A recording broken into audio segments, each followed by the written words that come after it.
Hey chat, how's it going?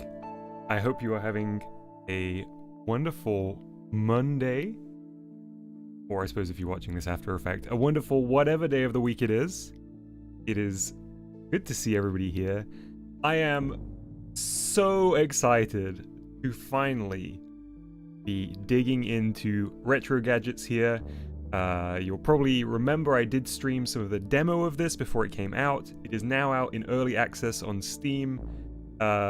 Truly one of my favorite new game experiences of this year.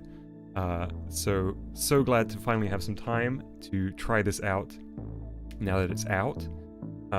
Let's do some quick hellos before I get started. We have here today Strategy Game Player, welcome to the stream. RGC Exists, good to see you. Boxy, Movies XP, Some Random Gaming Channel, Lucian Vela, Tech Gaming Lane, Rwise Art, hello, Mercury, good to see you. Alright, so just a quick rundown in case you're not familiar. Retro Gadgets is a really cool game slash toy slash experience sim. I don't know exactly what you would call it. It kind of covers a lot of things where you can build your own retro gadgets, both the hardware and the software side of things. It uses a special version of Lua, if you're familiar with that. I played a little bit of this on stream during the demo, and chat was very, very helpful during that. But if I switch over to the game here, and let me just bring down this music here. There is now some in-game tutorials. So I think what we're going to be doing is we're going to get started with those tutorials. This will be a nice kind of two birds with one stone situation because it will be a nice warming back up to the game for me, and also I think a nice introduction for some of you who have not played retro gadgets before. Tech Gaming Lane asks, what are you planning on building today? So really, primarily the majority of this one today will be going through those tutorials to get me back up to speed. But if we have some time, I would like to fix some of the gadgets I made in the demo because some of the code has changed. I saw a couple of comments on my previous stream with people asking me how I got the audio working in my last build, and a couple of things have changed over in the way that the code works here, so we'll see if we can get those fixed and uploaded to the workshop. So yes, we're going to dive right in to begin with the learn section here. Ooh, I should say, the game also added functionality to add your own cutting mat, so of course I had to recreate my real cutting mat that you've seen in like my craft stream or some videos. The kind of weird, not quite green, not quite blue cutting mat. And I did also give it a little custom branding up here. Such a nice little detail for them to have support for your own cutting mat. Some of the template ones are really nice, or the preloaded ones. There's one with like a really cool bit of fantasy art on it as well. Alright, so light a LED. Here's the... Hey! Argor, thank you very much for subscribing. I hope you enjoyed today's stream. Light a LED is the first tutorial here. Turn on an LED by pressing a button. Now, I'm pretty sure we did this during the demo, but I've forgotten everything. So I'm going to print this using my tool here. And this will give us the hardware side of things, I believe. Turn on an LED pressing a button is our goal here. So, first of all, let me put the multi-tool away. Lucian asks, this is a question for chat. Has anyone done any other Lua-based systems? I'm curious what strengths Retro Gadgets has over them. I believe, hang on, let me just pull up the documentation. Sorry for the music. Stop.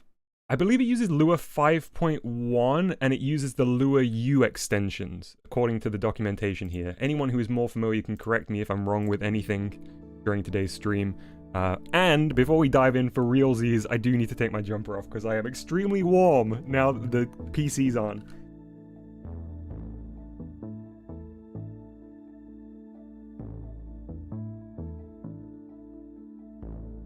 Okay, so here's our hardware. If I press this button, I'll open the shell up. Oh, yes. Okay. While I'm just looking at the hardware here, I will mention, I set up a Coffee. Is it called Coffee? K-O-F-I today. I would very much like to digitize and upload the Namco Museum Volume 4 guidebook. Let's just say it's a little out of my price range. Now, it would be cool if we could work towards that goal together, collectively, but who knows whether that will be a possibility. So that little ticker in the bottom left is working towards that. Coffee seems cool because they don't take any cut of what is sent in, the money that's sent in, and it can tally those donations towards it down there. Okay. So right now, we power this on.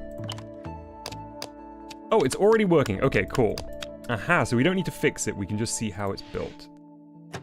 So let's select the CPU here. Have a look what's happening inside this. Sample project by Retro Gadgets, how to connect a button to an LED. The update function is executed every time tick. Here is the right place to put code that must be updated continuously. Now, I remember that this was a completely new concept to me last time we played this. However, thanks to my time with Fuse for the Nintendo Switch, and with Dave specifically helping me with Fuse, I now understand the update function within a game, or I guess in this case a little doodad here. So we've got function update if the button state is changed, then set the LED state to true. Else, in otherwise, if not true, then it's false. Easy, straightforward. At the bottom it says, please remember the most important step. To run the code for your gadget, you need to add a CPU to it. Then bind a source code file to the CPU. Will there be another Fuse stream at some point? Absolutely, Mercury. We're still figuring out the exact timings. I cannot wait to do more in Fuse 4. And I know Dave is the same. Okay. So...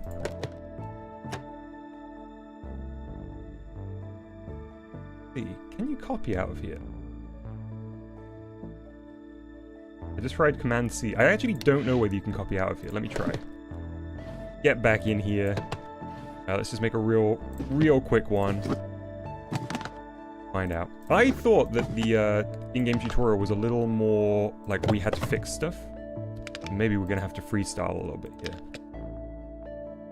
There should be a link to the coffee in the description. I could pin a link at the top. I don't know whether it's going to get in the way though. I feel like sometimes if people are on mobile, pinned messages in chat get in the way.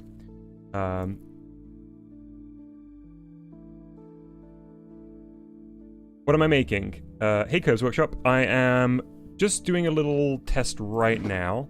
Try and get myself back up to speed in the game. We'll see if there's any new doodads in here since the demo as well. Hey! Oh man! Tubes! Thank you very much for donation towards the Namco Museum for Guidebook Fund.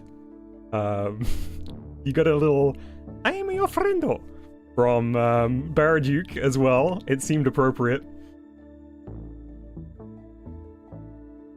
Man, much appreciated. I can't wait to get that book scanned.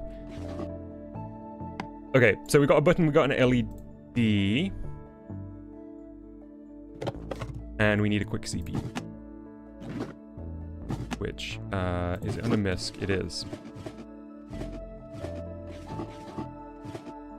Oh yeah, that's new. 100%. So I did see that they'd added a way to retain bits of code across boots, I think. Maybe this is a way that you could have little ROMs or little cartridges that you could put into a system as well. Very, very cool. Okay. So this should be enough for me to use my multi-tool here. But I need to remember how everything works. So CPU... Can I get rid of this and paste in... Oh, I can! Okay, fantastic. That is LED button 0.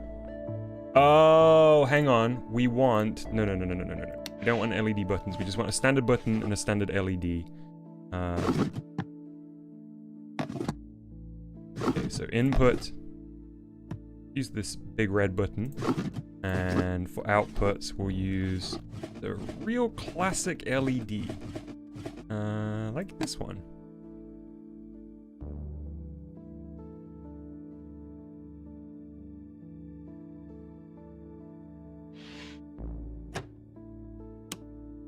Okay, so LED button 0, button state. Right, if I turn this on, this should work now, based on the code I just copied across. Yes! Okay, nice. Super simple little gadget, even more simple than my last one, but I'm glad to see that we can copy from the sample project and get those working. So, I'm actually gonna slap this one back up here. I don't want it right now. I'm gonna try and fix my Bungo gadget because I still have the sounds, but it seems that some of the code has changed. So let's figure this out. So in case you didn't see my last stream, I made a... I made a super simple... gadget that had some sound effects that we could pitch shift and we could play on the... on button press. Yeah, Voxy, Coffee, I still am not convinced that I'm saying it right, but yes, Coffee seems really smart, the way that it integrates into OBS. Let's hook up the multi-tool and see if I can't edit the Lua here to get the sounds working again, because right now, we get nothing. It's a dud. But I'm pretty sure that's because some of the code changed. So let's have a look inside here. Yep, we've got an error now on the get audio sample because I believe it is now called... Is it play audio sample? Let me see.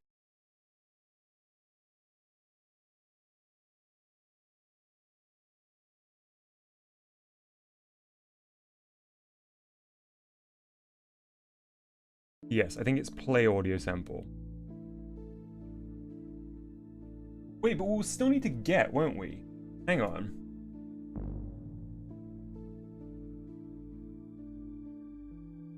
For another get some.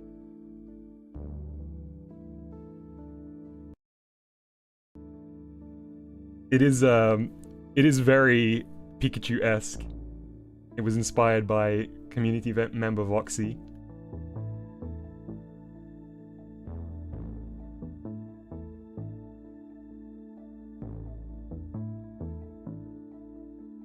Let's see what the error says. Yeah, get audio sample is unknown.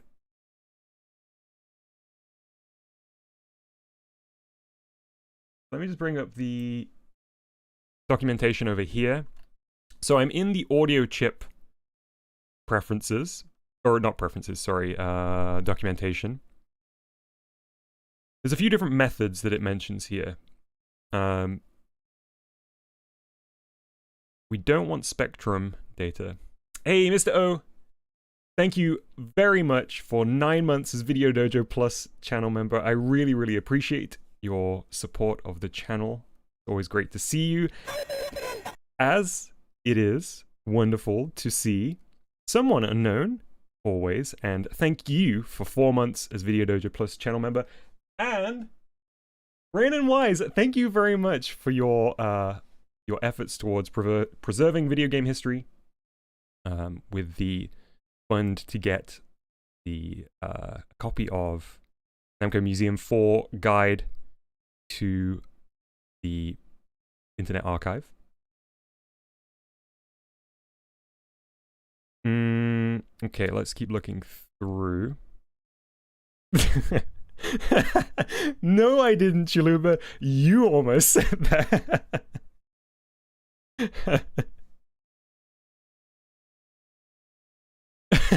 Mr. Rose says, I've been born on the channel 9 months. Congratulations. It's a beautiful baby eye.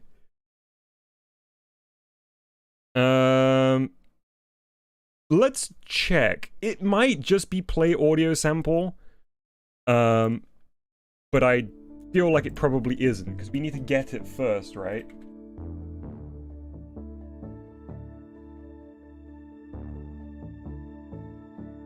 Chalupa Joe, thank you very, very much for 10 months as VideoDojo Plus channel member.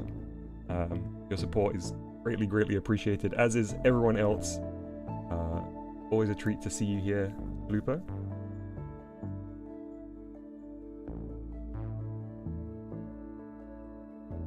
Unknown global play audio sample.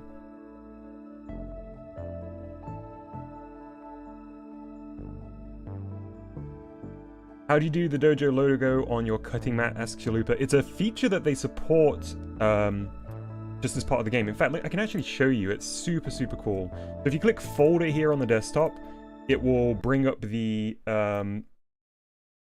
like the import section here. So there's some default stickers and my sound effects that I imported last time. But there's also one here called cutting mats. And if you put it in your active, here's my custom cutting mat. I tried to match the color of my real one. And there are some samples. This is the really, really cool artwork that I mentioned that they had on a cutting mat as well. That's the classic one here. It's so fun that you can change these. You can import your own stickers, yes. So they support imports from things like a sprite. You can also draw using the little texture editor within the game, but obviously it would be a lot easier to do it through something like a sprite.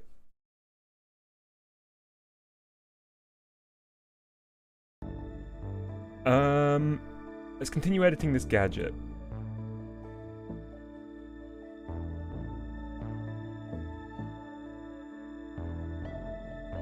So I'm just going to change this back to get real quick, or I forget what I changed.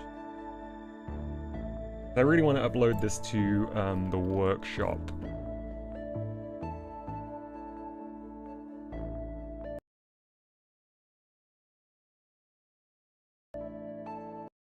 One thing I'm going to do, because the audio cutting in and out is a bit annoying, so let me just turn off the audio here and I'm going to play it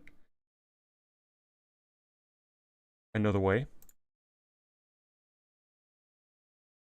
So we don't keep losing the audio.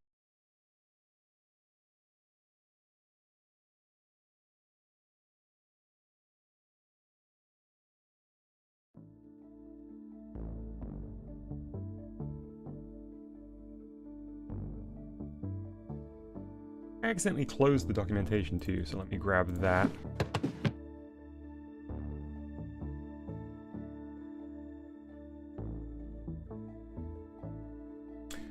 I wonder, is there a...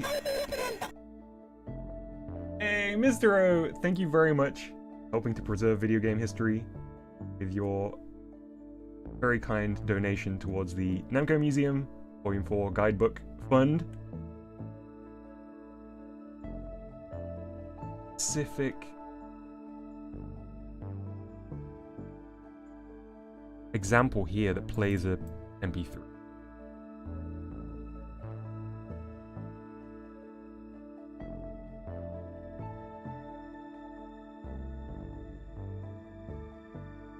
Really cool starter kit. Oh, okay. Okay, Demotron 94 definitely has sounds in it. Let me see.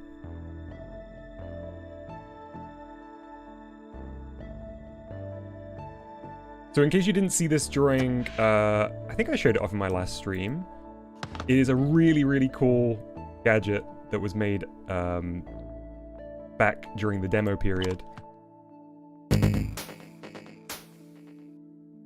Oh, that was loud. Apologies. Still loud. Okay, so I've toggled on the sounds and the star field here. I can also turn on this lovely sweep. This track absolutely perfectly evoking like demo scene stuff.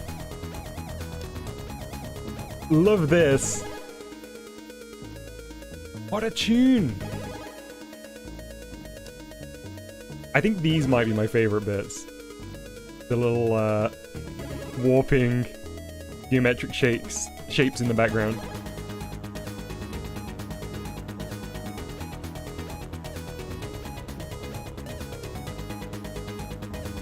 What a great gadget.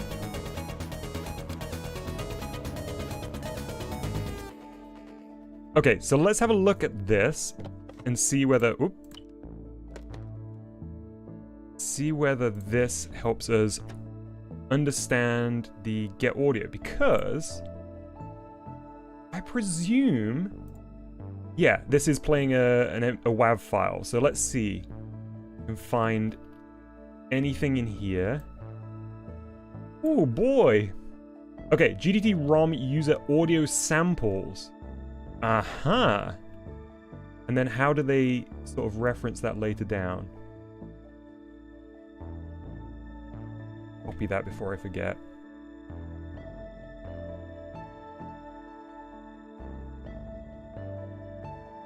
There must be a search. Oh, no.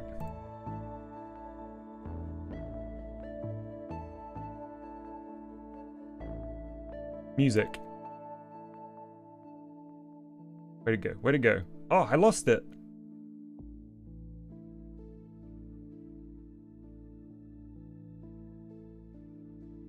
Where are you?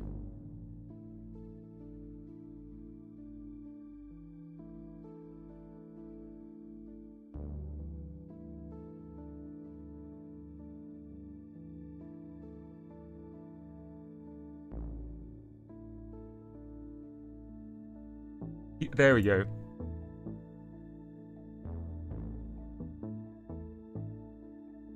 Music equals false. All music equals false. Function update. GDT, that's like the gadget one. Video chip 0 clear. Okay, unrelated.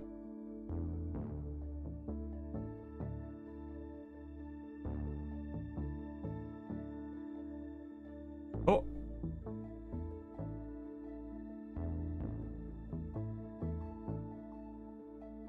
Then the GDT audio chip 0 play loop audio 1 music true. Okay, let's try.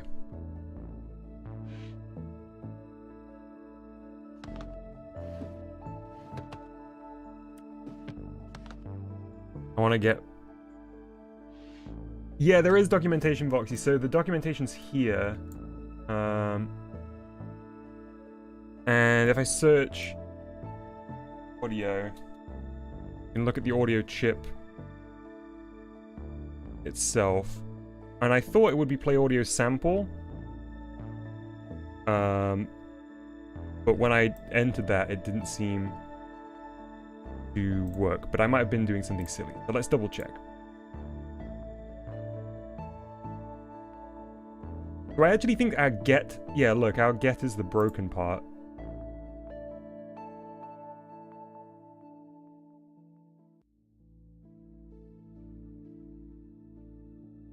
Audio chip 0 play. That's still good, I think. Because I recall that being what we saw just a moment. So maybe this is what we have to change. Can we get a bungo action real quick? We can't, Tubes. It doesn't work right now.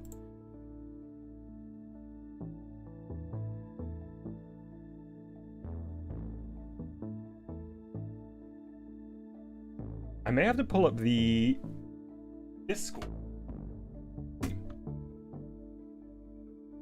I didn't do nothing. They changed it between the demo version and the early access release.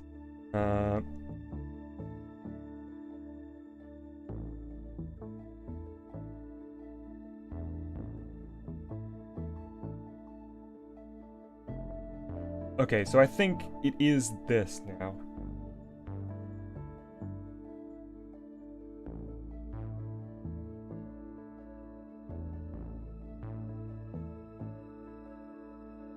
So...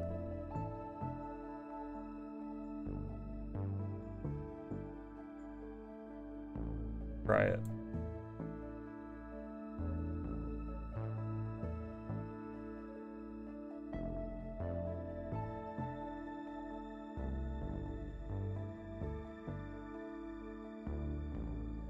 Argor says, haven't gotten a chance to play the game yet, but it seems to be requiring a ROM.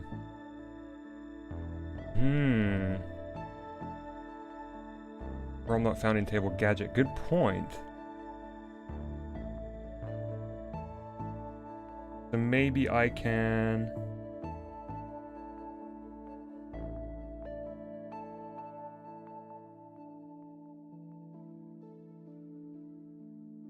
above this put...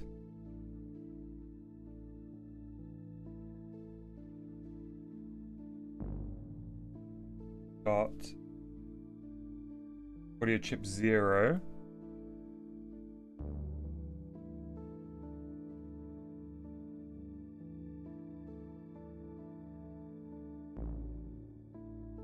Is there a way to turn off the music when creating a gadget in case some players find it distracting? Absolutely not. There is just a toggle on the main menu.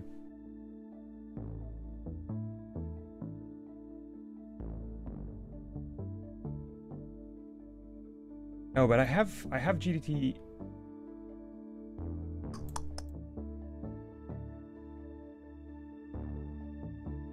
Yeah, let me try something.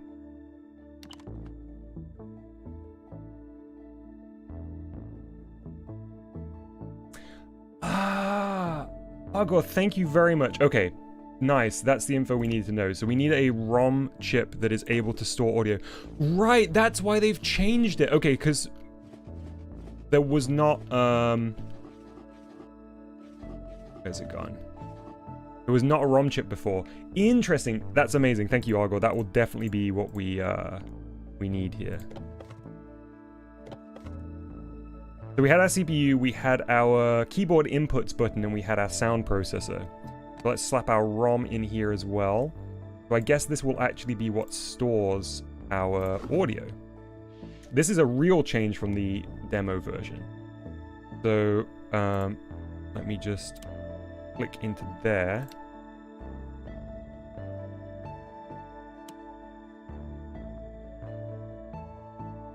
There must be a way that we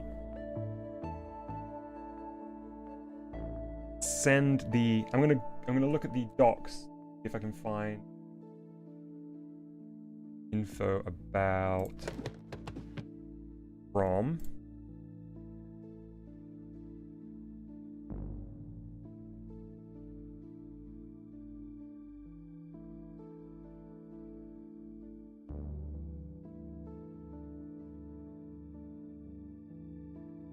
Some audio samples.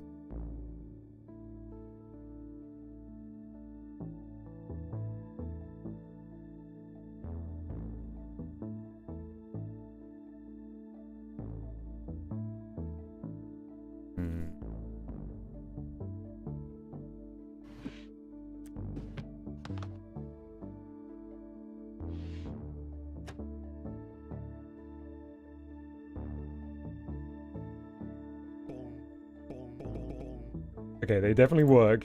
Go, go, go, go, go.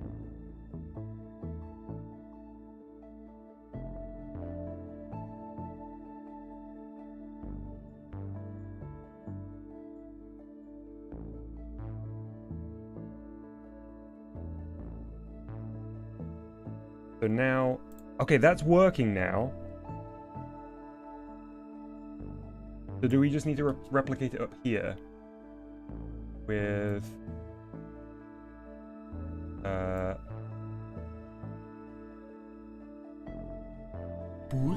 Thank you. Hey! Strategy Game Player sent a $1.03 super chat. Strategy Game Player, thank you very much for the €1 super chat. I really, really appreciate your support. Okay, so if I set this to go...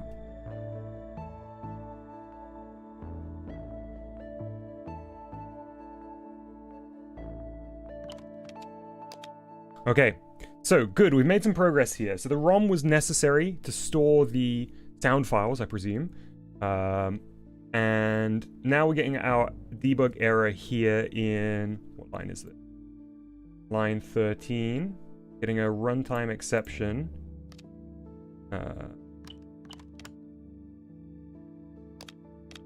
Wait, how do I get that to pop up again? Oh, interesting. I don't know why the little guy didn't pop up.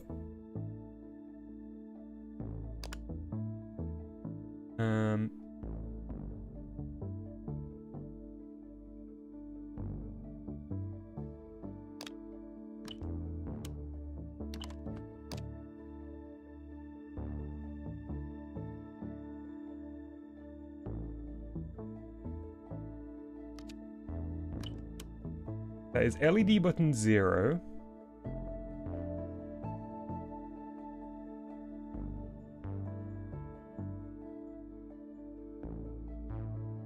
So is GDT audio chip play no longer a function? Let's see.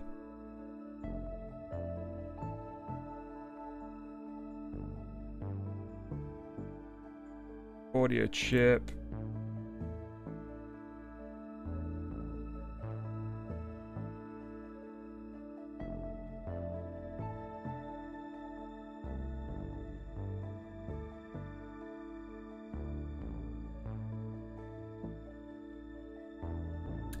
Don't worry, Voxy. We'll get back to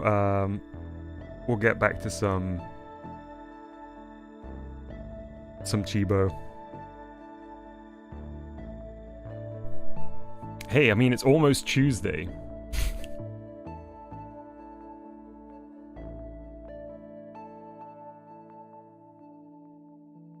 It couldn't possibly be this, right?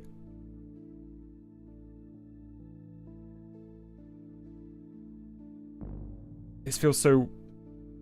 That feels so wrong. It couldn't be that. Yeah, okay. Yeah, that's not right.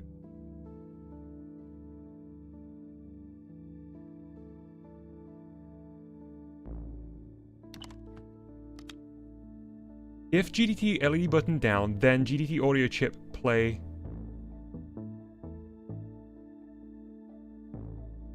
I mean, if I was gonna do some Chibi Robo... That would be the correct day of the week, Voxy. All I'm saying.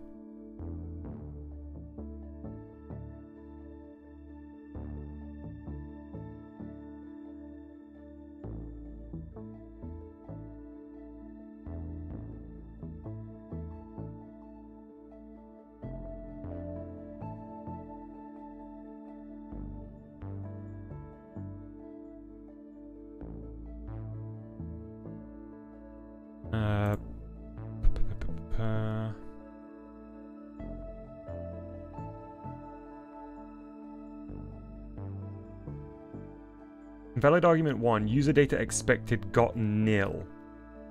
User data expected got nil. Do I need to specify how it's listed in here then? Maybe I need to call it .wav.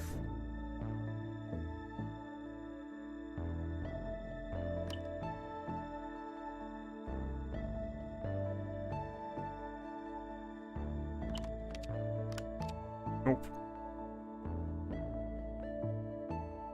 Tend to index nil with WAV. Okay, so it's not that. Most intriguing.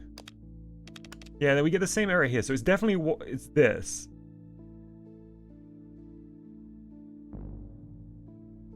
WAV not wave, as in my pronunciation, Lucian. I've definitely heard it both ways. Is WAV incorrect?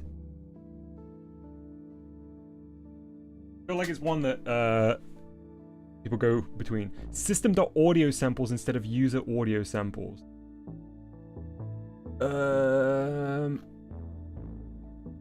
Okay. Here. Turn it off first.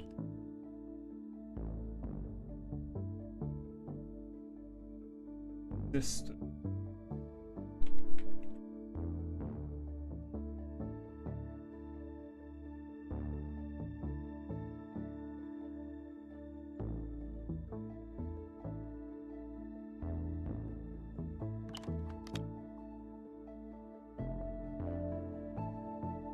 Valid argument 1. So we're still getting...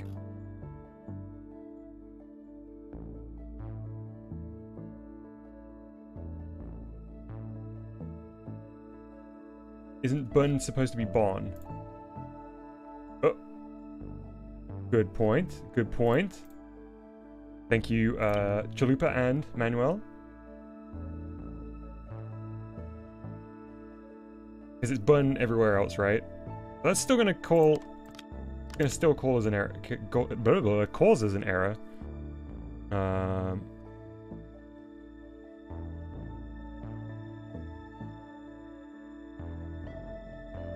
It is audio chip 0, right?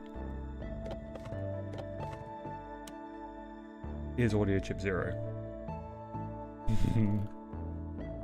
Give yourself a big pat on the back, Chalupa.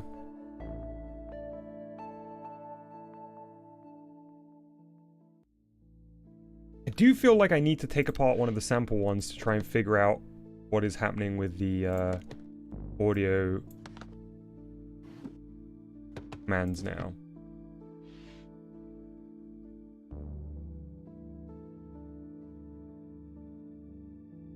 Oh, does Mighty Cobra play a song when you power it on? I think it's just beeps and boops.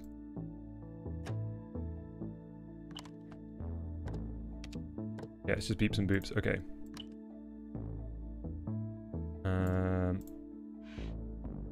I always feel like I should be able to yank that connector.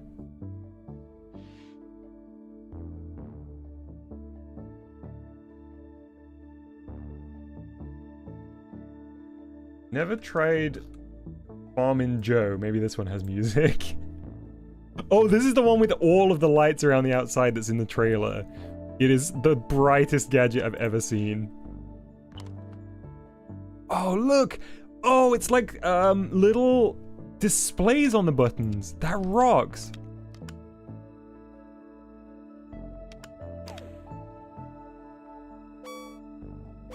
Nice sound effects. It does have music.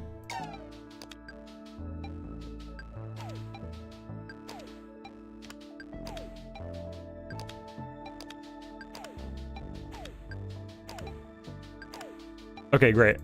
That rocks. Let's have a look at the WAV samples coming from the ROM now instead of audio chip 0, right? Right. Okay. Let's just take a look in here.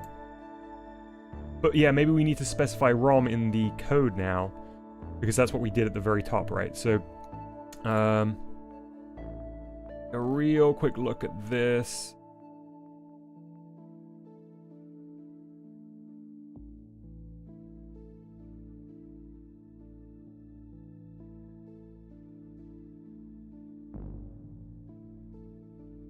Music. Okay, local music.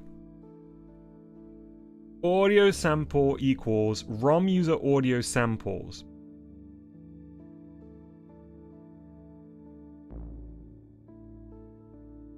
So does that mean it can just be referred to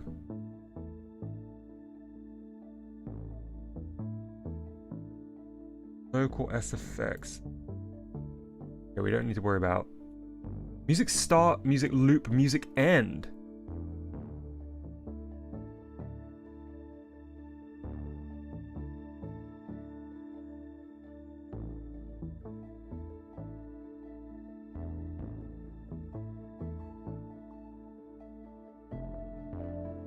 I definitely wish I could search the text here more easily. I know that this will be illegible on stream at this scale, but it will just help me out with the searching.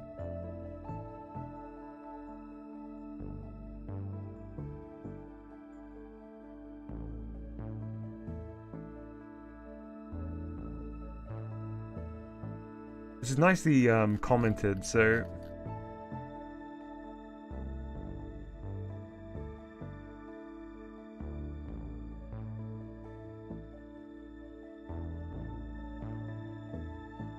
function that runs the main game loop. Not in there. Start higher up than that.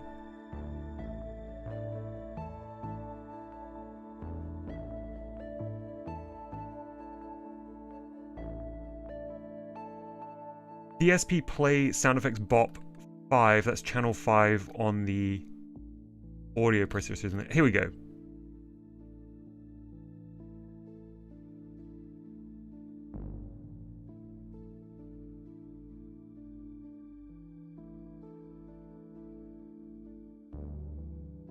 Now go for it's clicked on.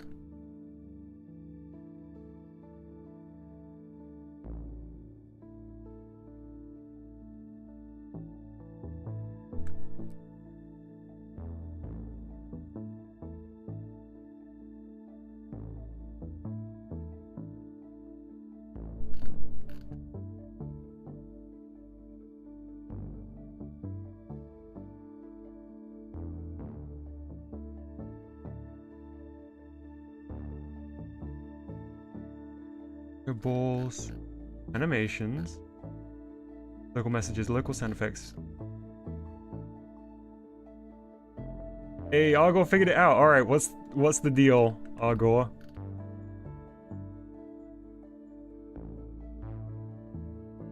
I didn't see these in the code.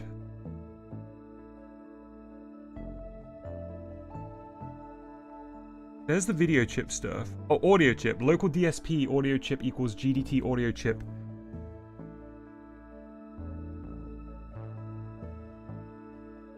Still on system. Didn't we have it on user first? Have a look. It is fun. It's fun getting to the bottom of this sort of stuff. I need to find some more DS Shovelware Chalupa. I really enjoyed those streams as well. Oh wait, change this to user?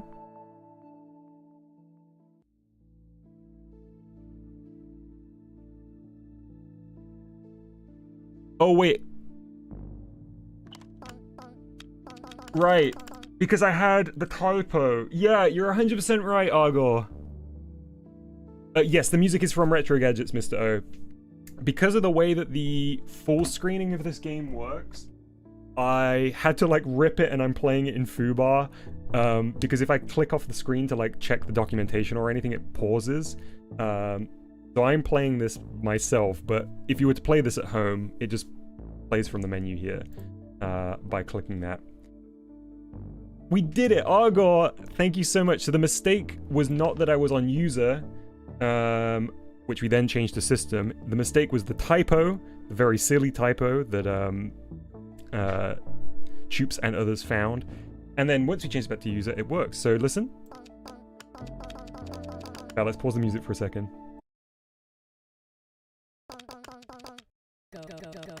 Which I think I keybound.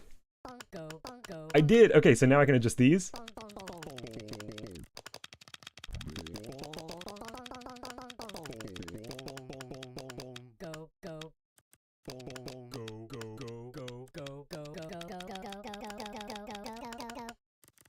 So good. All right. Man, Argos has been programming for some years, so debugging has just been drilled into my head. Beautiful stuff. I very much appreciate your assistance there. Let's get this little guy up on the workshop.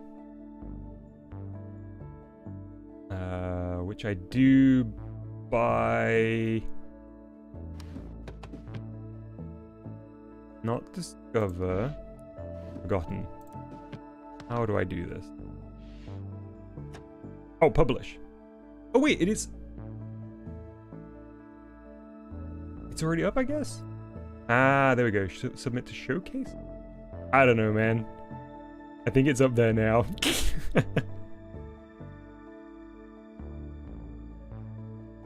I guess I should have called it 2.0. Uh-oh, I break it? I was just thinking about it.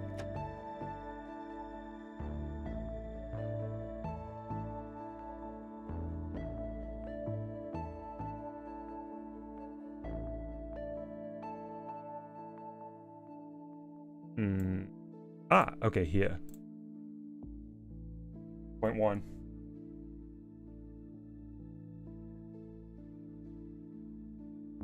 Dated. RG.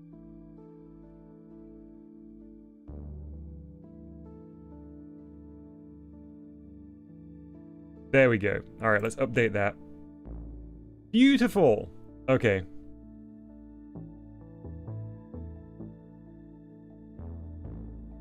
Have a good time, Argor. Great to see more people picking up retro gadgets as well, because it's super cool. All right, what do you reckon, chat? Do we go for something new? Should I look at one of the little cookbook recipes on the documentation here? Retro gadgets documentation. Cookbook.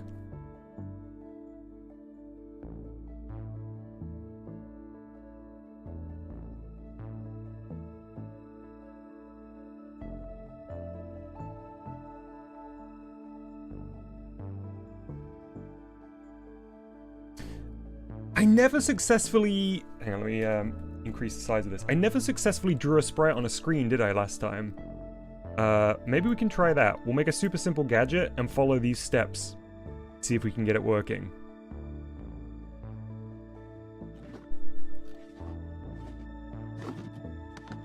Let's get a little guy built here. Oops, didn't mean to turn you on. So, we will need a display. And we will need a button, presumably, in inputs.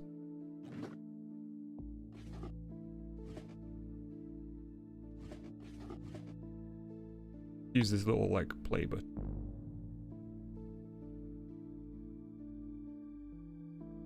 Okay. And then we'll need some chips, right? So pull up this doc over here as a reference. We'll need a display component and a video chip. Okay, so video chips are in here. And the communication one, I wonder whether that's the chip that they mentioned that would allow you to pull stuff off the web. I know that they were planning on having a sort of web API thing. I don't know whether that's that. I guess the security chip is to prevent people from editing your creations. Video chip. So let's go small one over here. And we also need a ROM component, which I guess is going to store our sprite sheet, if I'm not mistaken.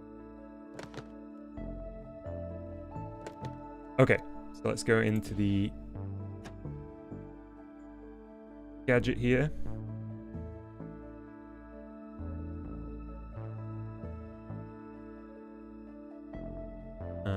And we're going to edit new component, call it sprite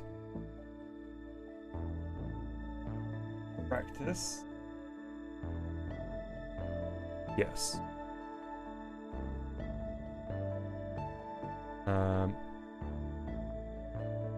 So, oh, we do need a sprite sheet as well, so let's do that.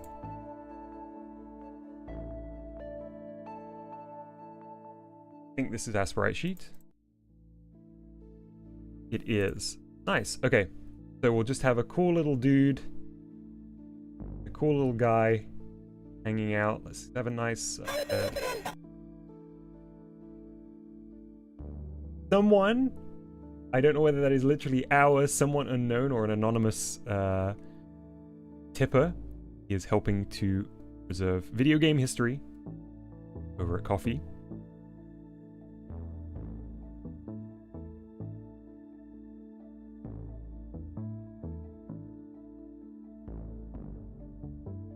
Hey, someone, thank you very, very much. Cannot wait to get that book and get it scanned.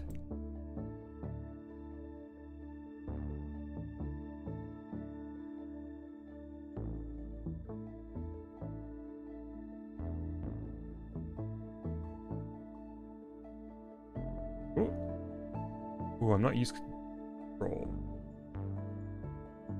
Oh, cool, they've got built-in palettes. Nice. Yes, another editor that is more fully featured than the GBG one.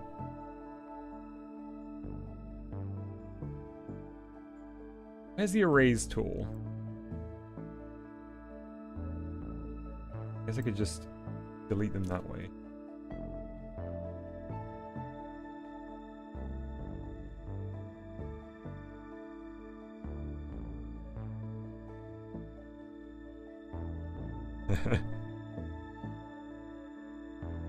Someone says, well, that's like comparing a marble statue to a pebble. Yeah, everything is better than the GBG editor.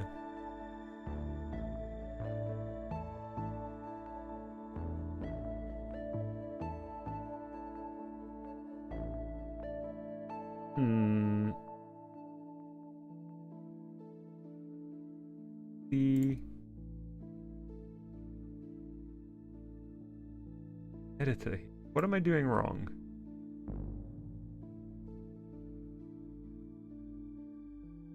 Seems like there's something overlapping these.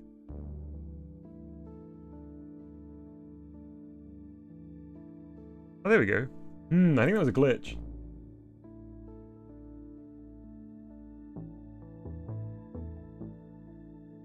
Okay, whatever. We'll draw that nicer in a minute. So...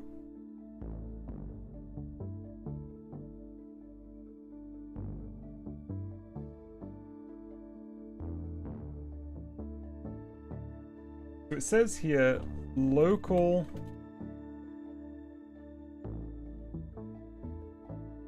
right.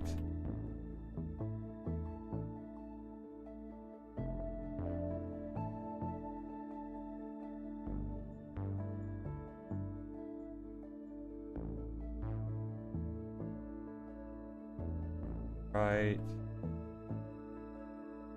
Sprite sheet.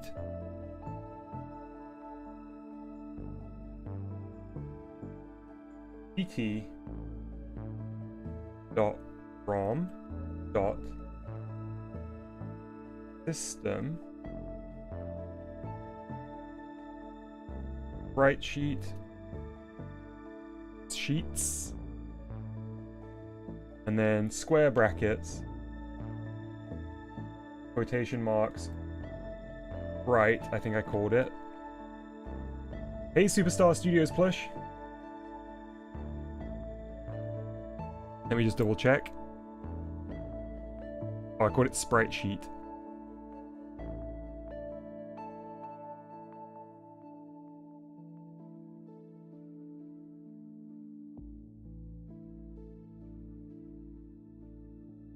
So I presume everything that's inside here is like on our ROM already, is that correct? So...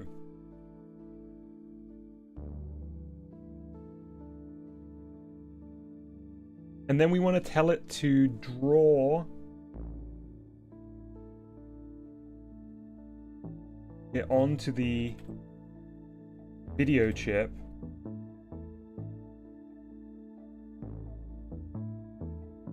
Can't use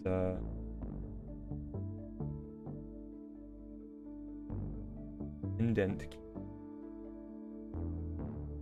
Draw sprite.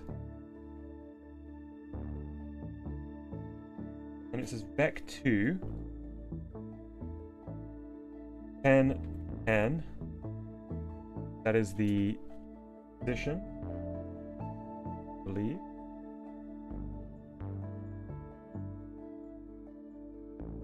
And then it says sprites here. So I must have to specify that that's sprites up here. Local. I don't think this is going to work. I think I've messed up. Oh, wait. I definitely have messed up there.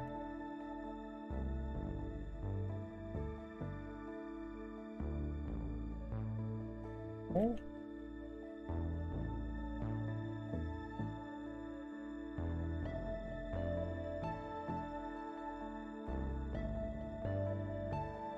Okay. Right, well, that button's definitely not going to work because I didn't specify anything there.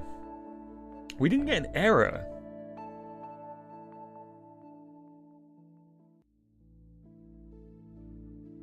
Which is surprising.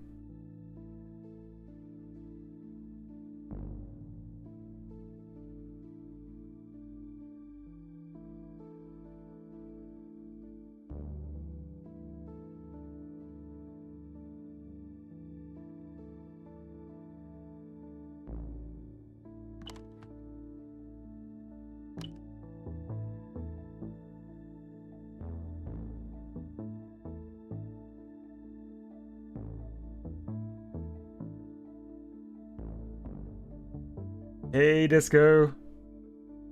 Thanks for stopping by. Enjoy the VOD later. Okay, so let me have a look at this.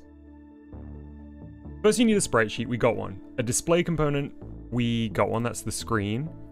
A video chip. Connect the display component to the video chip. Wait, we didn't do that, did we? Right. Right. Okay. I forgot you have to manually connect them. But that hasn't helped us here, necessarily. What else did I not do?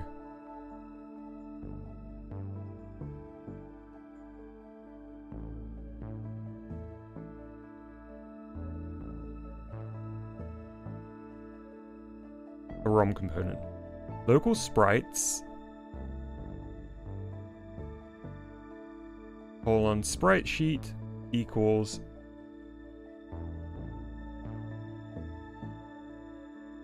Oh yes, good spot movies.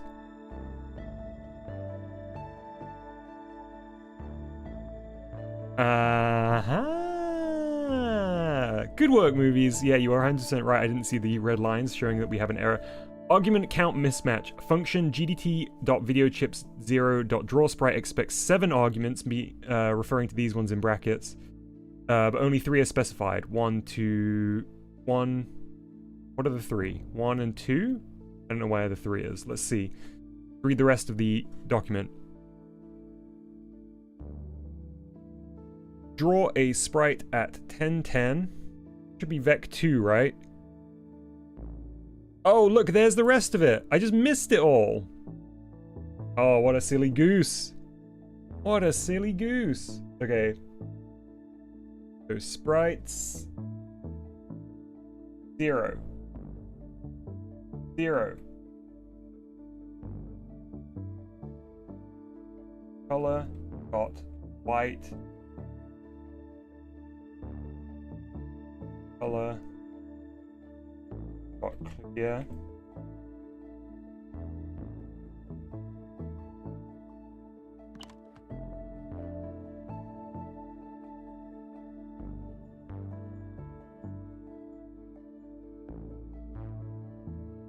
Do I need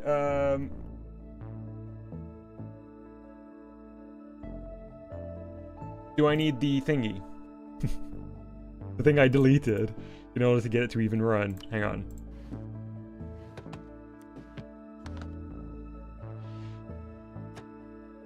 Did I delete the thing I shouldn't have deleted?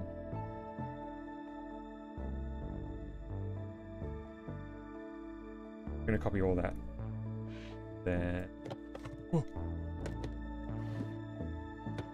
Rid of the bits I do.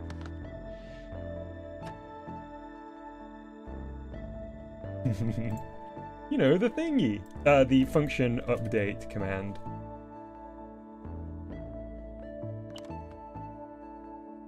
Curse you!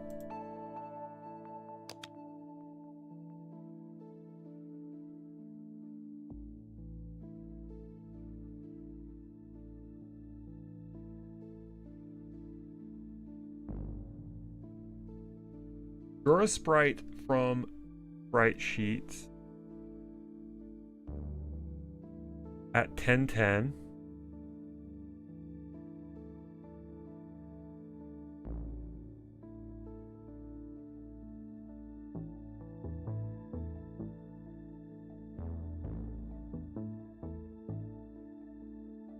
Oh, hang on. I've been goofy with the names. Is that messing things up? Hang on.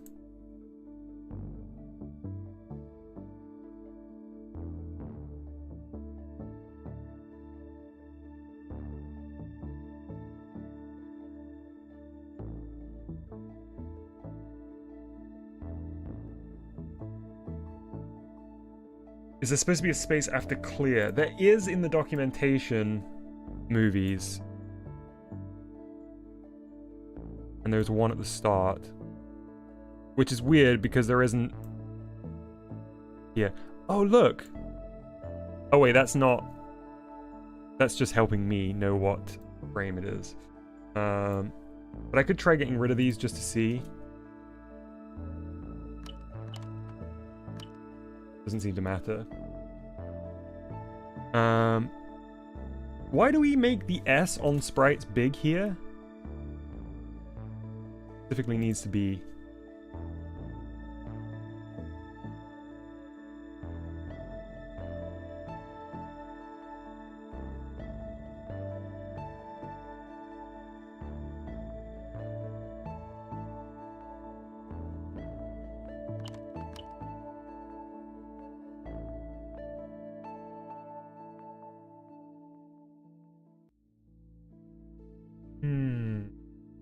Let me just double check this section. Vec2 1010 sprites 0, 0 is indicating which frame of the sprite sheet we're using. Color white.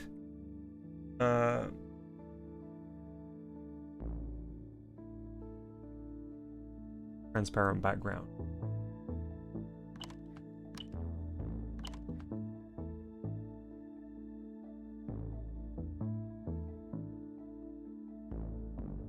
I guess we could look at something that uses this and see if that helps us.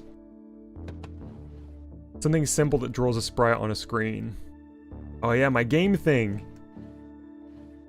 Hey, Bari. Vec200. Whoops.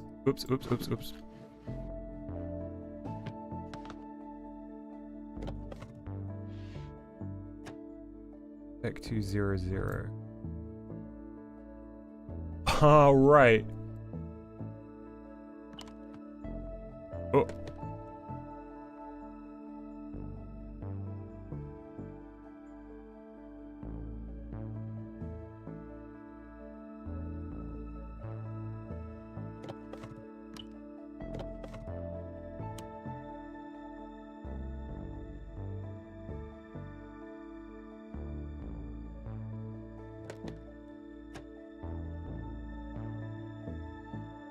Video chip is doing video chip.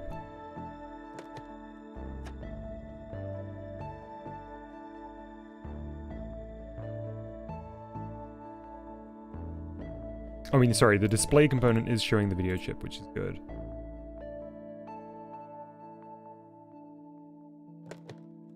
Did I place the position of the sprite incorrectly?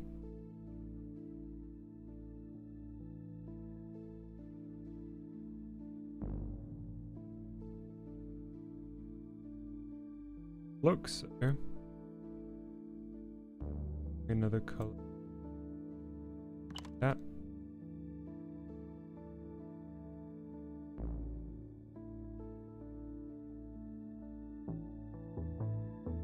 I think the first parameter is the position of the sprite in the sprite sheet. Yeah. The doc here says draw a sprite at 1010 from sprite sheet sprites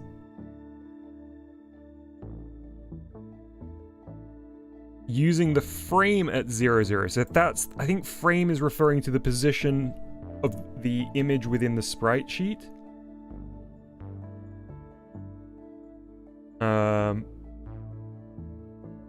And then the rest is to do with color. What about the CPU?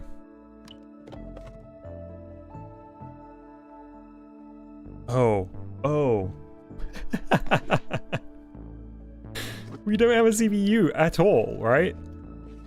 We need something. Yeah, don't worry, Bari. I think Tech Gaming Lane is 100% in the right spot here. We don't have a CPU in this little guy. I just made this and not in a CPU. So goofy.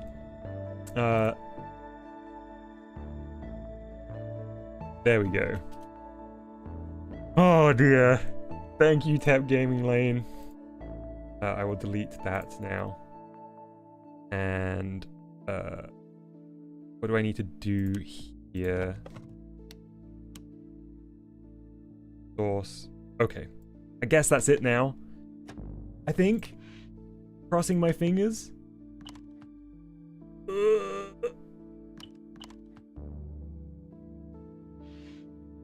Oh, okay.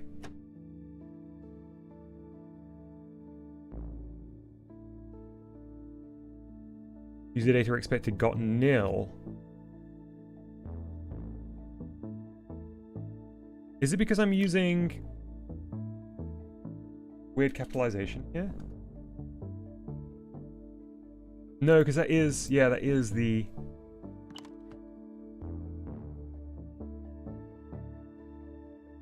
argument number 2.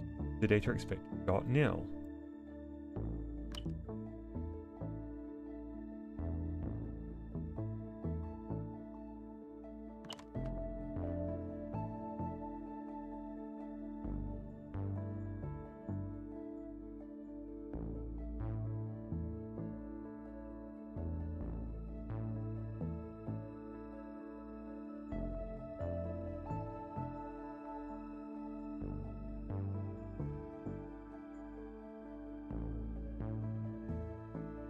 Let me just try typing up here. What are the sprites? Guess I can't. Refer to the documentation, if that helps me.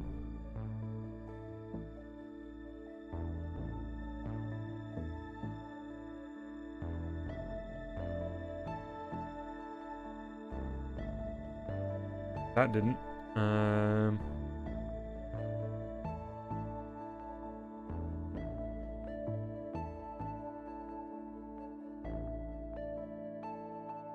Draw sprite. What we're using here, isn't it?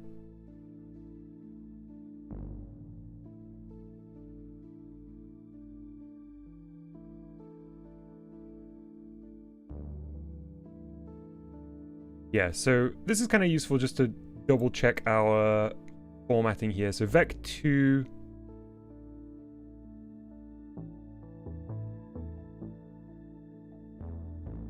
sprite x number, sprite y number, so that's those two zeros on the left there.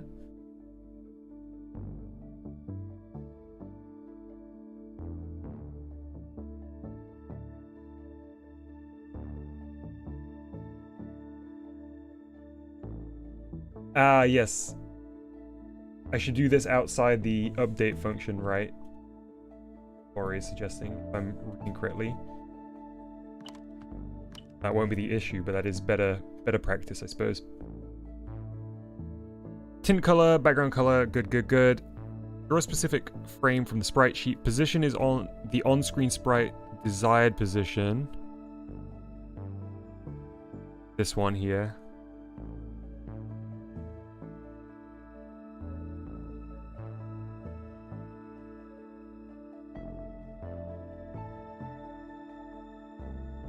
Oh, this shouldn't be sprite sheet, should it? No, because yeah.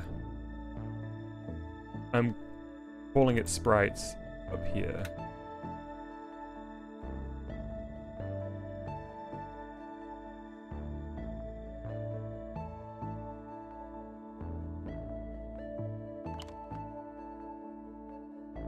I wonder if I search invalid argument 2 on the Discord, I get any useful info.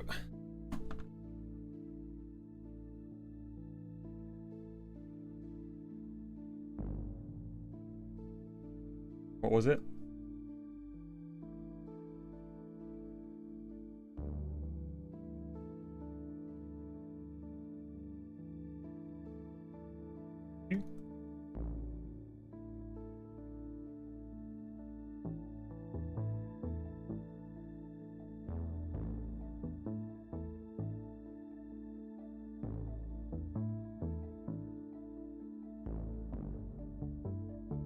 Just having a look through. See if anyone has got a solution.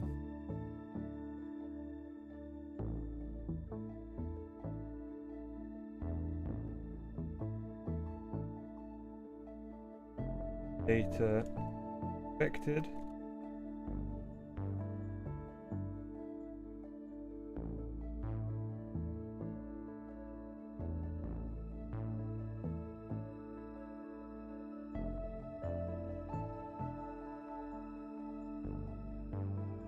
What is sprites in sprite sheet? Manual. This guy here? Have I done something goofy with my naming?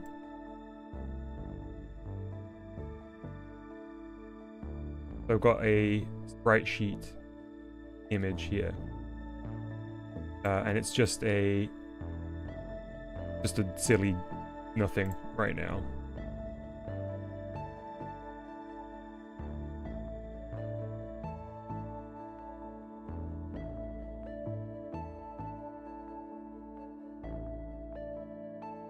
Oh, interesting. How big is the screen?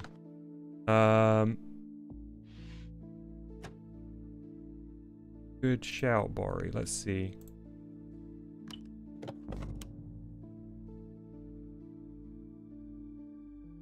I actually don't know how to check.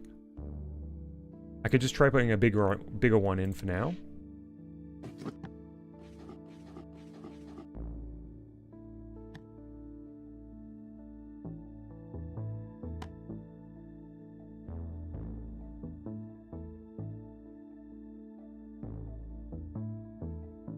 Up there.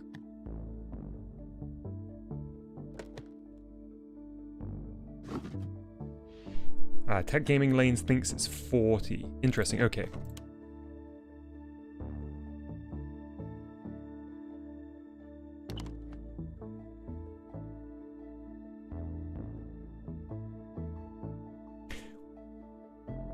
I wonder what the colon here actually indicates. Like, I don't know why I put sprites colon sprite sheet equals GDT ROM system sprite sheet sprites.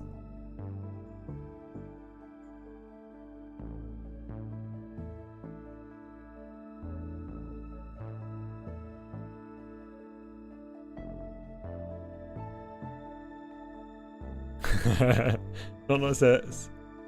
Is that silly nothing gonna be a new emote on the Discord? Type of variable, I guess. Okay, you just see...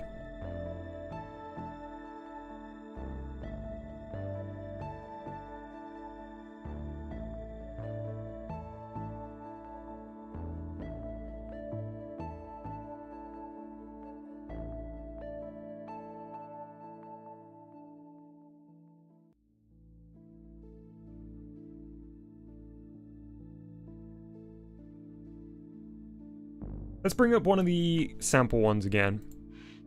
Always good to look at something that's working to get a better sense. Bori, I did notice actually yours no longer shows the sprite on screen. I guess they've changed the you know, how it actually functions since the demo version. Okay, so let's look at some existing. I want a nice simple one to take a look at. How does this work? Okay, yeah, we got a sprite there.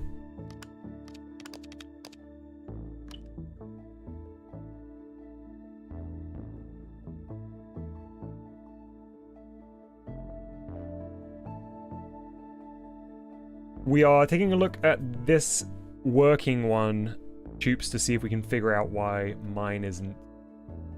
Okay, so probably because you have to first load it on the new ROM chip. Right, yes, that would make sense. Hey, strategy game player. I was trying to get a sprite to appear on screen, and I'm just looking at the doggy gadget here. Try and get a better idea. So here it uses function get sprite sheet, which I suppose is... okay, it's not a specific thing here. Okay, let's keep looking then. And then here in local...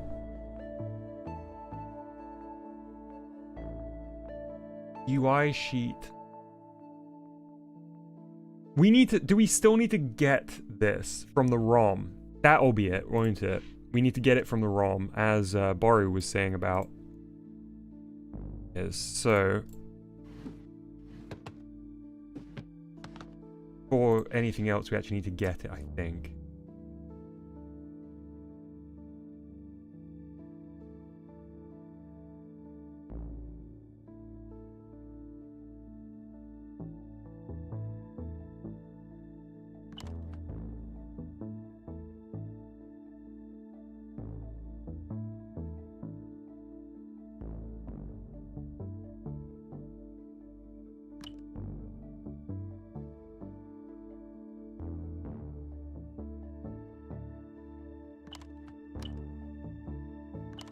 We need to end the function up top? Okay.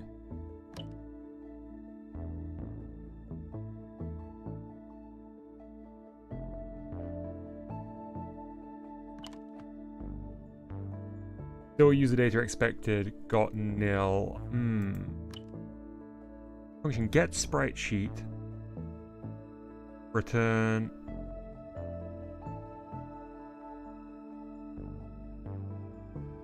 What is sheet?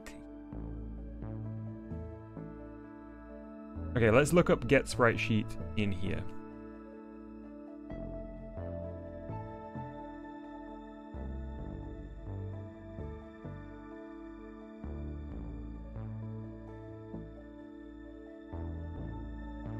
Raw sprite.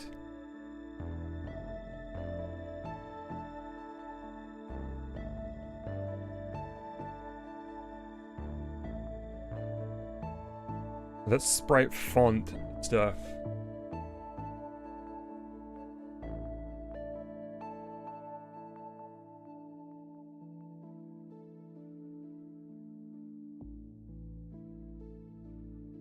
That's just a helping function not to repeat always the same code. Gotcha, okay. We don't necessarily... We don't need that, right? Because... Right. Yeah, we do actually have this down here. Try reference the put video chip 0 at top. This little guy?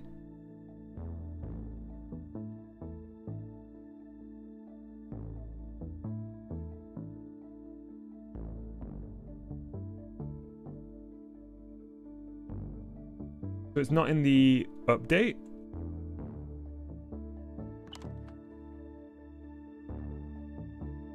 Still,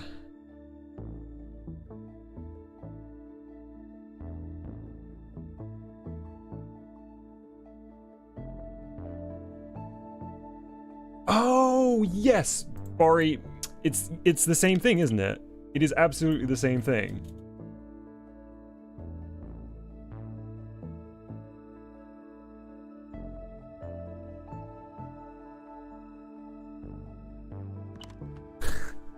It was the same thing again. Oh, good work, Bari. Man, what a silly thing to fall for again. Ah, I'm glad that we figured it out though.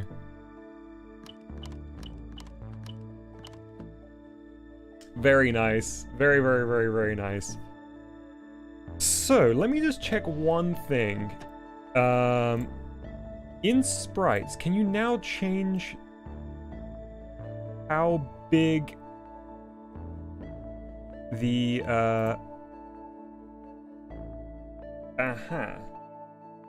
this? Oh no, that's the pixel grid. Okay, so sprite grid.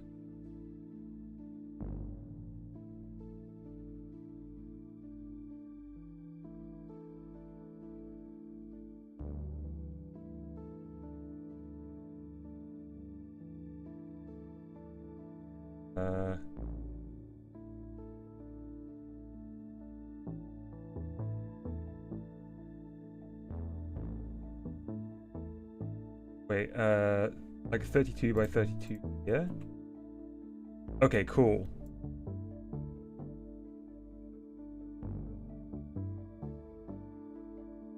So if I put something here... Oh yeah, the command puts it in... Okay, good. So, if we match the exact size of this to our display, it is not currently.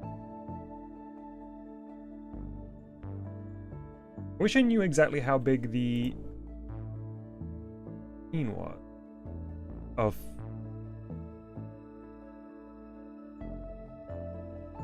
can't have 40 by.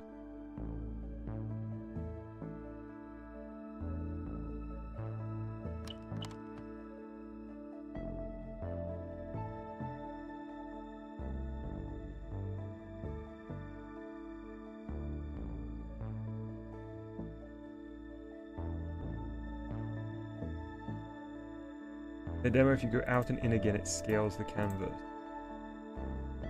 Ah, beautiful. Thanks again, Bari.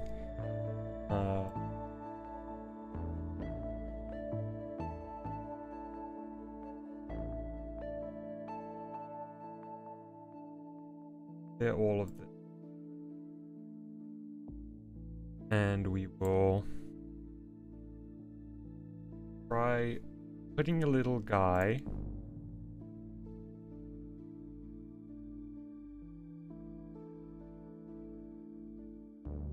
just standing there, chilling, hanging out.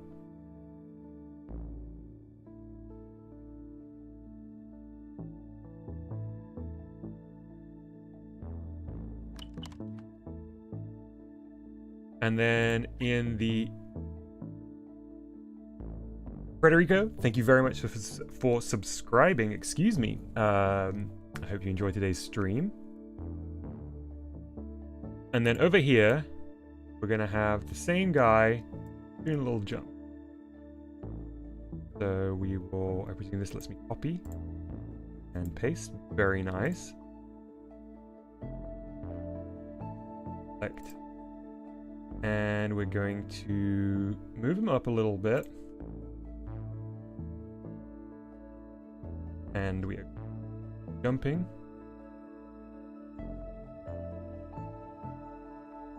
The arms are going to go. Ooh.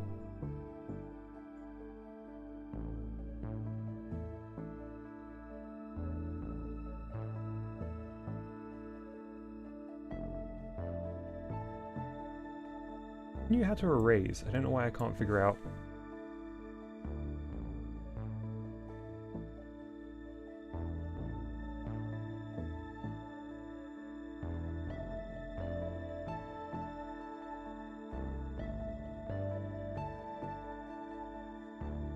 Down.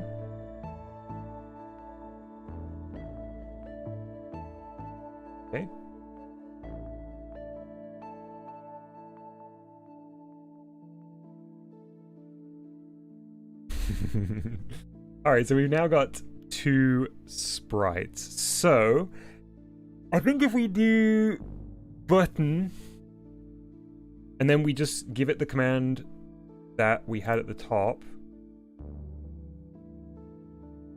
So we did this, the button command before.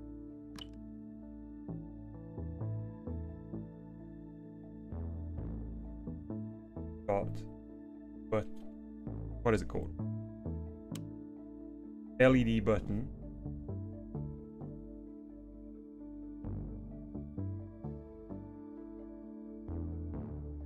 I might need to reference back to the like push button code here. But I'm also going to copy this and then change that to be, what would that be? That would be like X and the Y, so would it be 1 and 0? So I need to just figure out what the LED button command is. So let's go to lighter LED, reference it, and check the UA here.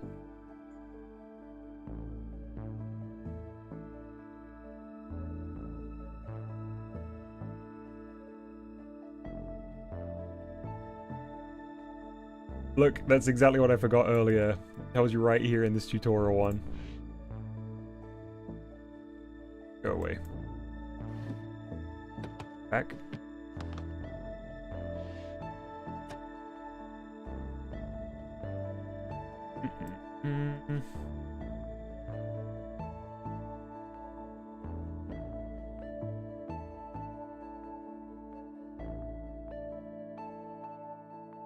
So right now we've got if button state then right. So that should light up. Ooh, that's an interesting. Oh, we have 2 ends.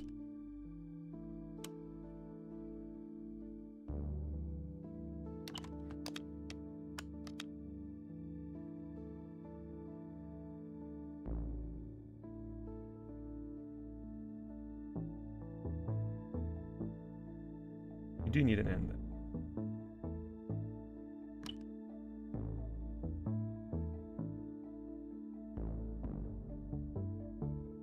Enjoy your dinner, Bori, and I hope your flight goes well tomorrow.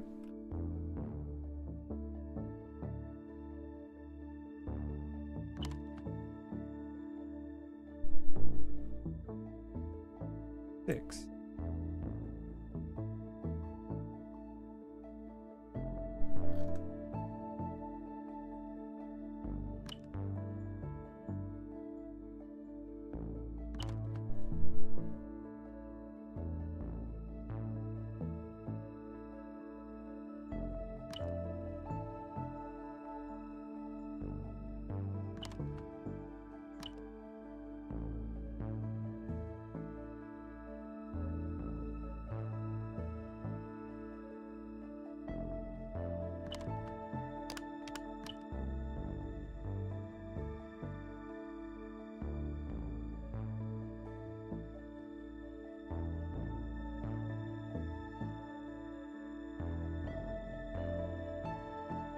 Function update. Oh, we need an end here as well, right? Yes.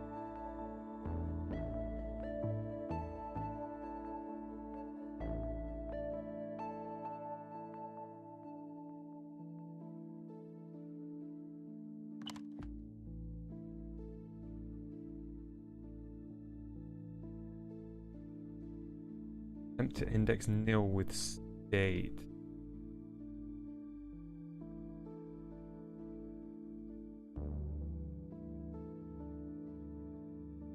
Oh. Oh, right, because we're not lighting a button. Okay. Yes. Sure, makes total sense.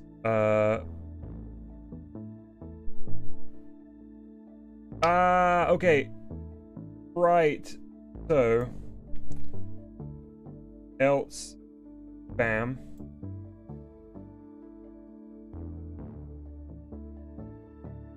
Why I can't indent?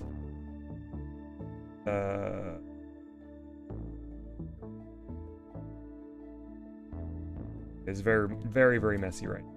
I think I'm getting need.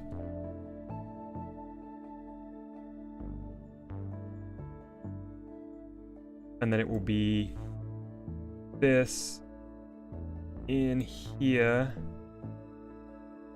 And it will be 1 and 0. Ooh.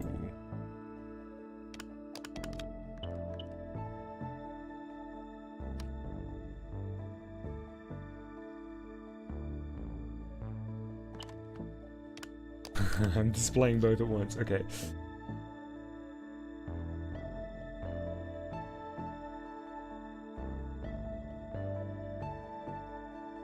I don't know why I can't indent these. I don't know whether that's actually affecting anything. Making it hard.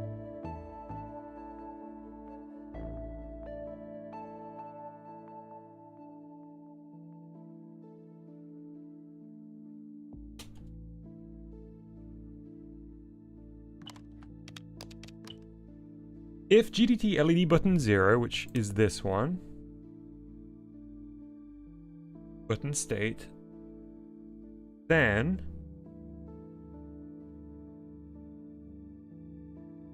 GDT chip button 0, or sorry, video chip 0, draw sprite, else draw sprite, this one. And it does show them both. So I am using the correct X and Y here to show them.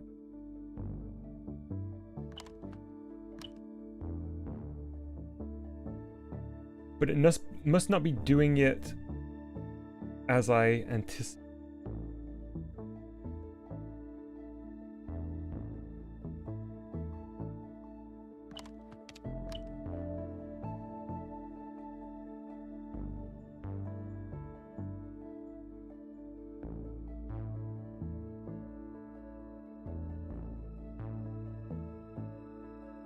Maybe there's a sample gadget I can refer to again.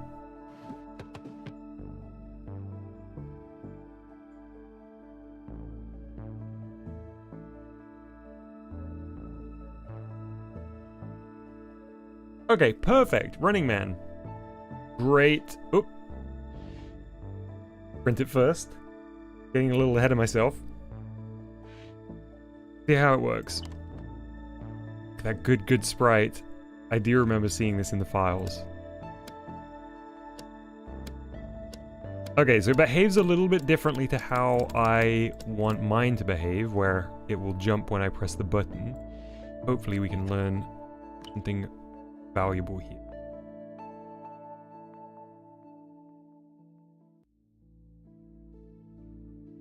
So to begin with, they define the sprite sheet assets. So local move right equals the ROM and then right. Yeah, they're defining all of the positions and stuff up top here rather than doing it down in the body.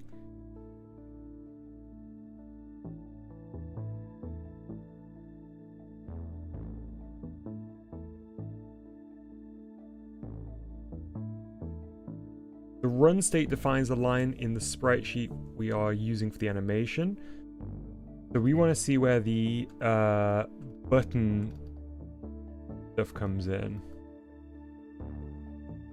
What's this button called? Switch 0. Where does switch 0 come in?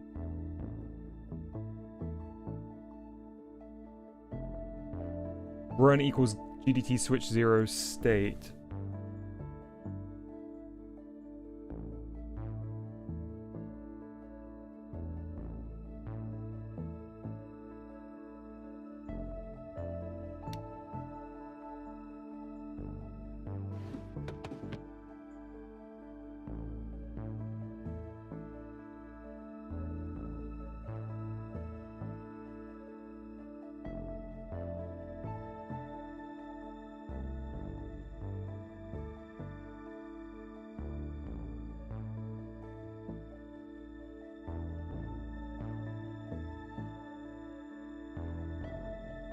We have a look at the Discover tab and whether this will help.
Let's look at the documentation again.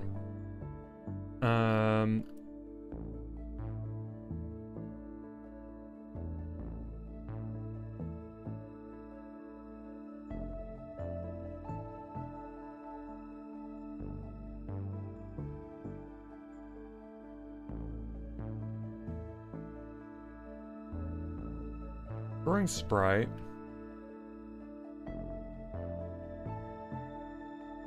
Do you reckon we have to clear screen? Whatever it's called, clear.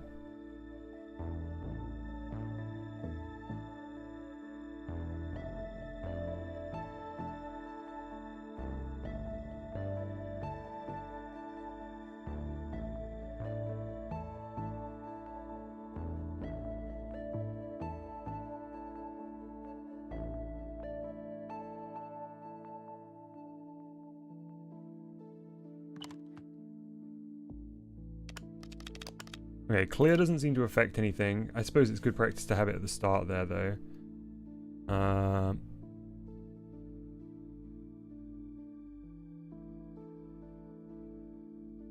Yeah, not. They have support for custom cutting mats, and I colored mine to match the color of my real one, and popped the little dojo logo in the top left hand.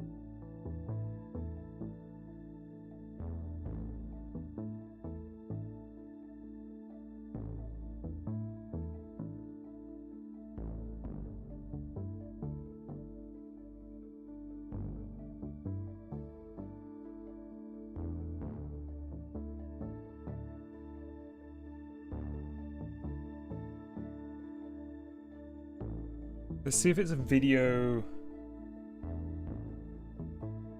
chip thing. Dead. Oh wait, that's what we were in, isn't it? A display thing then?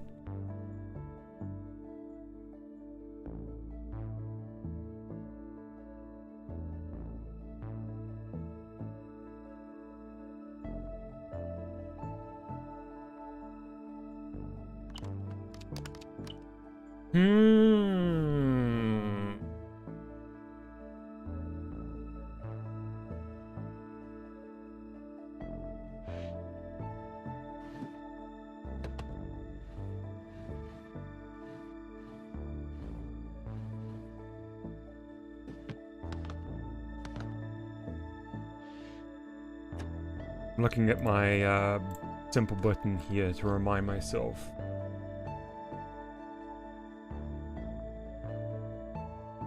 Hey Abe, how you doing? Good to see you.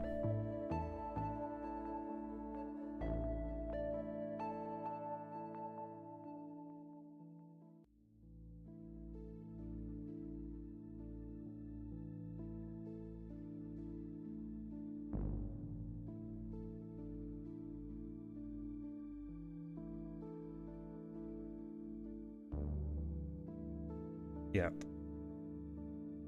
So can we apply true and false states to stuff from the video chip, do you reckon? That doesn't seem likely, but it's worth a try.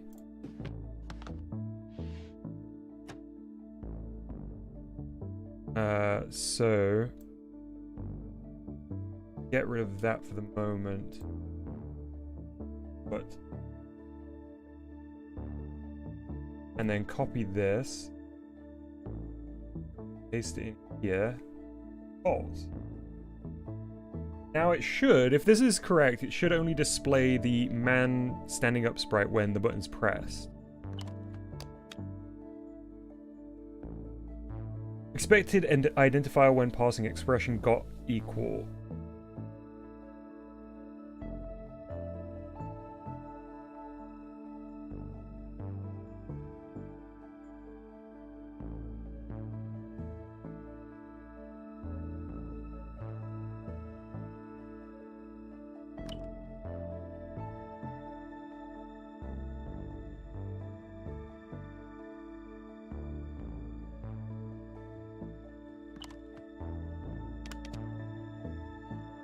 Only showing the jump, but jump in both positions. If I do that, go both on screen.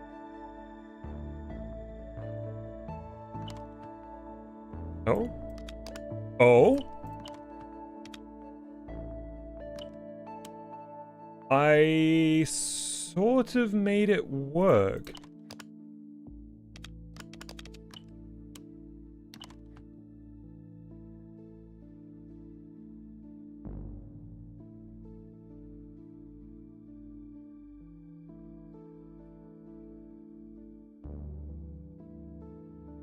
Hang on, let's kind of pass this. If LED button 0, which is this one here,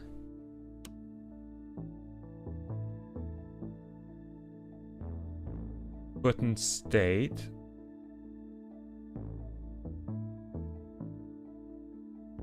so let's inverse that. Oh dang, that broke it. Okay, wait. Oh, I just realized why that's happening. We've got an extra one down here.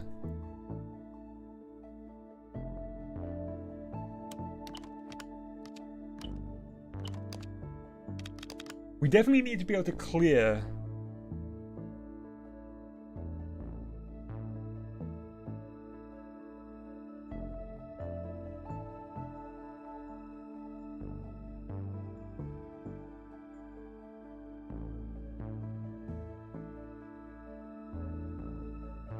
Can I add another then?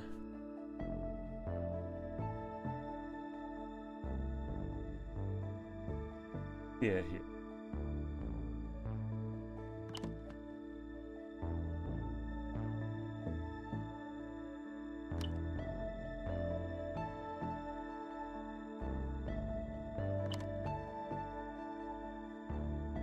So we see this one. And then I press the button, and we do get that one.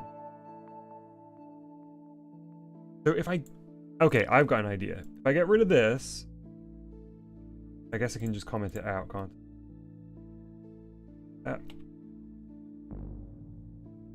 I? Okay, cool. Right, we're kind of working towards making some sense of this.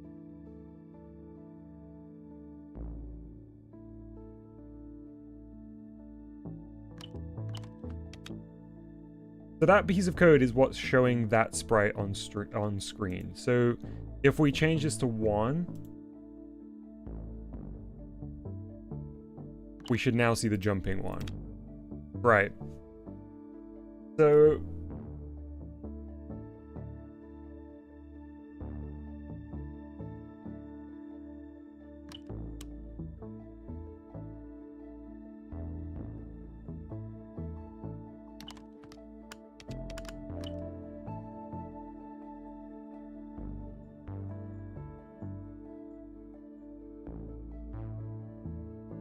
if I uncomment this now, it should show the standing guy as soon as I turn this on. And then it should show the jumping sprite when I press this button. The issue is, I don't know how to like refresh the screen to clear those off. So the button is working as intended, but it's more an issue of not knowing how to like refresh or clear the display. So maybe that we can use, right, or an existing gadget for help.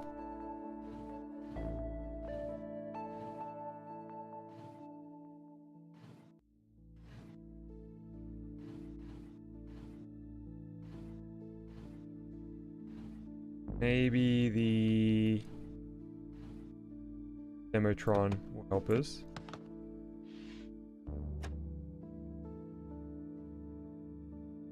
Just want to look for... I'm going to make this small while I'm searching, and big once I find potentially what's useful. The arrow keys.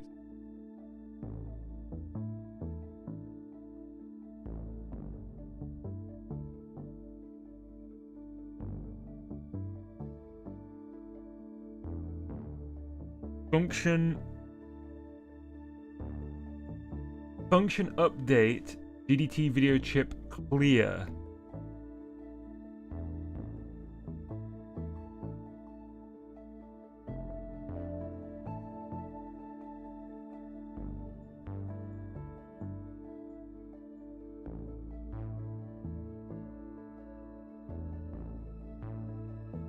There might be something around that command that we need to utilize here.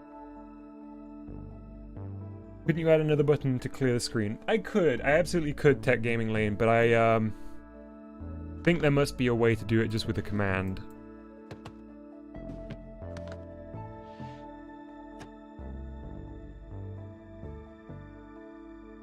Ooh, where's our lure? Good.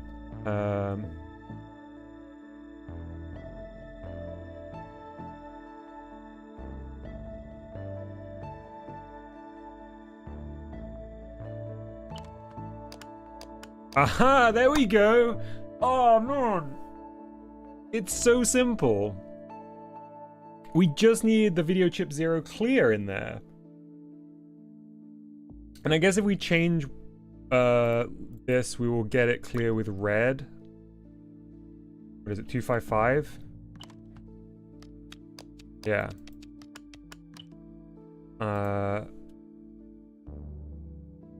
I'm gonna take that as a little victory.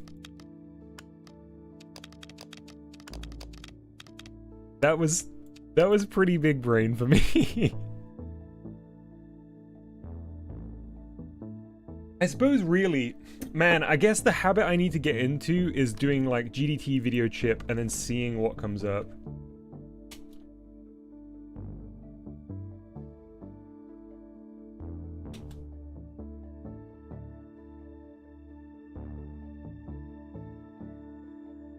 Yeah, I should have just... I need to remember that I can do this.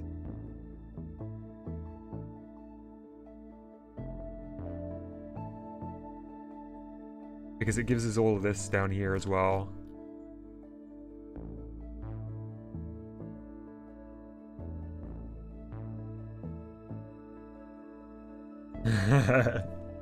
Thank you, Mr. O. Thank you, Not. Oh man, Chiliper, are you sleepy today?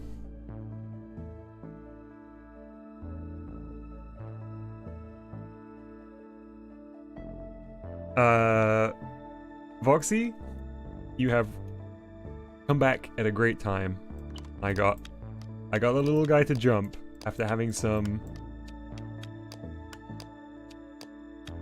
trouble getting the screen to clear between frames. I think if I change the VEC.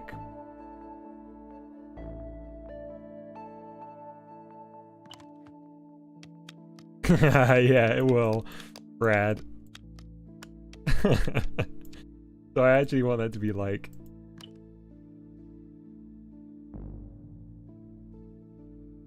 X and Y, isn't it? So I want the... Yeah, there we go. Nice big jump. Boing. Boing. We're definitely going to need to play sound, aren't we? So let's see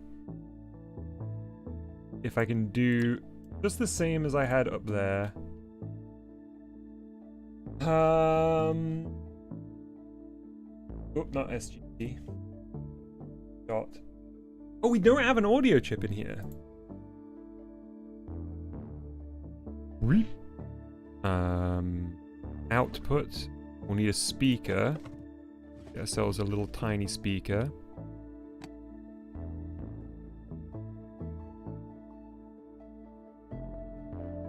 I'm still not sure what your goal is, just adding things to your toolbox.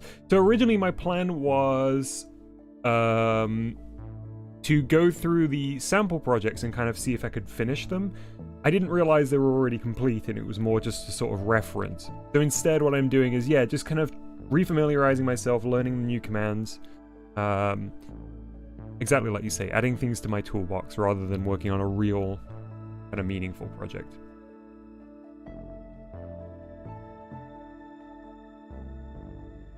Okay, and then in MISC, I will need a sound chip here. Audio chip. Ooh, I'm not going to have much room. Let's see if I can squeeze a bit more space out of these guys. Oh, look at this. This is a jam-packed circuit board here.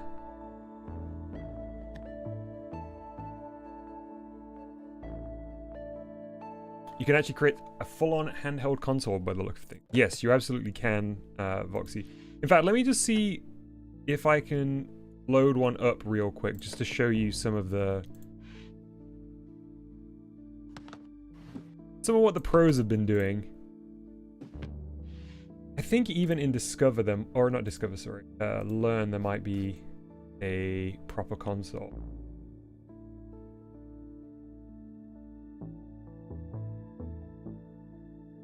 Oh, no, sorry, tutorials. Simple console here. This is a super basic one. Compared to what you can do, I guess. And they've got key bindings. I'm using the spacebar and a WASD keys, or just A and D, I suppose, here. I'm not actually clicking that button. I am using the keyboard and the key bindings for this. That's a super simple one. But gotta turn this off first. We go on to Discover and search by maybe subscriptions. What is this? Orbiter 2. This is by a user here. Oh, print it.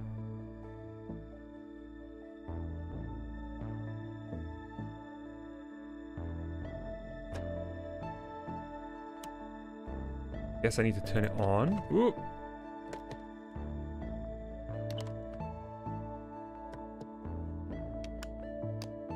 Ooh, it's like Lunar Lander. Their keyboard. No.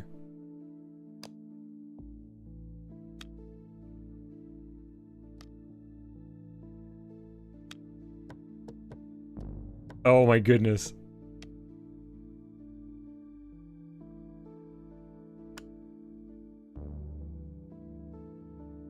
Oh, I'm gonna crash.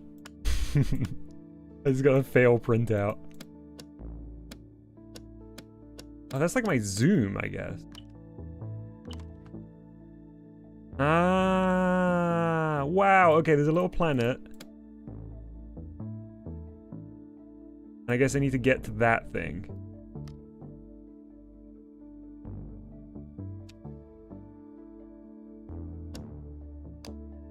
It's very far away.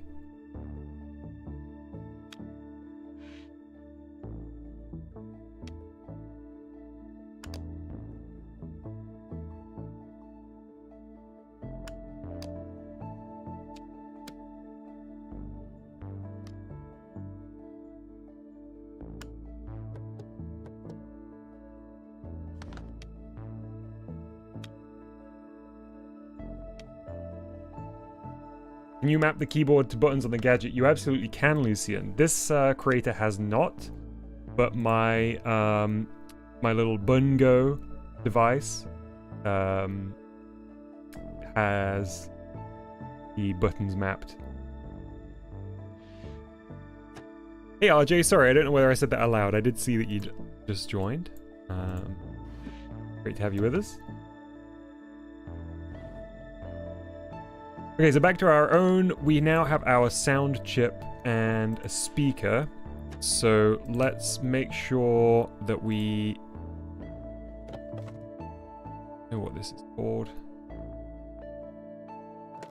Audio chip. So let me go into the code and let me go DDT audio chip. See what we can do.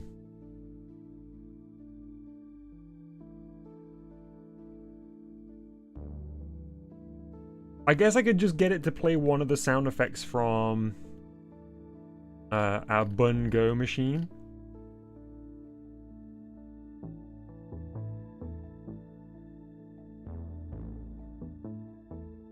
Maybe if I did play loop. Hang on. Let me go back and read about play loop.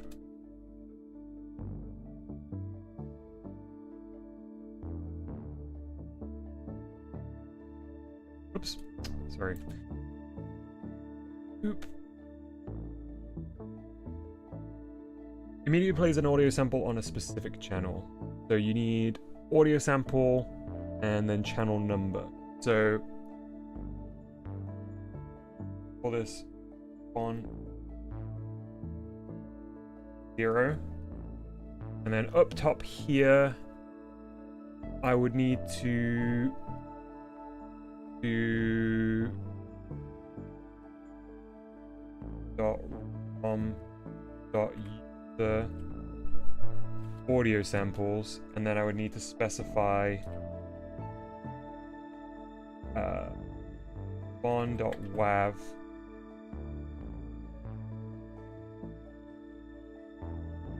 and then I'll need to import that so it's on the ROM.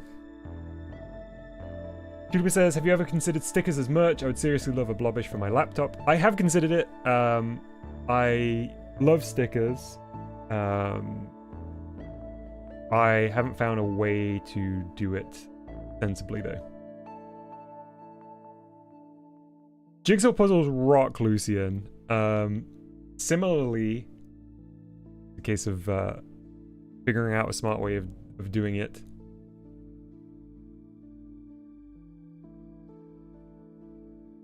So, no, that's image. Import Bon. Good luck, Chalupa. Hope it goes well.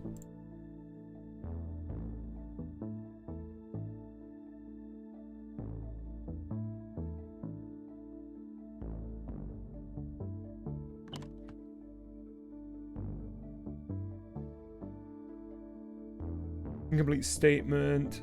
I'm gonna have to look at this again. I forgot what it is.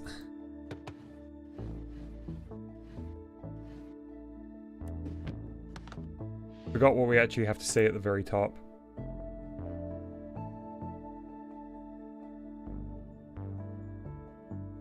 That's what I was missing, isn't it?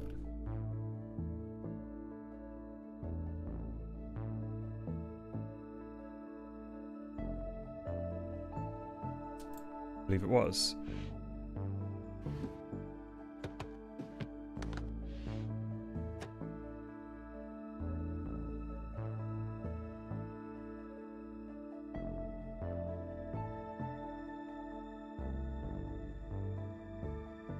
Right.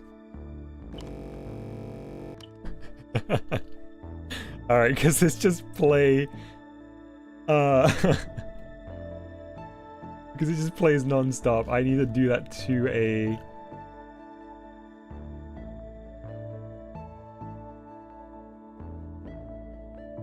button press.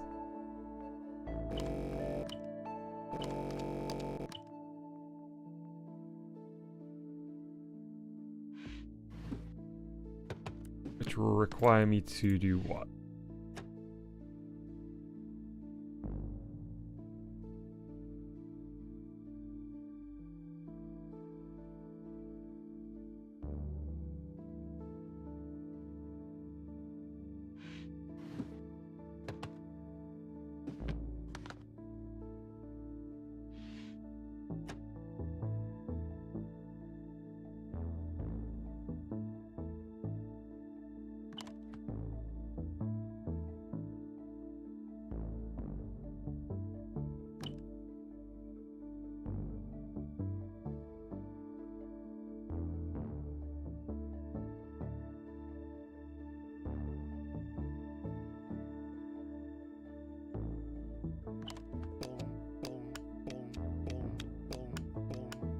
Perfect. All right, what a goofy little gadget.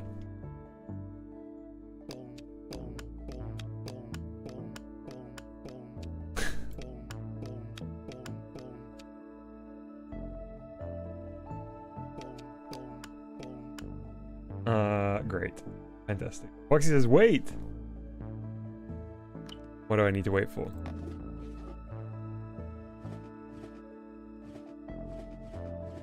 I do think I want to change this button. I don't really like this button. I think if I use one like this instead.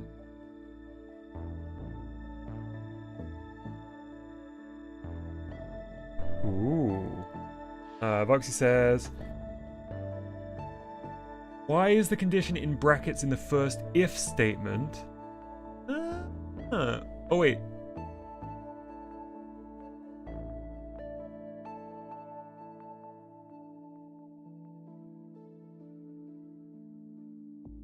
It's... See, not... It's not, right? It's just the LED button that's in brackets. Or am I wrong?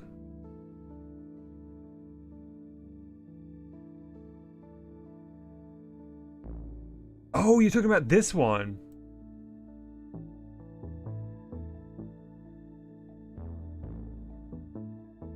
Maybe it doesn't matter. What happened if I put it in brackets here?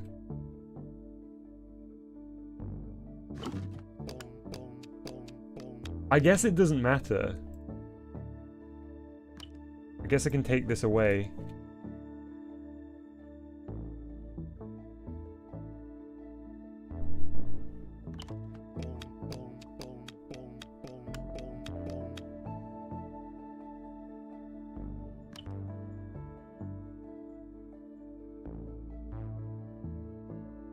Yeah, there must be some reason why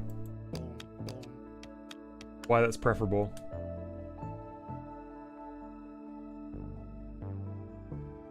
Yeah, Lucian, I agree. The way the text wraps is hard to read. That will partly be from the fact that, for whatever reason, I can't seem to consistently indent. Like, the indent key doesn't seem to function as I would expect here. It might be to do with my keyboard layout. But the other thing is, I would normally work at this text size, which is far more easy. A lot less of the text wraps. But it's too small for the stream, so I work at that size here.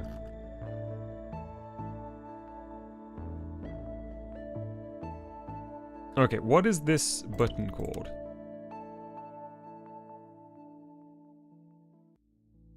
Much too small for stream. Yeah, exactly. If I get rid of this button, does it rename this? Now rename that to 0? No, it's always button 1.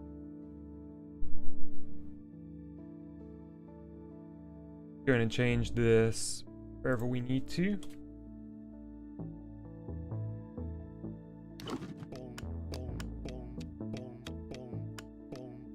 Good. And I think I might even be able to pick a smaller board here. Migrate this to.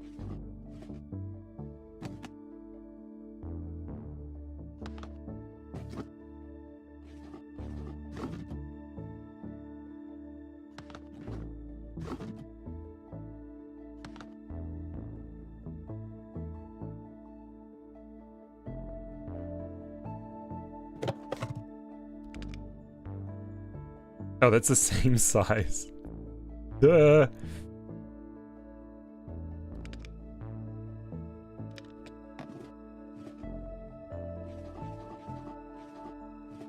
I don't have an option for...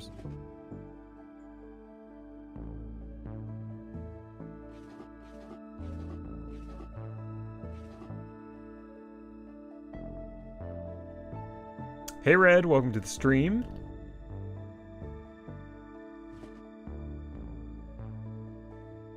Oh, I know what I could do.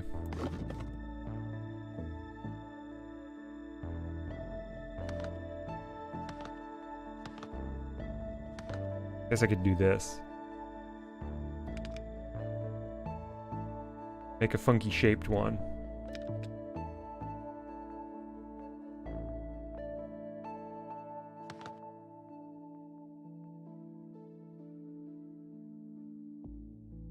And I can change the power button actually to an edge power button. Well,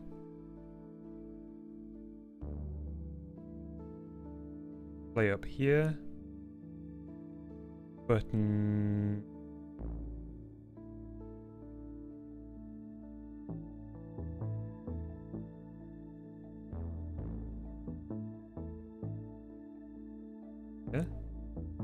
I need to not forget my chips. Never forget your chips. Floppy disk with an LCD, the future of storage. Yes! Look at that. I feel a little bit like I'm cheating with the display, with it kind of like being off the edge of the board there.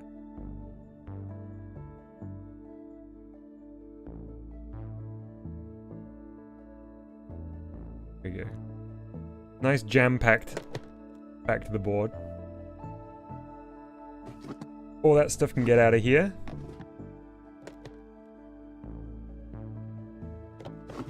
Maybe we'll put this.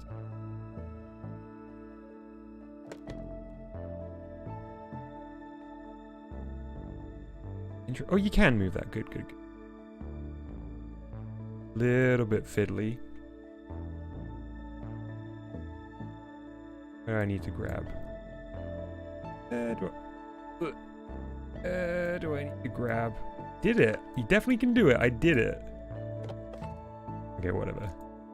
I didn't want to take the shell off so I could get a sense of the placement. Guess it. Oh, I know what I should do. Goes over here. That looks okay. That goes here, underneath the display. And then I should be able to, if I connect it up to the tool and check the button, I'm pretty sure I can put a symbol on it. Yes, I can. Do like an up arrow. Yeah. How do I change the color of the up arrow?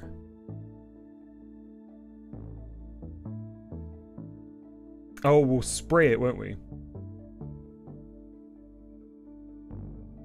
Mercury asks, so could you piece your own thing together by making use of the tutorial example gadgets? I'm pretty sure, Mercury, yeah. If you wouldn't want to go all the way from scratch. We can try that next, because I'm pretty sure you could. Can you put your own sprites on buttons?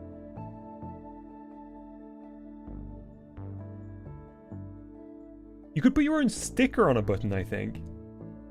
Hey, Scrubs, good to see you. Whoa, I don't even know what matrix methods finals are, but I hope it went smoothly. Great to see you. Alright, let's do some spraying. I think this little gadget should be... Ooh, maybe like a purple. And the button should be white, maybe? Oh yeah, they don't really have a white in the selection, which kind of bums me out. blue for the little...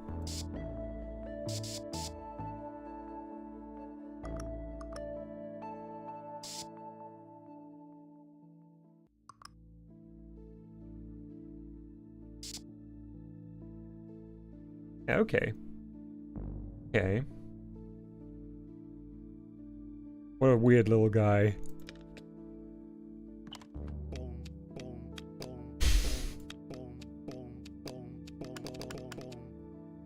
That might be the silliest gadget I've made yet.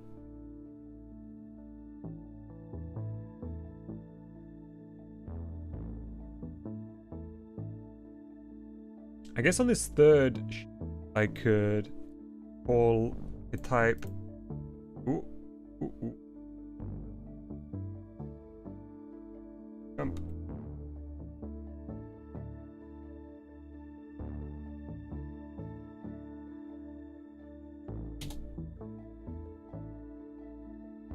Just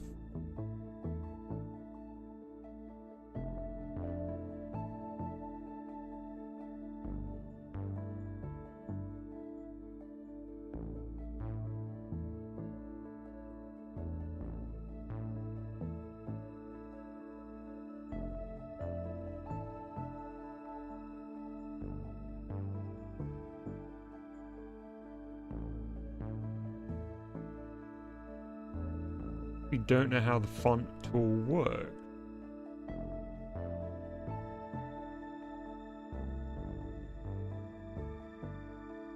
Okay, I guess I'll just write it. Let's go for nice. Pale blue here.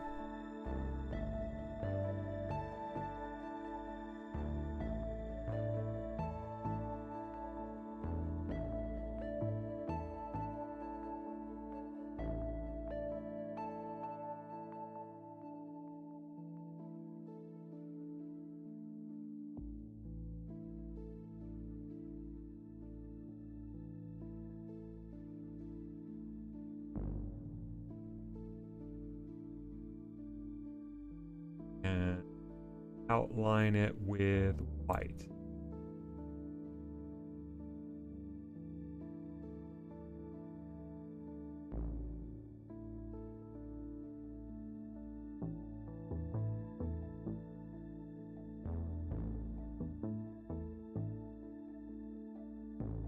Oops.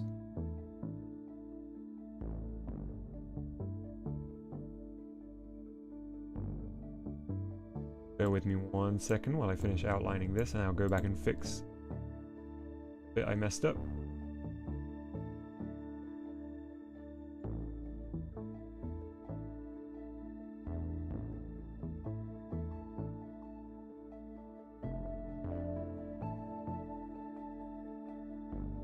Oh no!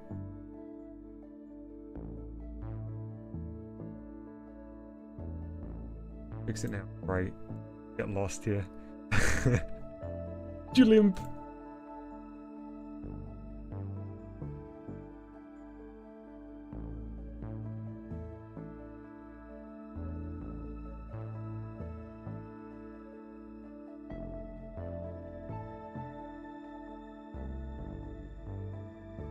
Gross, I can't recall if you were here for the demo version of this that I tried out, but you can do some wild stuff in here. It uses Lua, or a version of Lua.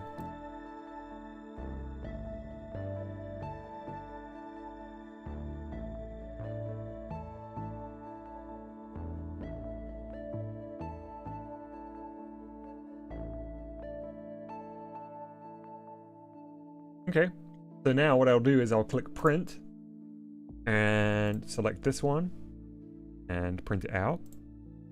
And now using my tweezers. Oh, I forgot to fill the inside. Okay, well, forget about you.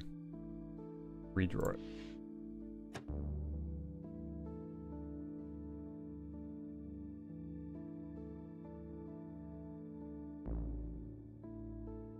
Perfect. Now we'll print just you. And we'll use our tweezers to put it onto the thing.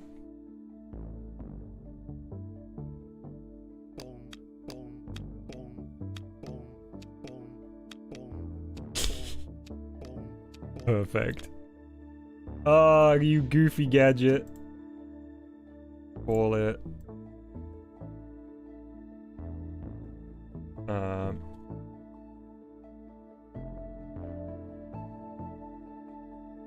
Jump.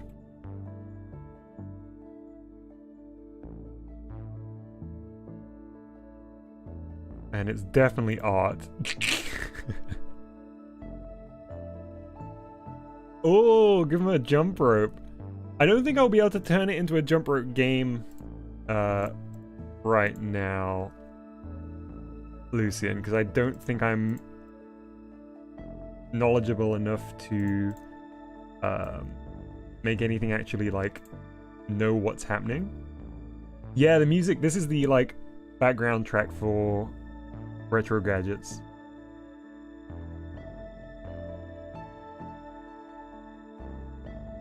But I do like the idea of the jump rope.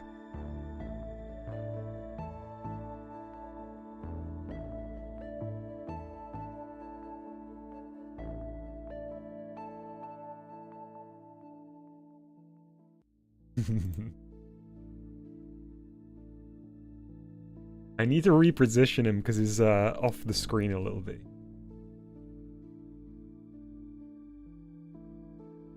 So I think it would just be maybe like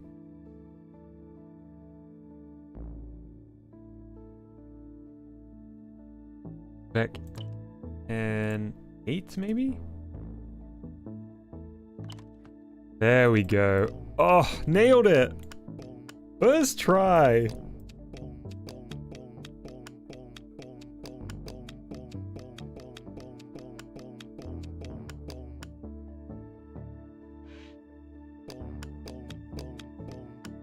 So nice.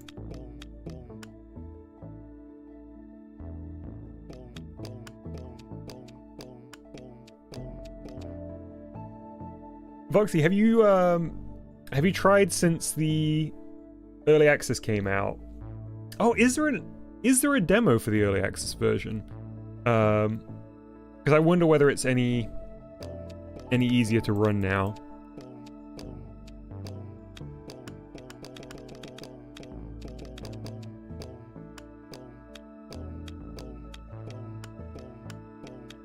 Ooh, I just had an idea. Is there a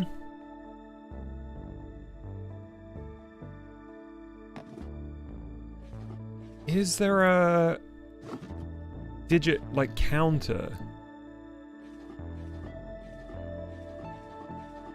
Yes, there is.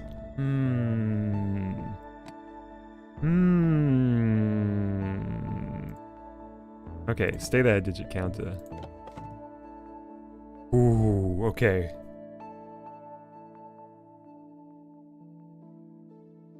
Let me see if I can do some magic.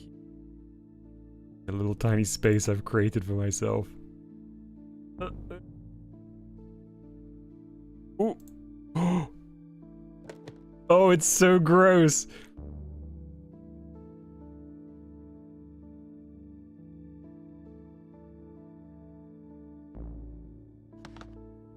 Where are my tweezers? I'm gonna put you there for a second jump.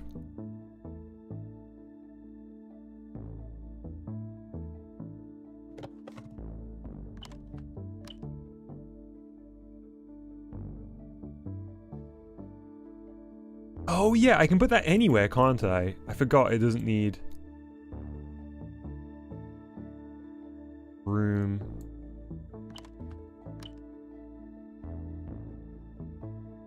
That does, on the other hand.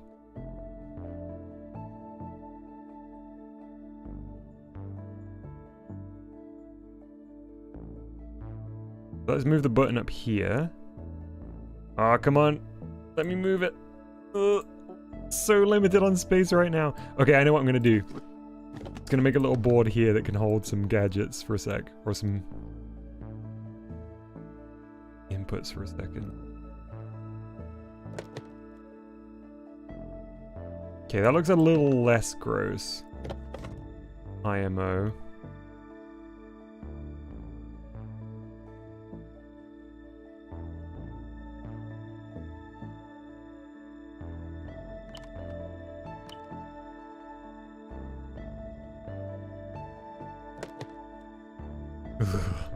What a ramshackle little thing I've made.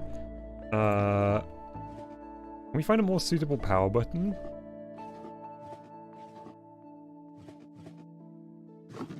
Power button in MISC.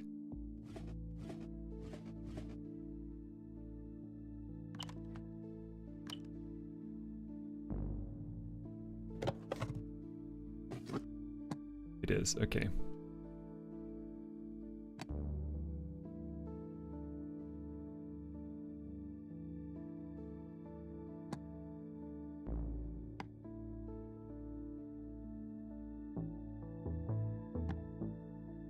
I guess that is our best option, size-wise.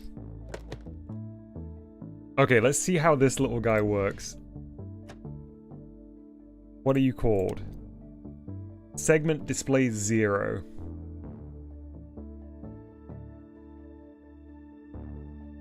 So let's try t dot segment displays 0. Show digit expects group index number. What is group index digit number?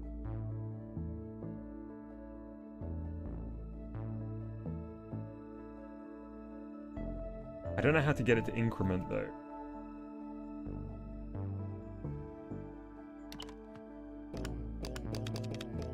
So it's currently just displaying 1.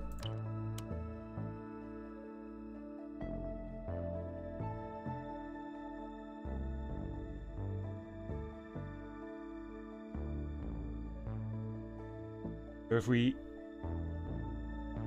do this,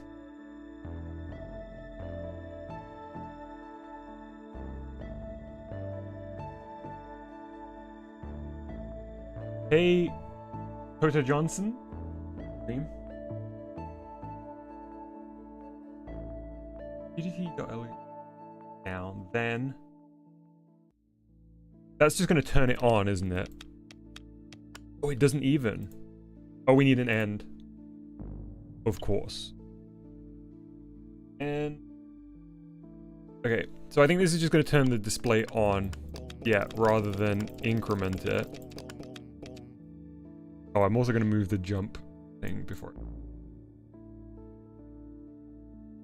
You off. Get rid of that board. Move jump. Oh, it just fits. Guess I should move this up.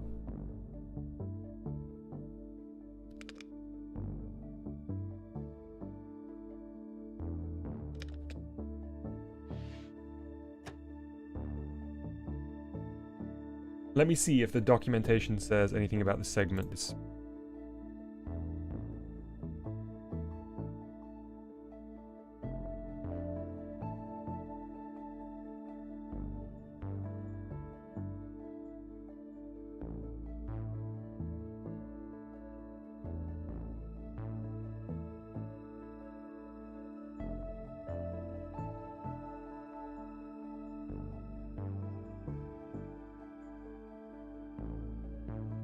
Feed a global variable that increments every button press into the counter object. That sounds like also what Scrubs was saying. How do I set up a global variable?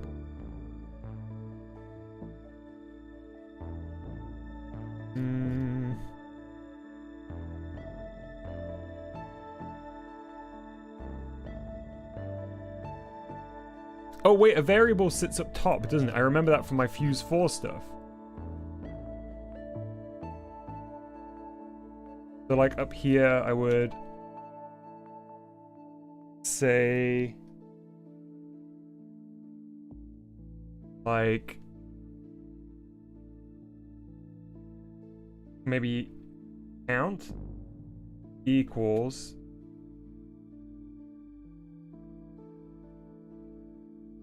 I don't know.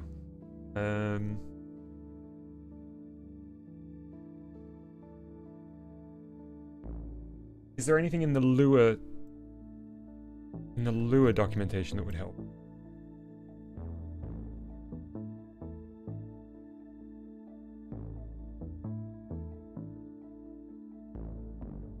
Oh wait, hang on.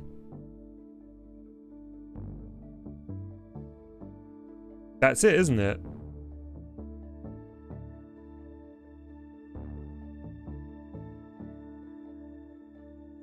I think this is exactly what we need in the cookbook here.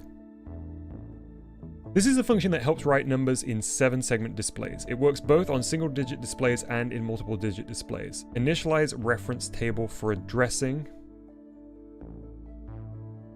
digits in the 7-segment.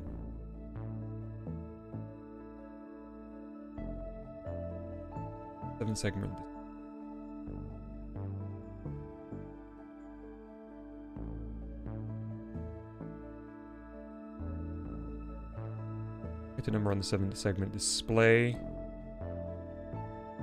Displays the 7-segment display component position. Well, that's this bit here, isn't it? Function write number. Is that what I'm already using?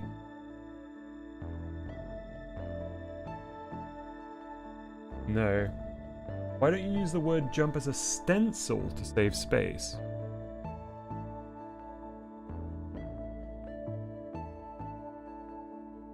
I'm not exactly sure what you mean, tech game laning. Sorry, tech gaming lane.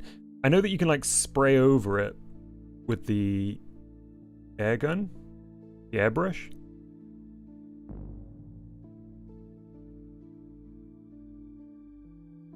Could start with count 0.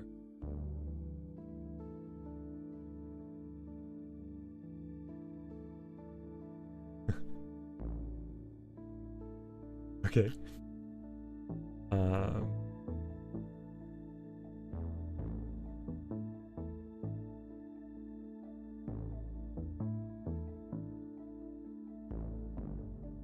But this wouldn't help me increment it, would it? Is there anything here that would...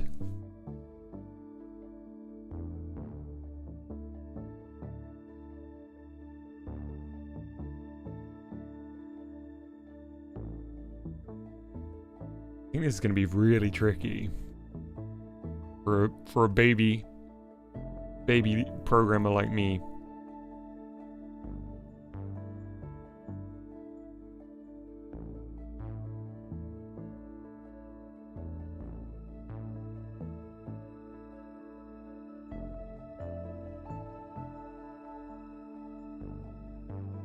Oh yeah, the thing I was actually initially gonna look up was syntax reference.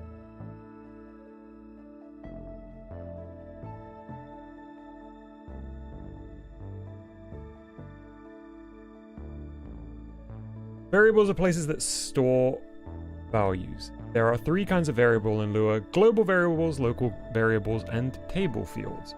A single name can denote a global variable or local variable, or a function's formal parameter, which is a particular kind of local variable. Var, then 2 symbols that I don't know, 2 colons equals names.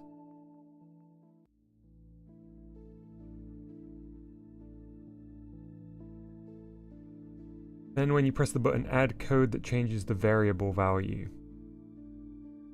Yeah, I think you're absolutely on the correct train of logic there, Lucian.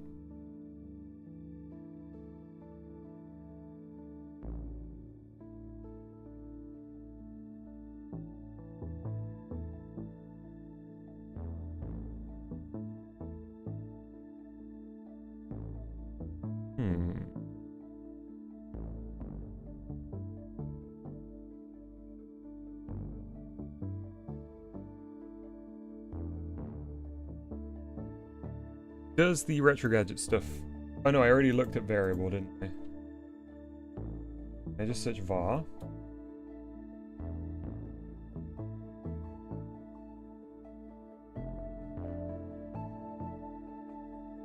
I believe count equals count plus 1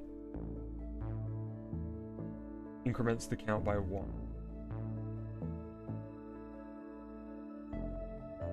Oh wait, count equals 0, and then down here, right? I would do...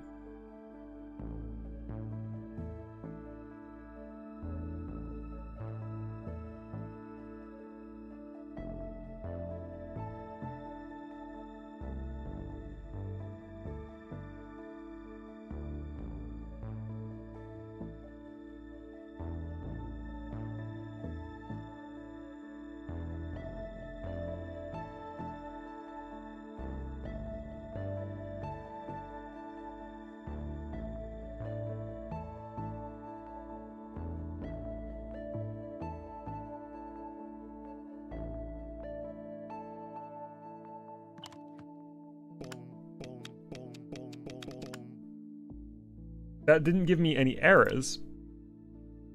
So I think that's working. We just don't know how, or I don't know how to then get it to go to.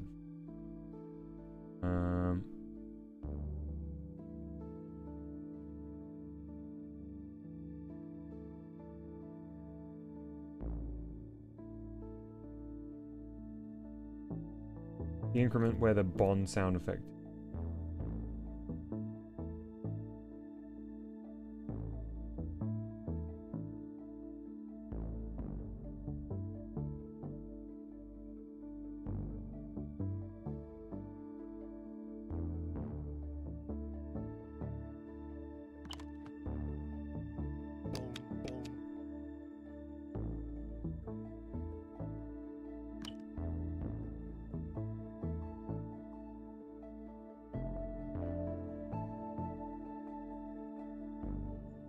Oh, what was it? It was GDT dot segment display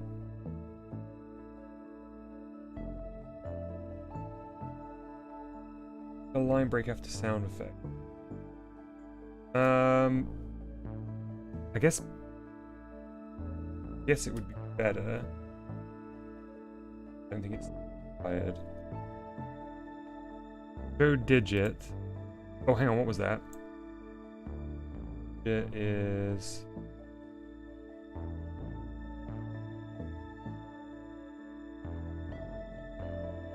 number then would that just be count?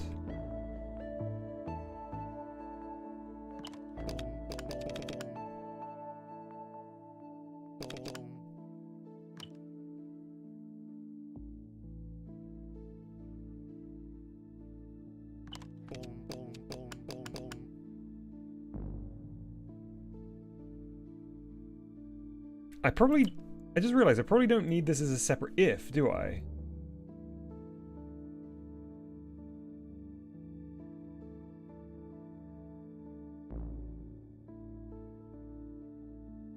Oh wait, I do because it's yeah, I do.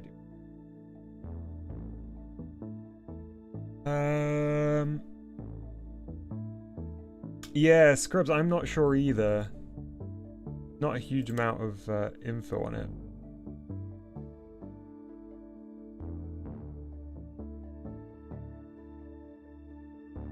I think that's if you just want it set to one of those.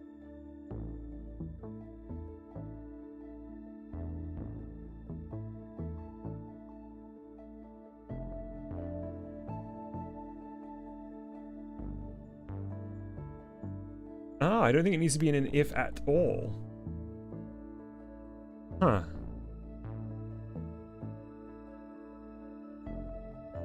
So just like this part here, like this? Maybe? I know we're all kind of guessing. Didn't break anything.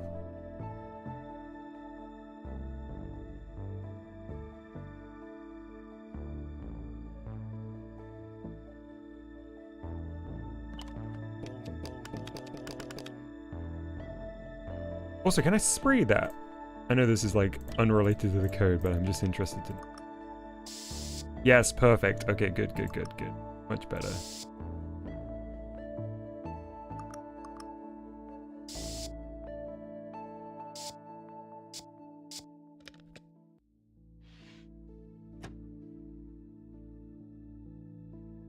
What does the cookbook say?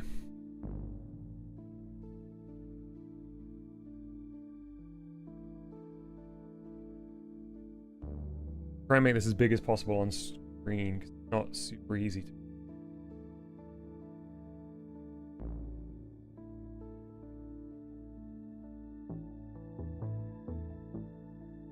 Where's the number on the segment display? Display the segment display component. That's this part.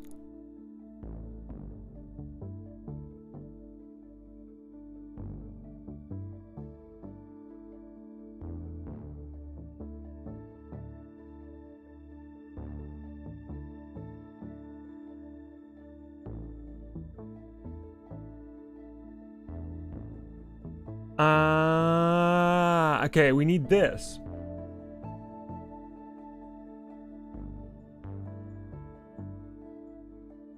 I think.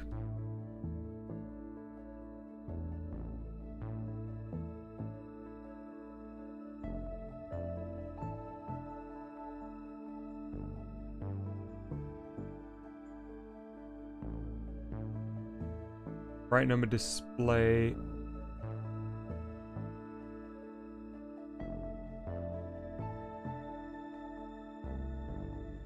Position 1.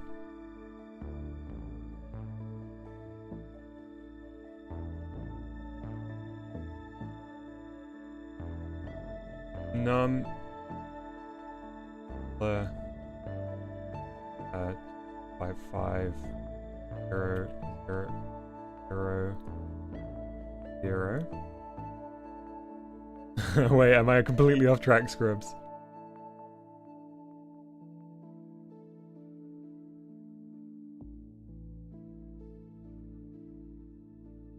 Oh, it's not found in segment display.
Position expected type.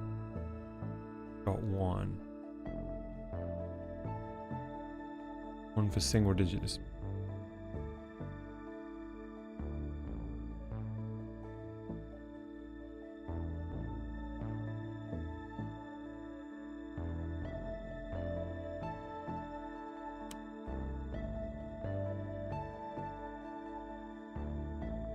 Okay. Okay, right.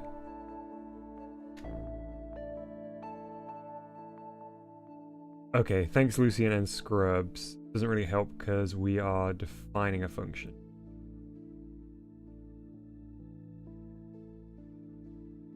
I guess we could call that function, but maybe we can just do it straight away with this. Instead.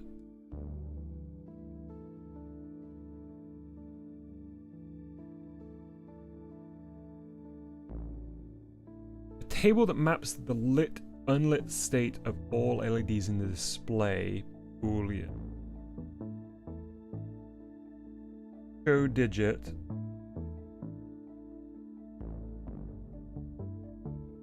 Group index digit. The group index is referring to which of the digits, maybe? So if I had more than one. So it should just be like 1 and then... Yeah, I really think it should be like 1 and then... whatever we called this up here. Count. Wrong. I think we did this before.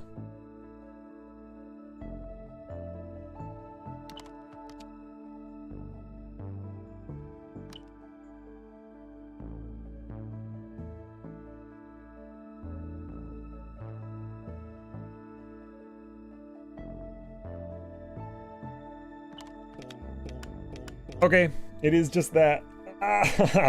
We were so close the first time round. It's always the case. It's always the case.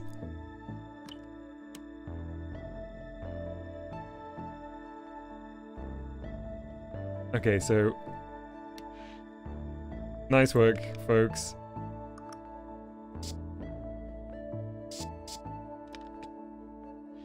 Yeah, it was super easy.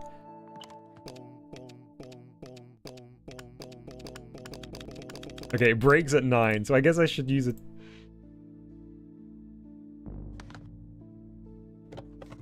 Oh, I'm trying to recall, there was something.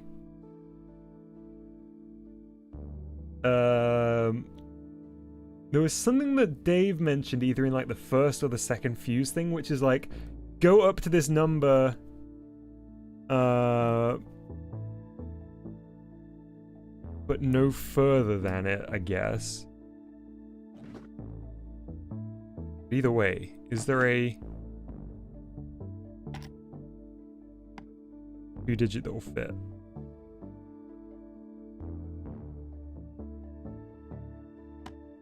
Guess we'll stick with 1 and then have it loop. Now.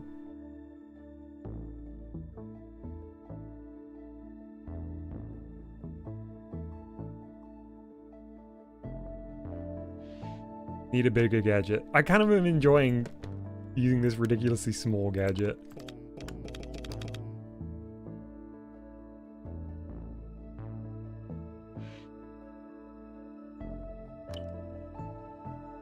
Yeah, if I do it gray, that will be much easier. Good shout, Tech Gaming Lane.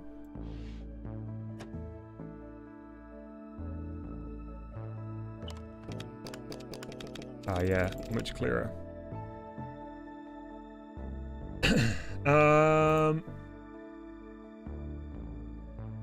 There must be like a count plus 1.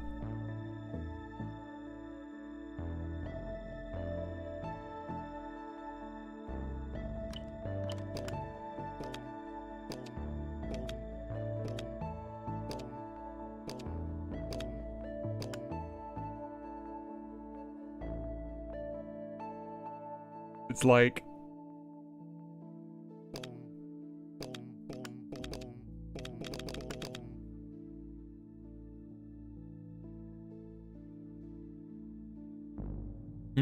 I guess what I could do if I wanted this to be a little bit more useful as an actual counter,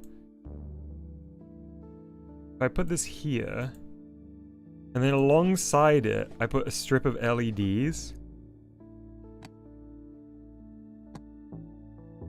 that like counted each. Okay, there's definitely no room for that. There's definitely no room for that. Fine, I'll make a bigger one. Mercury says maybe there's a way of doing something like if the variable counting up when pressing the button is greater than 10, then set to 0 or something. So once you've reached the max, it starts again at 0. Yeah, that's exactly what I was thinking. Scrub says, I believe you can use the min function for that.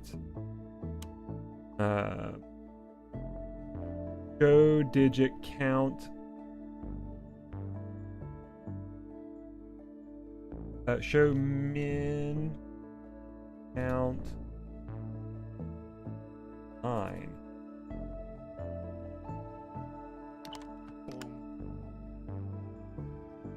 Attempt to call a nil value.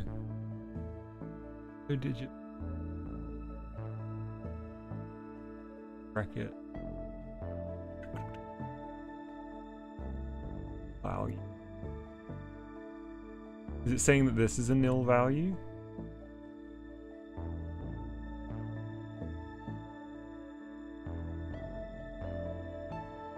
Poor little guy is stuck in the air.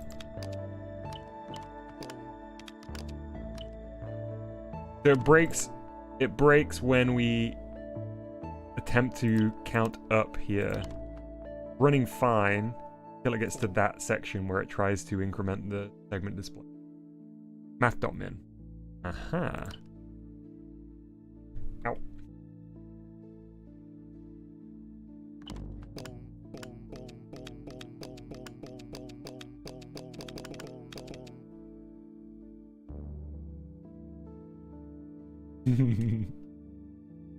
That's okay, Voxy.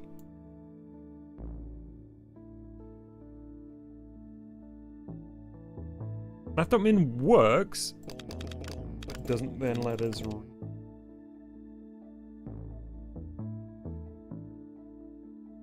there anything about math.min in the... Hey Brown, welcome to the stream.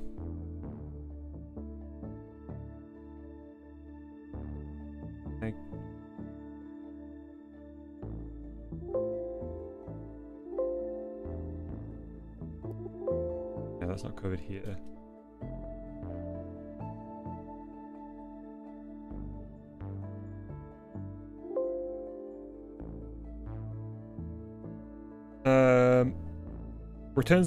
Returns the minimum value among its arguments.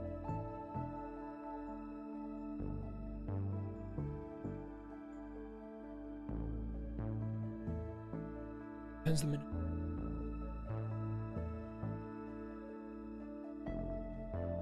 Among its arguments.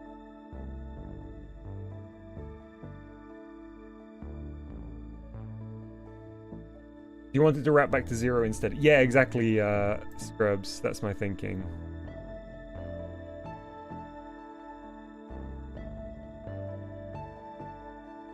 As Mercury very nicely above.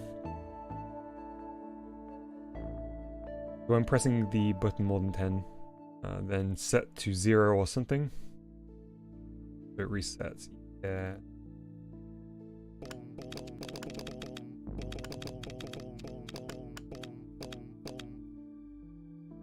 Oh, I'm gonna put a keyboard chip in. Should just about squeeze it in.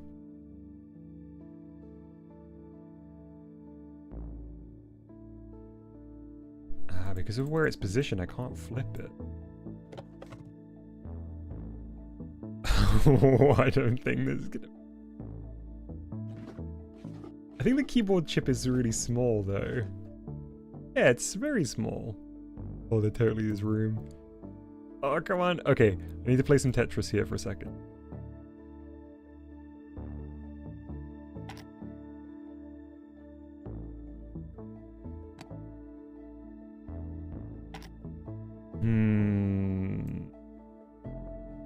Okay, good. Okay, nice. Uh-huh. CPU. Keyboard. No! I thought there was room!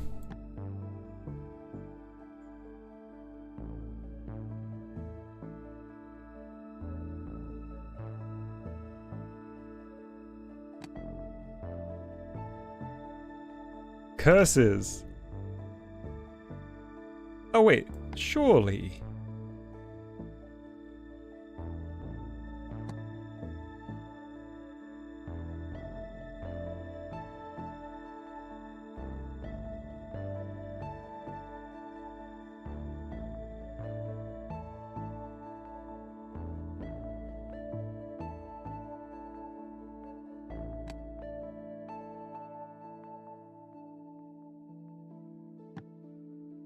I think you can say count equals count plus 1 cent 10.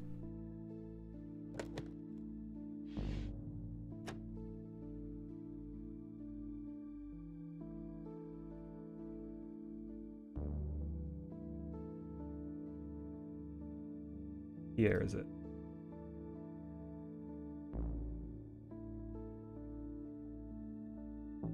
Oh wait, hang on, no, not up here.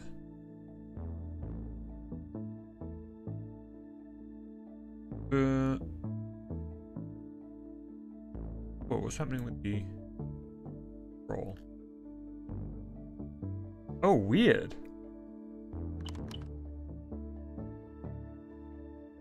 Kept popping me up. Okay.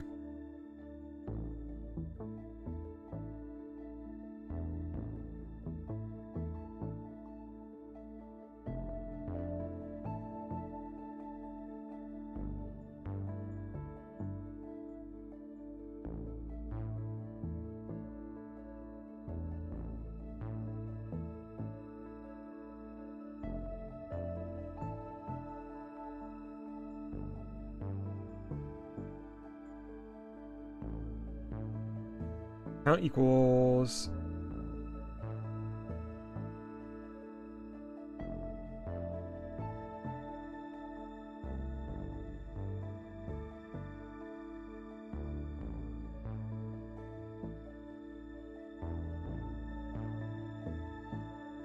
percent.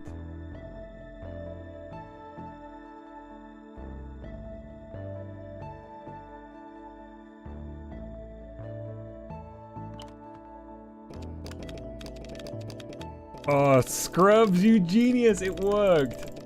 Okay, so wait.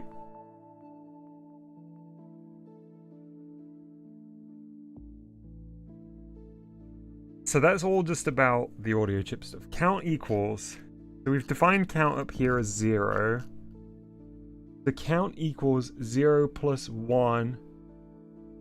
So what is the percent function, or like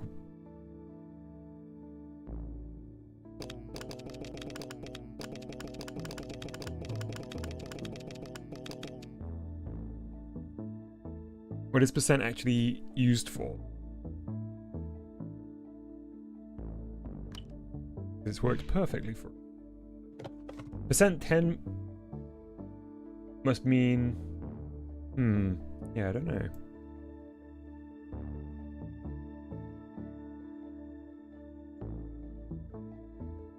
It's a modulus operator or the remainder of a division statement. Modulo. Okay. Brand new to me.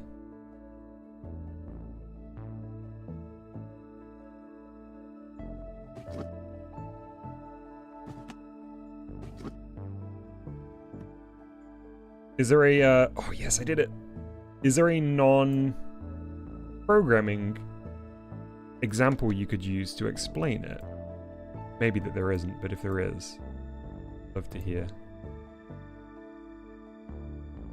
Have I ever done divisions with remainders? I don't believe I have. Or if I have, I've forgotten.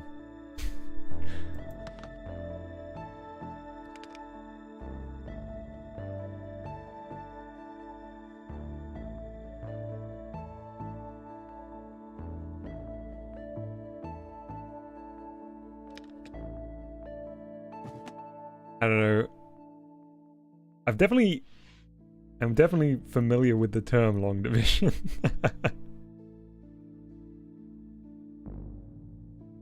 14% of 10 equals 4 because 14 over 10 is 1 with a remainder of 4.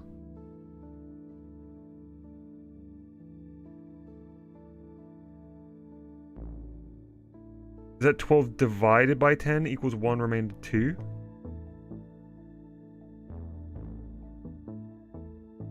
So 12% and equals. Okay.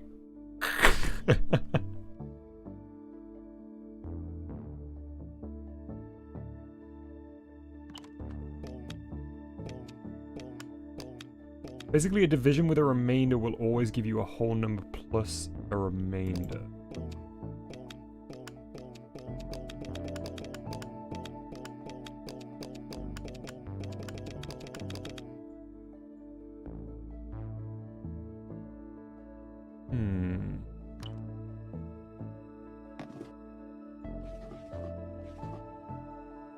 I see.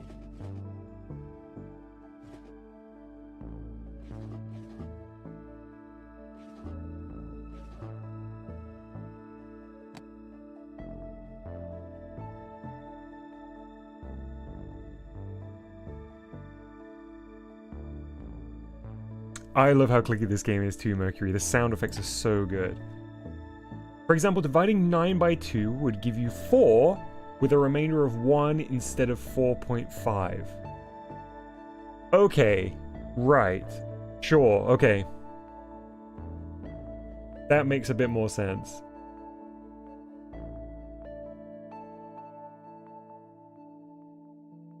Gotcha, gotcha. Okay.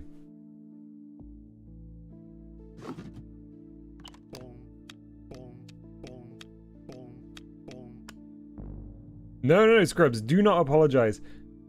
If I'm stumped by something, I would always rather, like, I will sincerely try to understand it, even if it's, you know, beyond where I am right now, like I definitely don't want to give the impression that if I don't know something, I don't want to learn it. It is just sometimes like way beyond where I am. But I think Foxy's explanation makes it make sense hypothetically, even if I don't think I could necessarily always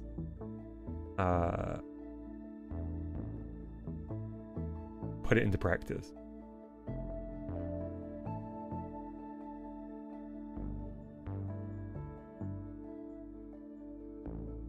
So like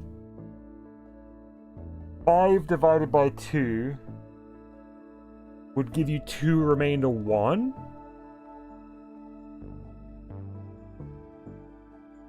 Is that correct? Instead of 2.5. Okay, right. Man, I don't think I ever did that. I don't think I ever did that in school. Bearing in mind, I was in like the lowest set for maths. I did get my qualification, but like nothing more. And the modulo function will return the remainder specifically. So let's look at the code again. Where is it?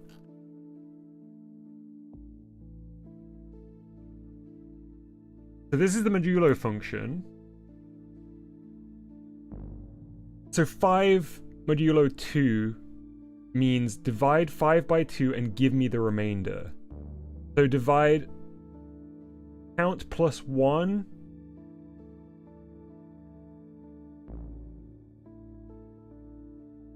Divide count plus 1 by 10 and give me the remainder. Is that what this is saying here? Count being 0 plus 1.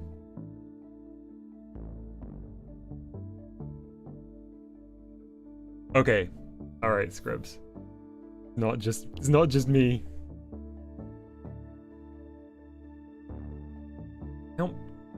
Count modulo 10. Always give you the first digit.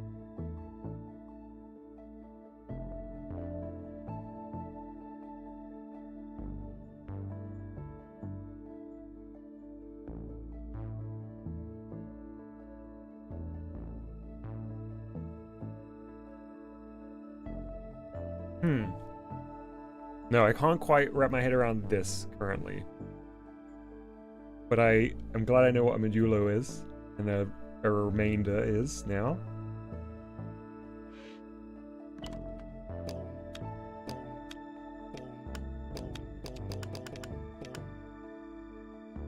Oh yeah, okay. No, that's a great shout, Scrubs. We can change the 10 to something else to see how it works. Okay, so let's try 5.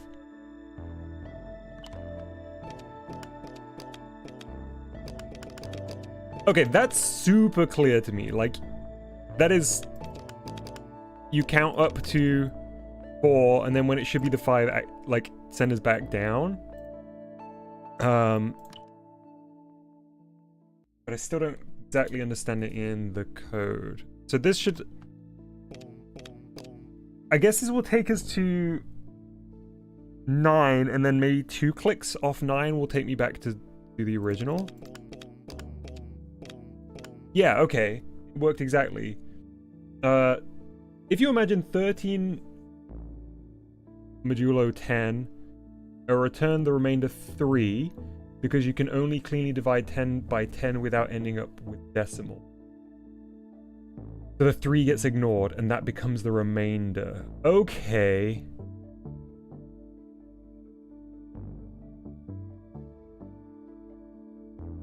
I'm pleased that this worked exactly as I anticipated. So I set it up to be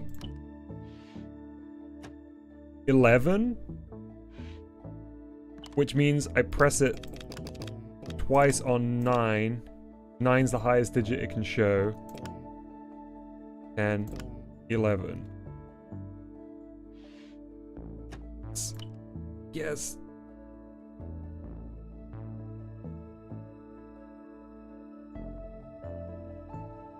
But count 2 count plus 2, it would give us 2468 for resetting.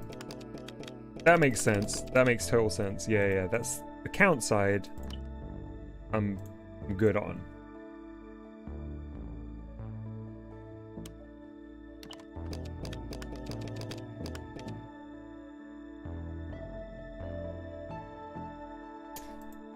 Man, I genuinely love learning new stuff.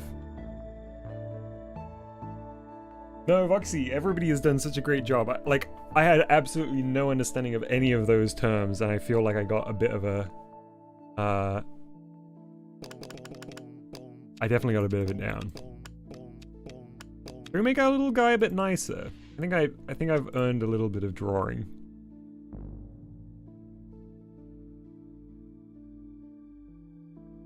Maybe I'll do it down here and then move it up there in a minute.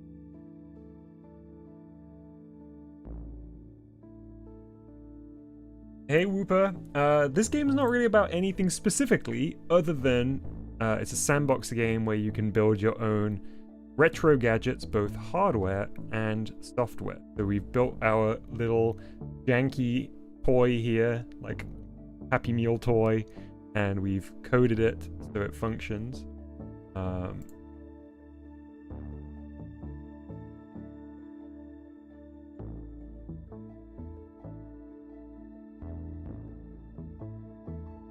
Imagine if he just looked like a percent symbol. Maybe I can give him a percent symbol face. Your logo is in the game. I think you're referring to this, Whooper. They've got the ability to add custom cutting mats, so I made my own custom cutting mat.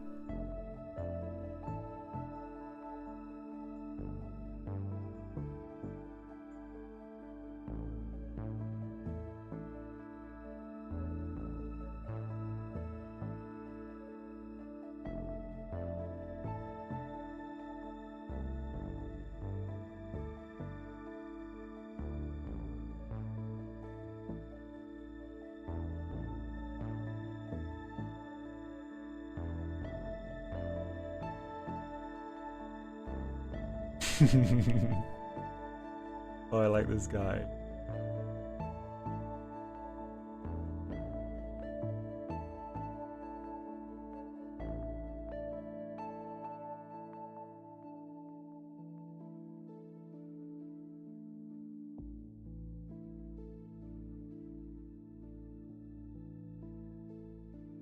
Okay, let's give him his little legs.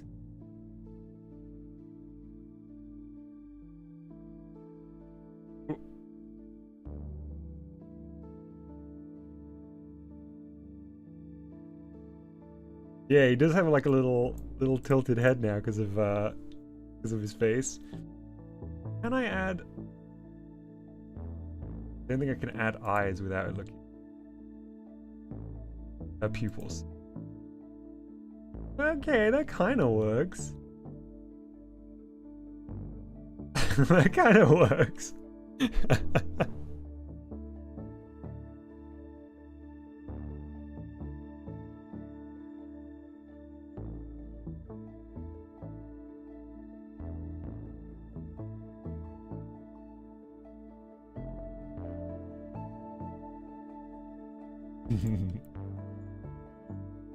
I need to move him 1 pixel up. Oops. Do like a drop shadow thing.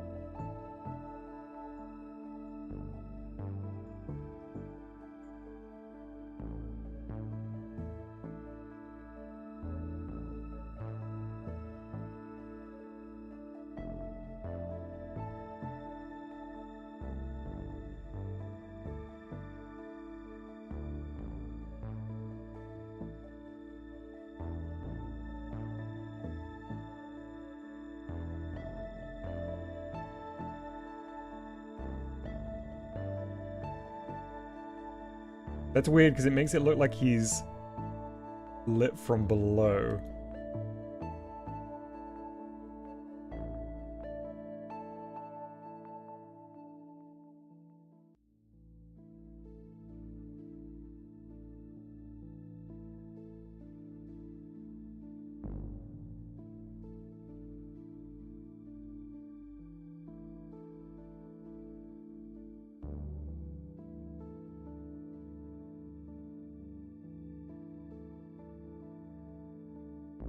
Lucy says, could be lit but from below. That is true.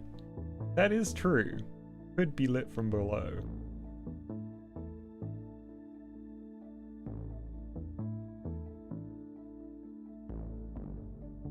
Now it's lit from this side.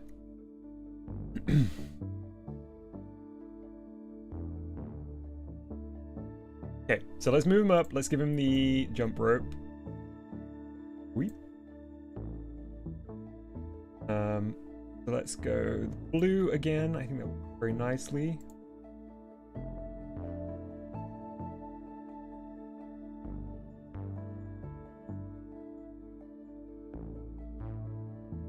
I did see, I believe it was Scrub's comment saying that typically when you jump, the rope is below you.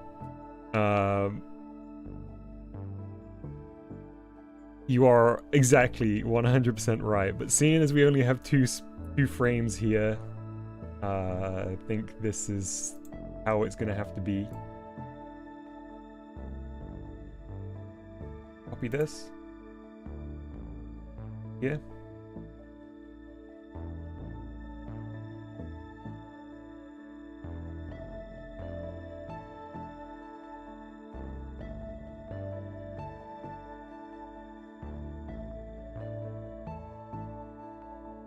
Then I had to get rid of... Ah, there we go.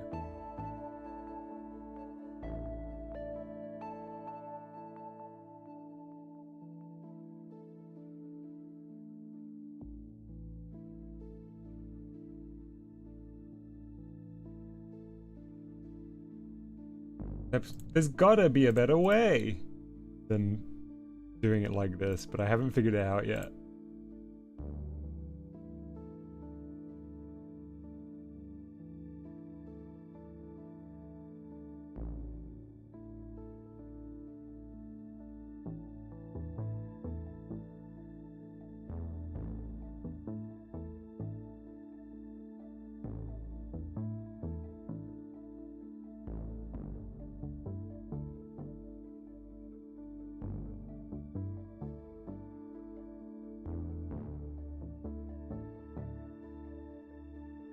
Got much stubbier arms than the other one.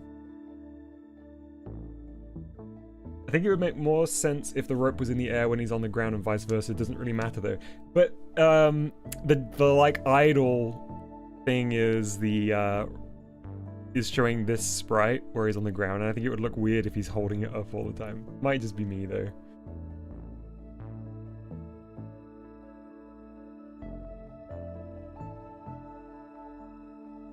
Can't be doing with such stubby arm.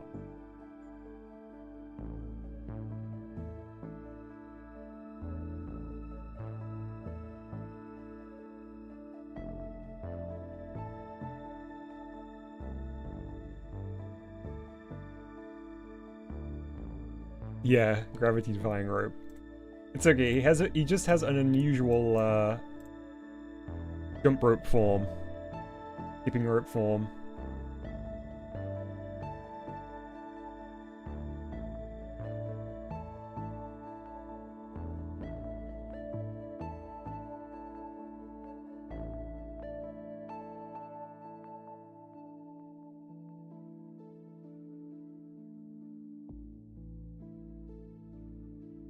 Man, if anyone knows a better way to delete stuff in this editor,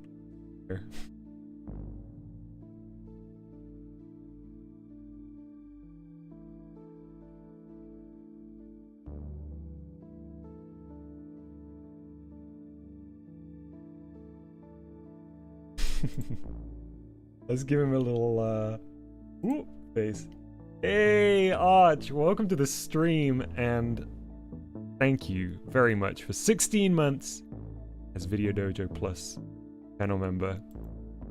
It is much, much appreciated.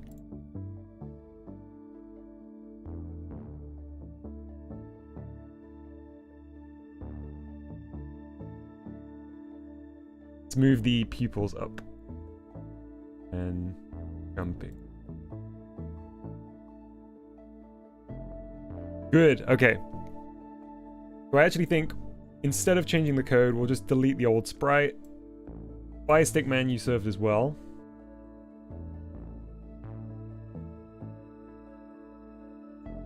And then we'll grab these and up. But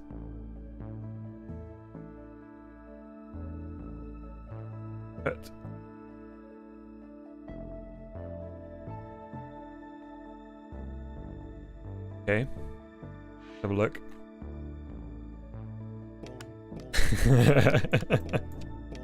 Yes.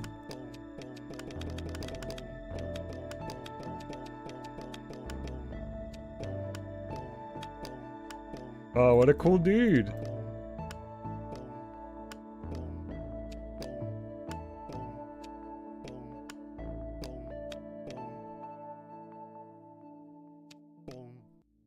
I feel like his feet kind of shrink when he's jumping. I need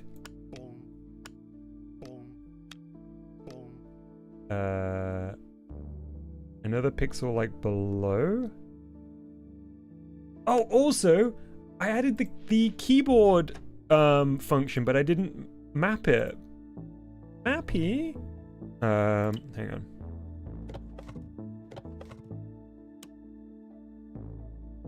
Forgotten how you do the keyboard function.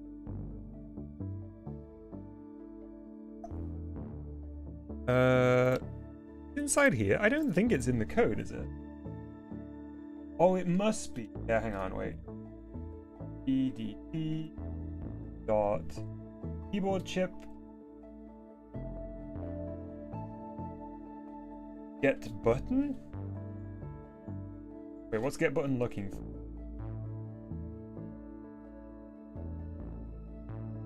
Keyboard chip input name, input store.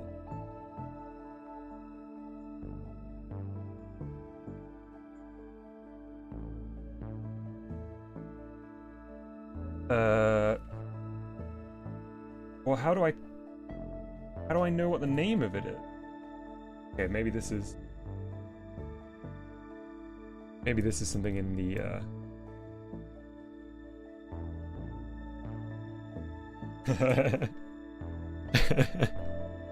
Light says, Don, what are you using as a webcam? Your desk looks pixelated.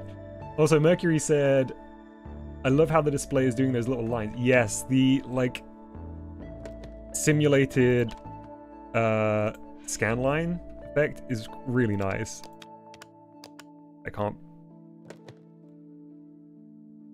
Oh, I guess I broke the code because I put this. Yeah.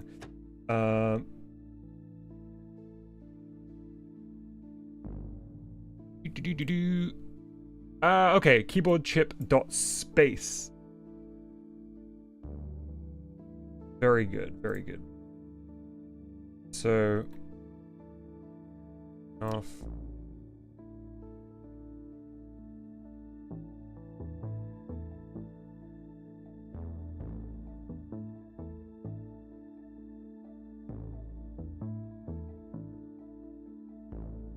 Does Lightbulb friend have a name? It's clearly got to be modulo. It has to be.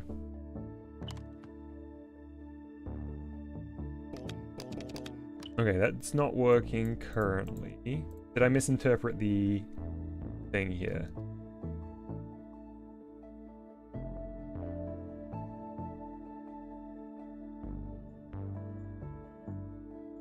Chip event. Oh, right.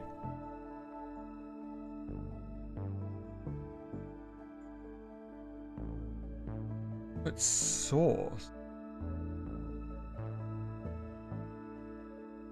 Where is my Bungo thingy works with keys, right? Yeah, so what is it in here?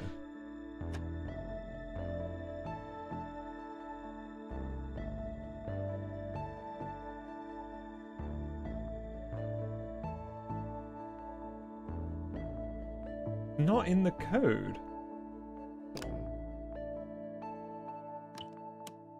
It's Input source is here. Right. Gotcha. Okay.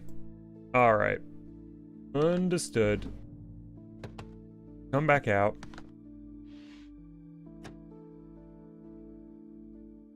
So I actually don't need to do any of this stuff. I just need to... I looked. I just need to select this. Input source. Keyboard chip. Space. There we go. Thought it was easier than that. There we go. So now I can just press the space bar. To my heart's content. Lucien says, oh, maybe next step could be have a full animation pressing the button once. Press button up. Delay. Down. Button press. Yeah, I like that idea.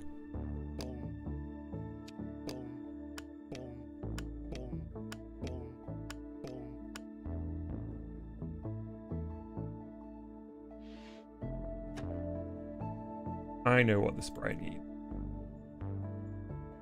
I think the legs need to come together a little bit. Yeah, Pizza Power, this game is a lot of fun.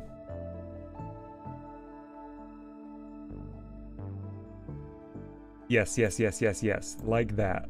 That's the one.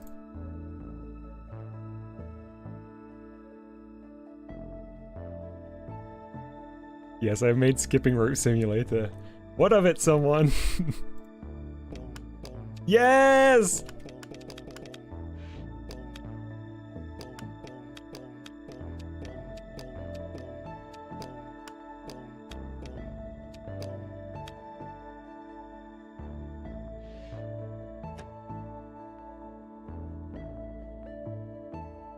Has there been any cool updates since last time you played? So Arch, the game's in early access now.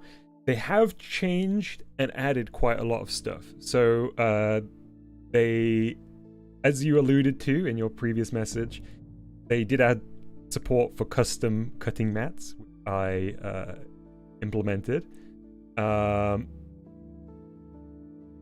The other kind of more tangible or meaningful stuff that they changed is there is now a couple of new chips. First one I haven't tinkered with at all is communication chip, which I believe is the stuff that lets you access web APIs, if I'm not mistaken, because I know that they were talking about wanting to add that. It might be that, it might be like talking between modules, I don't know yet. Security, I think, prevents editing to your device. Memories is something that allows you to store things between the device being turned on and off, I think. There is now ROM chips, which you need. I'll show you my ROM chip here. That you need to store things like sprite sheets and sounds. So that's changed. And it did break my Bungo.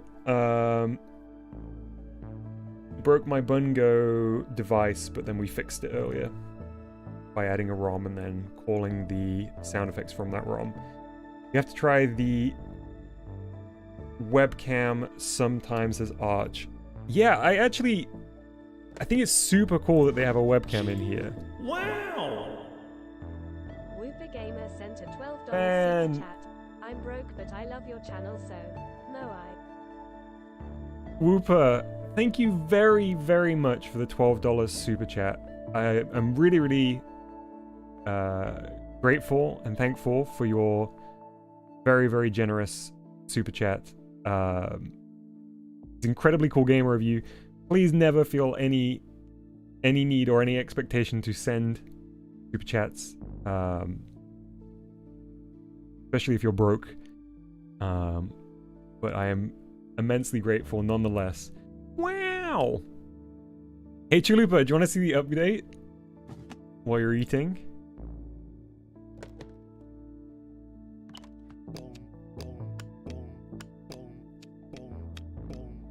Oh, also someone, I didn't want to ignore your message. Scribs actually said the same thing earlier. The jump rope should be under Modulo's legs at the peak of their jump. But right now I only have 2 sprites. So it needs to be up at some point. Segment display is a bit dim, I think. Yeah, I don't know how to alter that, but I agree, Voxy.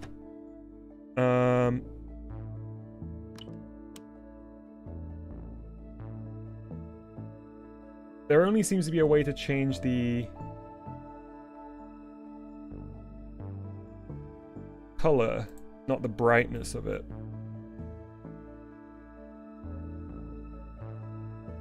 Make them white. Make the color white?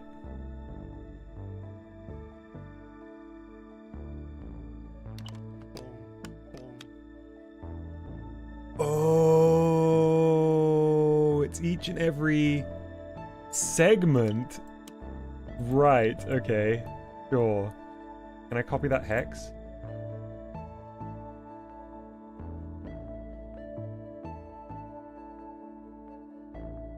Oh my goodness.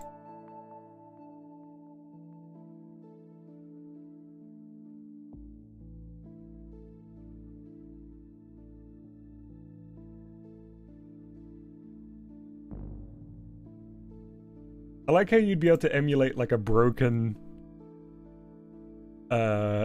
segment by just setting one of the colors weirdly.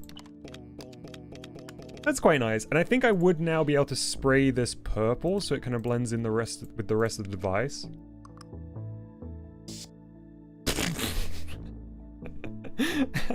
Yeah, exactly. That was what I meant to do.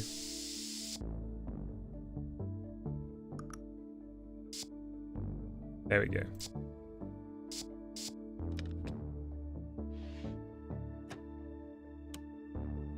Oops.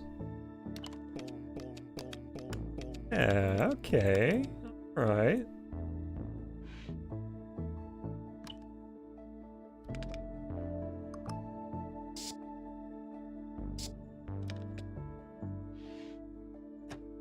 I might make a new frame in the animation to see whether we can do what has been suggested. So for now, let's do it over here. I'm going to do this and copy this time. Paste here. So I guess we'll have like, gonna kind of be in front of his face. Do you know if they're going to add more colors? I really hope so, Arch. I haven't heard anything about it.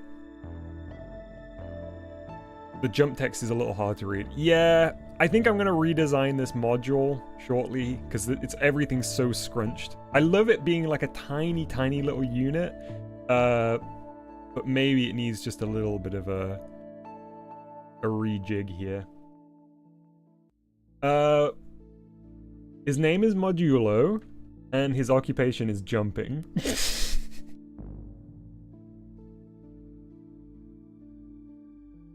That's all I can tell you.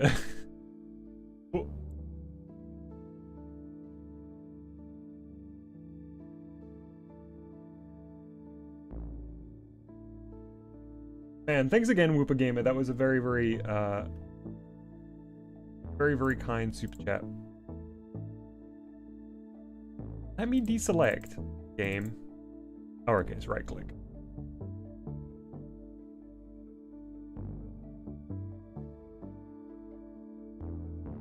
He can only count to 9 before he restarts. He's really trying. He's really, really trying, okay?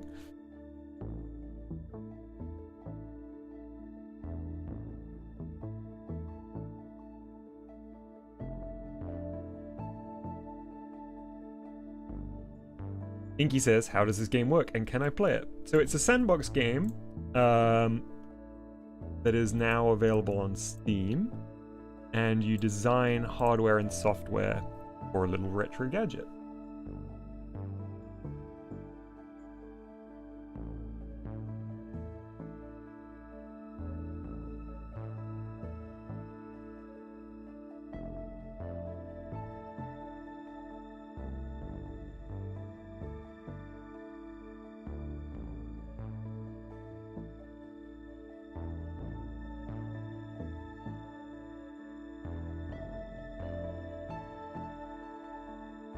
how much is it? That's a very good question. I think it's around 12 pounds GBP.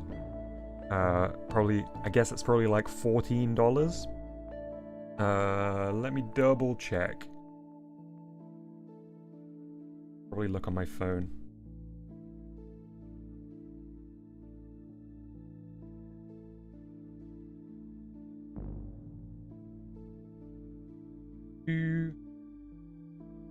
Chat might be able to $20. Thank you very much, Scrubs. I was just about to say chat might be able to do it before I can.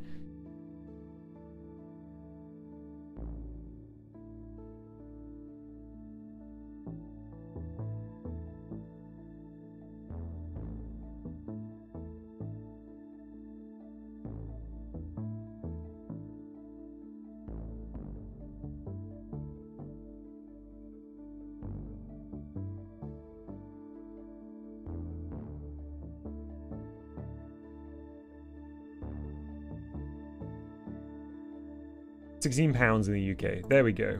I wasn't too far off.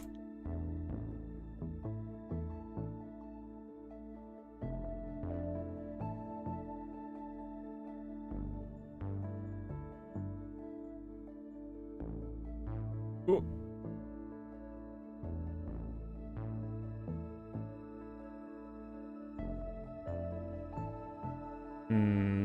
That's too corrupt.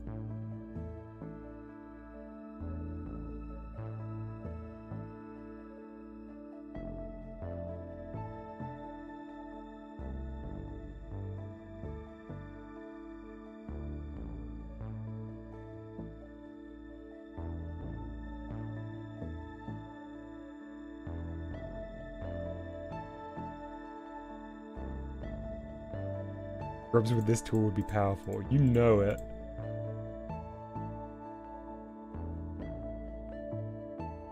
Alright, I think what I might do is just shift this over, because we don't actually need this to be... It was just thicker. 240 FPS AI interpolated animation. The logical next step. Cut.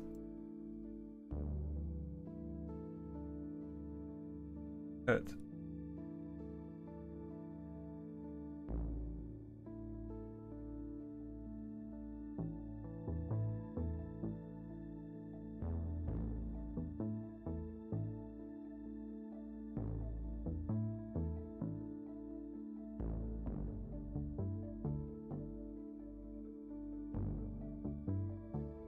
So, I guess...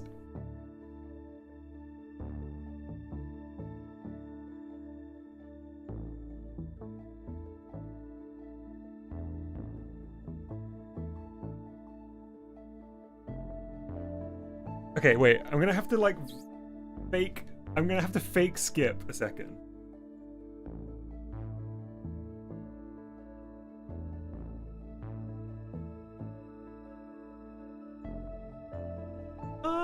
Okay, hang on. I could have the first sprite be like it over his back. Okay, let me copy this one.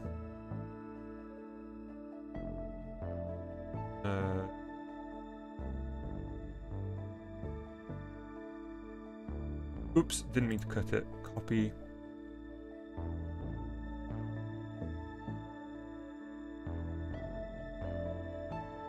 And then move it down.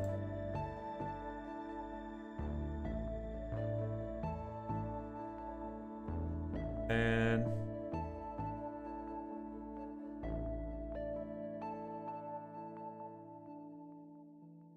have it like looped behind him. Yeah.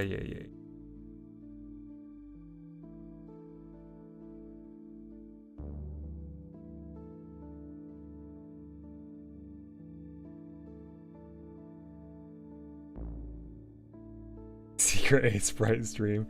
Dude has huge PC mascot energy. Yeah, Chalupa! Diskun's brother. Definitely see it. Is this Constructopia? Ooh, look. Idle animation. That would be the... hang on, wait. I'm jumping and swinging my arms to figure this out.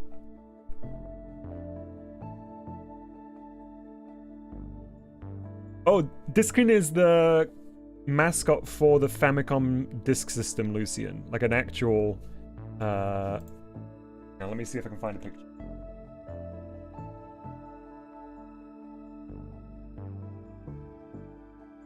An actual mascot made by Nintendo. Here he is. Look at this little guy. I know you can't see it yet. This guy.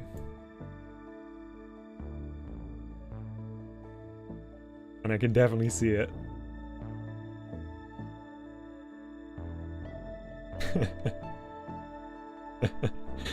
I'm jumping and swinging my arms. Let's figure this out, Dom 2022. That's the kind of insightful commentary that you get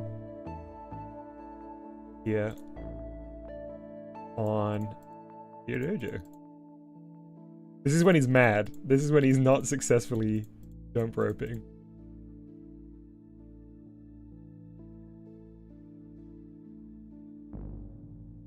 I only want 3 frames of animation. How can I simplify?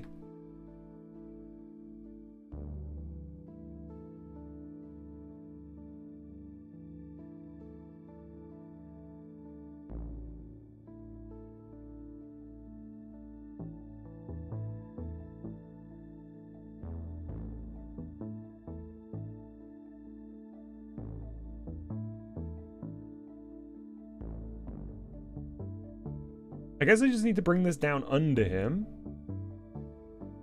Yeah, okay, I think I got it. Yeah, I think it would be great for educational purposes.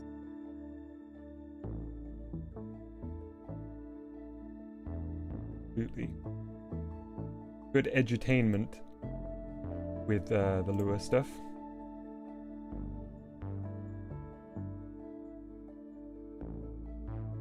Hey Jose, yeah, this dude does have a name. His name's Modulo.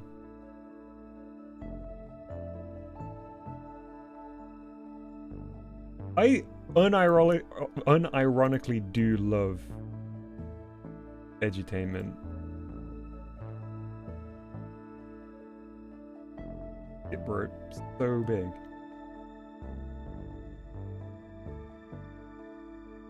Okay, that's all right for a 3-frame animation, I think.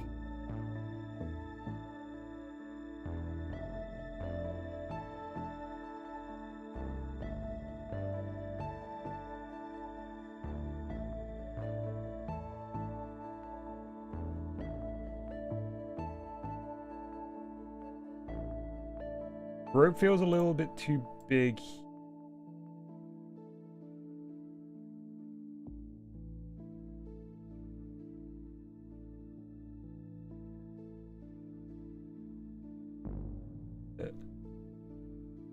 Yes.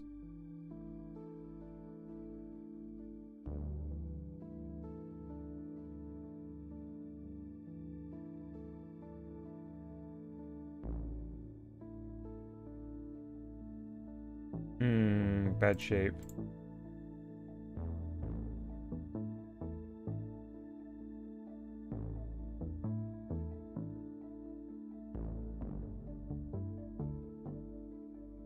I am familiar with Check's Quest, Lucian.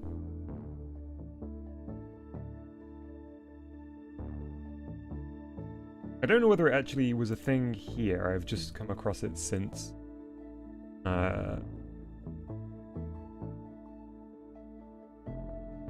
Like on the internet since. Okay. So I think we can get rid of this one now. And move this one in its place. Copy. Paste. And Should have just...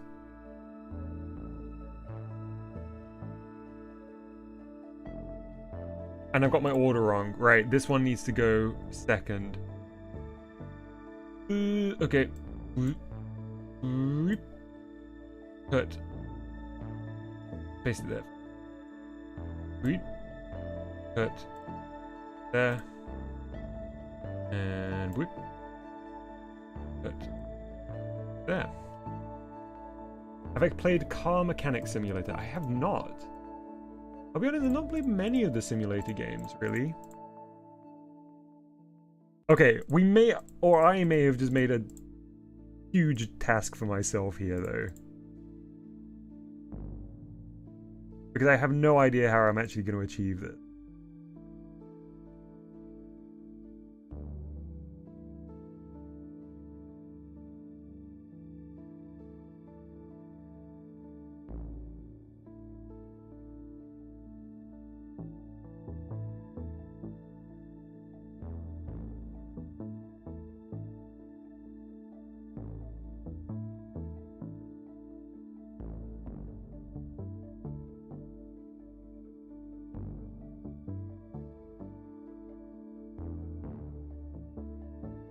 That didn't make as big of a difference as I thought it would.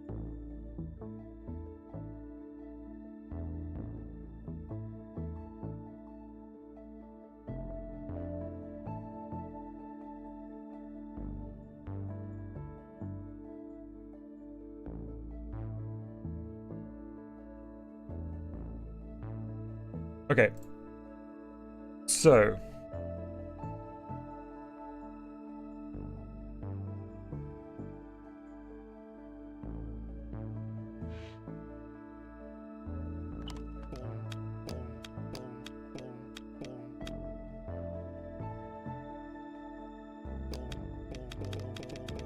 Oh, how am I ever gonna do this?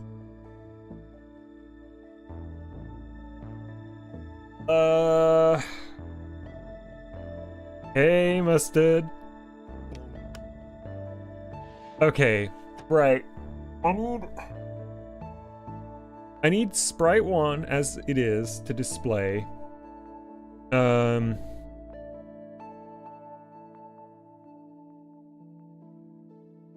sprite. This one.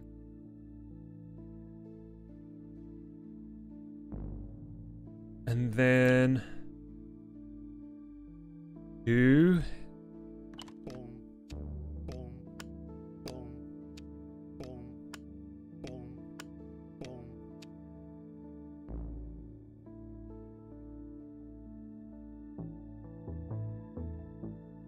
okay, so it might be something like this. Might be something like this. It might be like GTD video ship or right.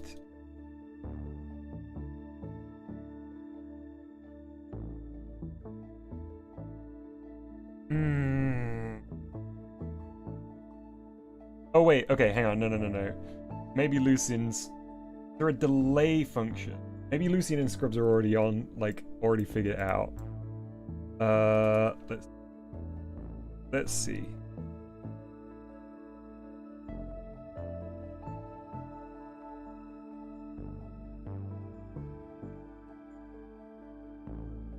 I just search delay, it doesn't do anything. See if I go to the thing up here and search delay. Nothing there. What about in the Lua one? Doesn't look to be anything there. Each of the frames have a name. Yeah, so the frames are named just simply 1, 2, 0, 1, and 0, 1, and 2 for the 3 frames of animation that I have.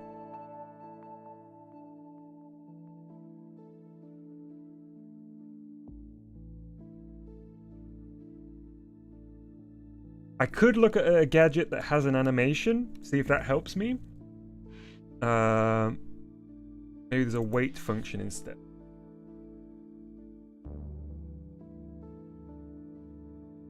Garbage collection.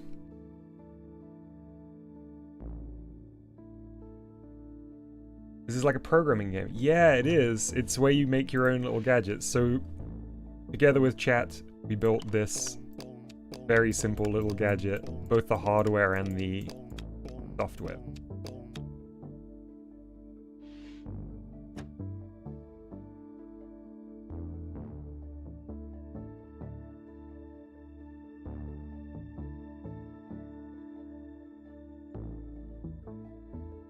Garbage day. What's the game? Loop like use with the incrementing value associated. Hey. I'm gonna look at an existing gadget. I need some frame of reference here.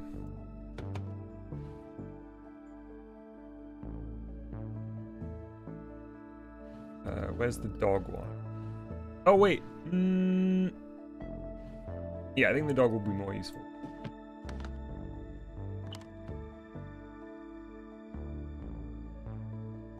So there's just... This starts looping. Oops. Sorry, dog. Oh my goodness, this is a very complex gadget.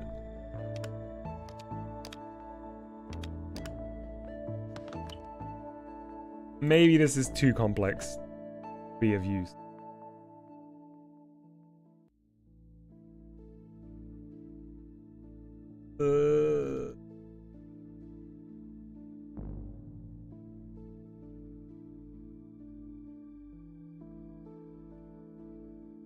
Sprite sheet dog.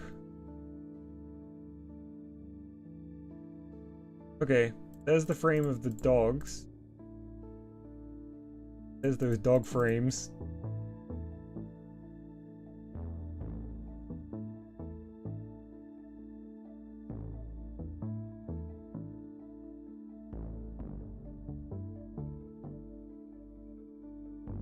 Frame count?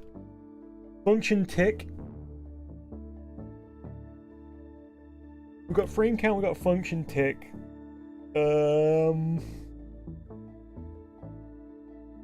Okay. Hey, Mr. O, no. This is not my gadget. We're just stealing some code. I'll show you mine in a moment. Sorry to disappoint you, Mr. O. Frame count plus equals 1. If frame count is greater than 6, then return end frame count 0.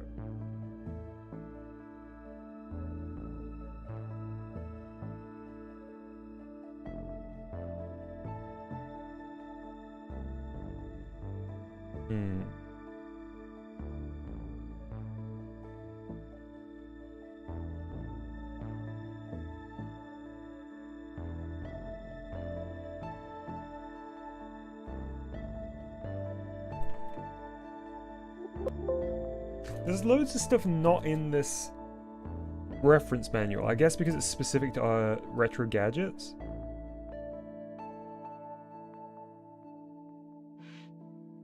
Maybe we can look at the running man, because I think he's a bit better commented.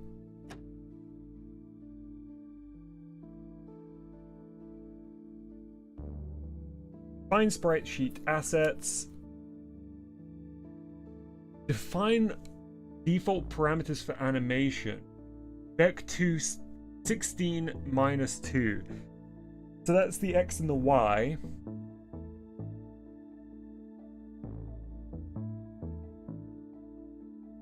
Current frame for animation. Local warp frame 0.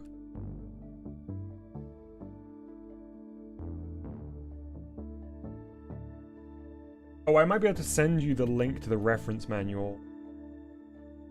I don't think YouTube blocks my links.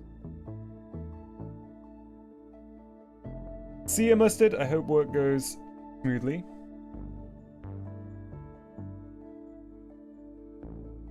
Max. Okay, so this is all like the local variables. Isn't it?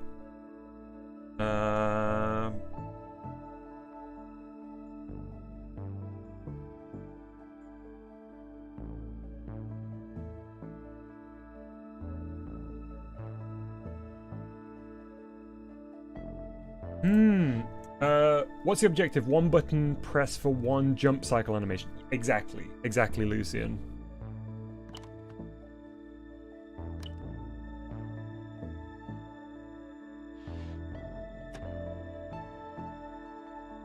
Clear, draw ground. What if I just get rid of draw ground? Okay, good. Draw the current sprite. Here. GDT, video chip 0, draw sprite position, move right, walk, frame, animation, line, color. Okay, so that's what they've defined them out as. See you, Voxy.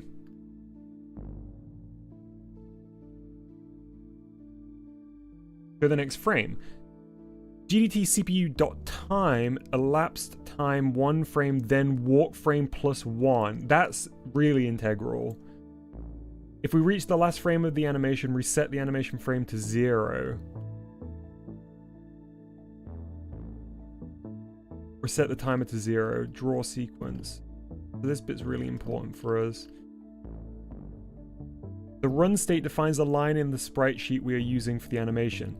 If run true, then animation line 1, else animation line 0. Which state? Oh, right, that's run. So use line 1 if it's true, that one. Otherwise, use line 0, this one. Okay.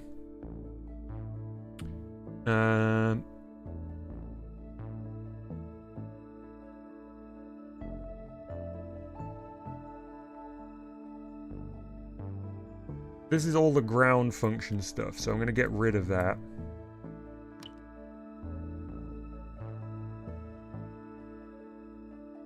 And it should still work. Yep, good. See you, tech! And that's to define sprite sheet assets. Okay. This is actually a really simple code. Just gonna be how do I understand it enough beyond just the principles to transfer it over to what we need.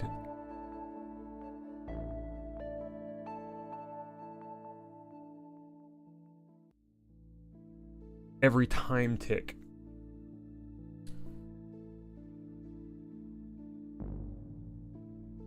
Boolean is synchronized with the switch in the middle of the gadget.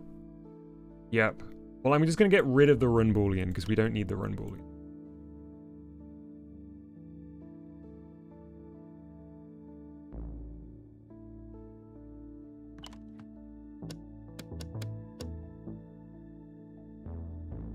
Similarly, I should be able to get rid of it.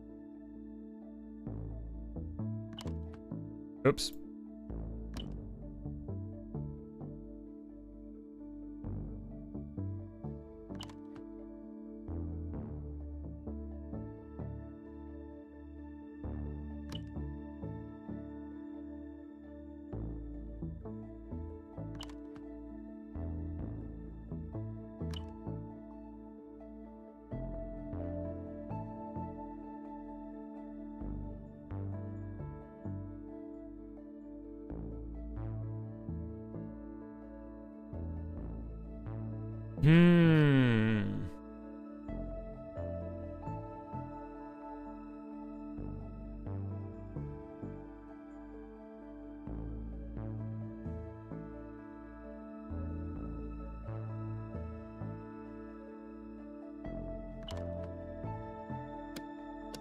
Weird that there's walk left and right. And then we only ever use right in the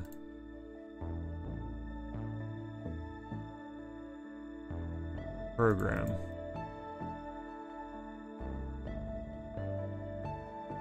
I think gtd.cpu0 time returns the number of seconds elapsed. That might be all we need. Okay. Give it a shot. I'm willing to try.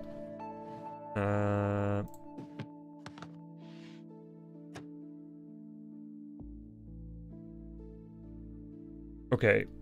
So...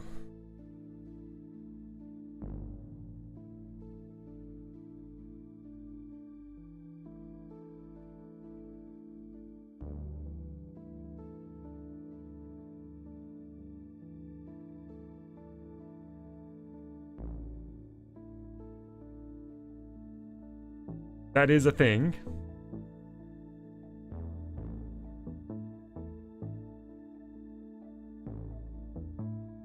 Time since Gadget is turned on expressed in seconds.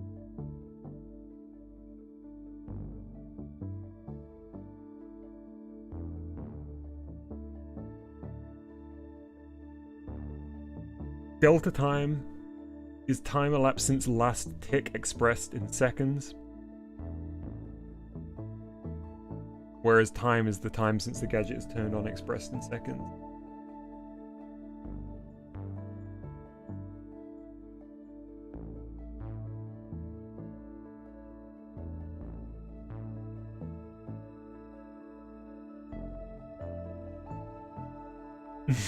Don't worry, Scrubs. I'll be honest, I am at the stage where I don't even know where I would begin.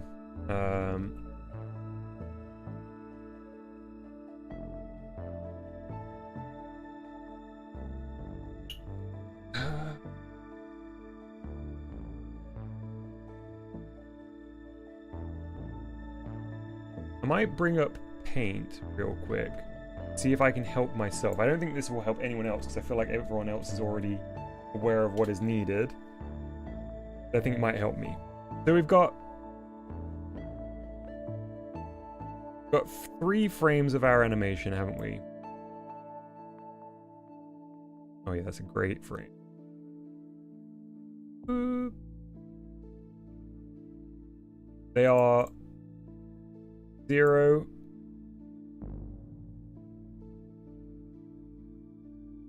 1, and 2.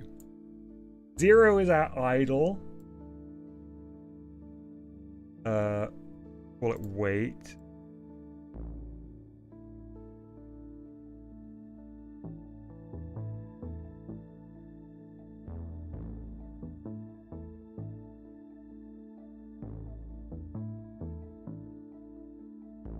And that's just...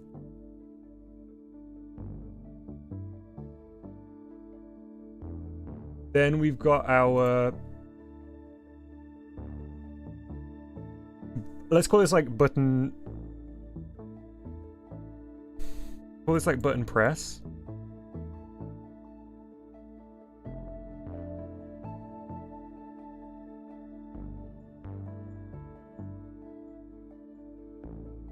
So that would be the one of him going up.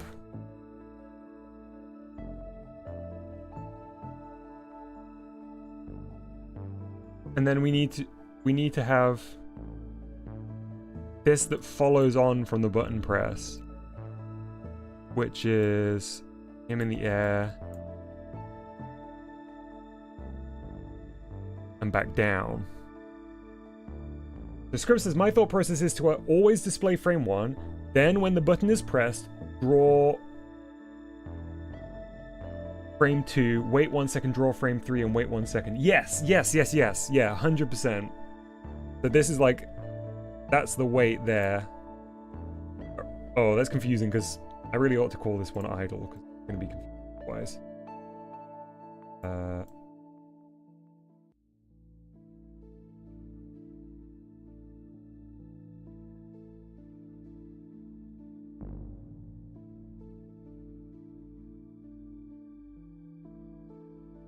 Yeah, so this one's always being displayed. This one is on button press, then move on to frame 3, then return.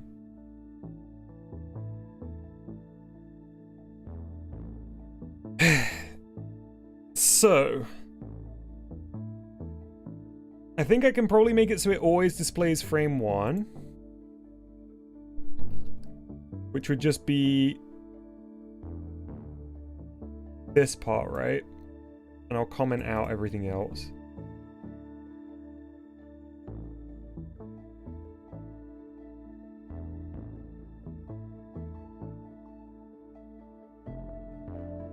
So let's just comment this whole section out.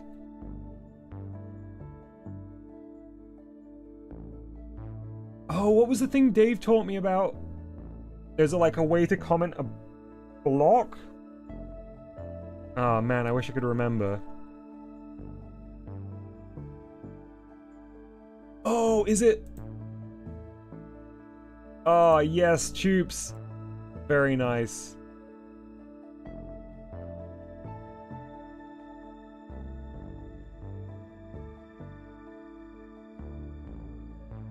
Oh, look at this, everyone. Look at these pros in chat. Chalupa, Scrubs, Lucian, Mercury. Amazing. Ah, it doesn't look like you can do that here.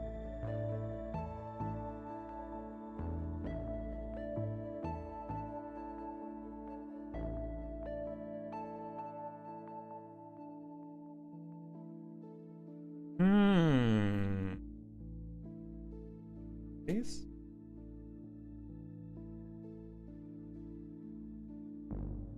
Different. Okay, I'll just do it line for line.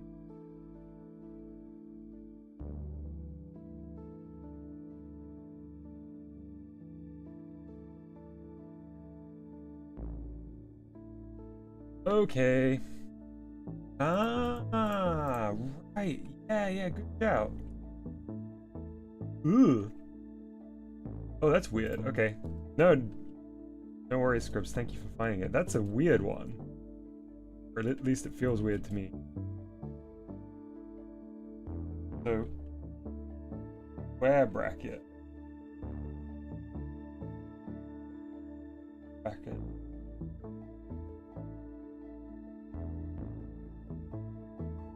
There we go. I guess it kind of makes sense. But I would never have guessed. Okay, so why was I doing this? So that I could try putting just that on the display. Great. Okay, so we're always showing that sprite up here to begin with. Which is the first step. But then we want when the button is pressed, so if we get rid of this, if button is pressed, then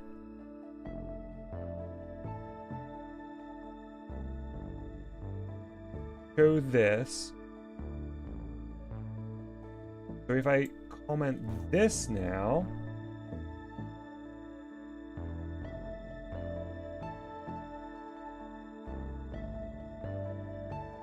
what will this do? Okay.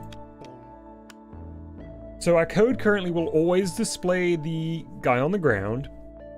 And if the button is pressed, then it will display sprite 2, which is our third sprite. So we don't have our like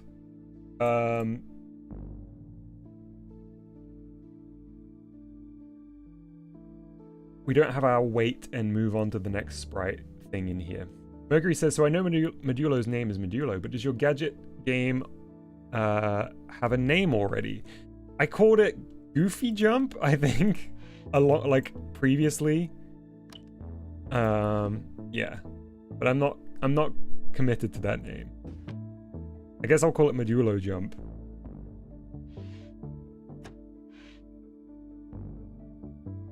Modulo Hop? Modulo something.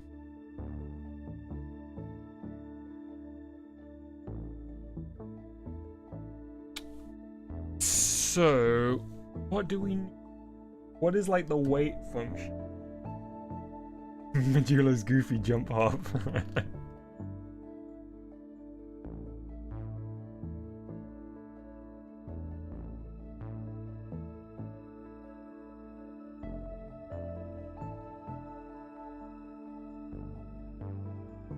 Let's go back to... Is there a wait function built in? I don't know how to check, honestly.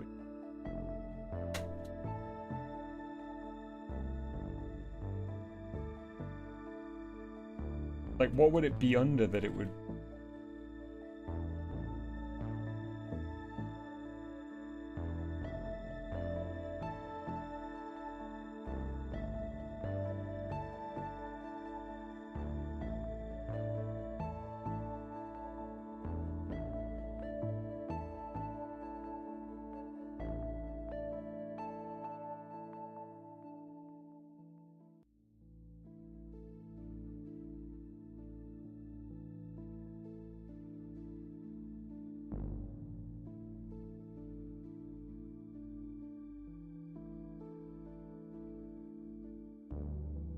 render buffer.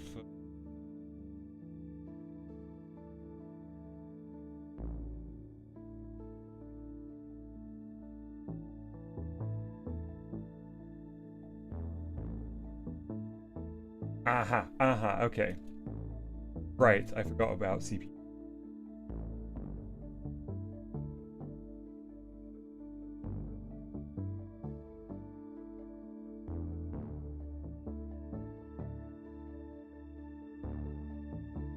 Where did you find that script? In here?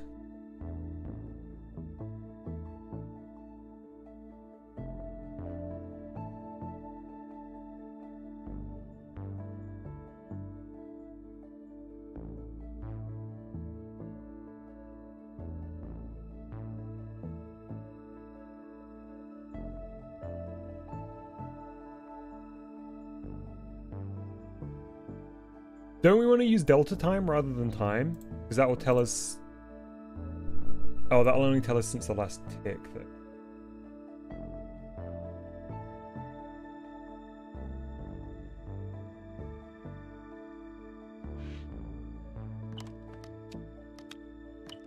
Oh, right.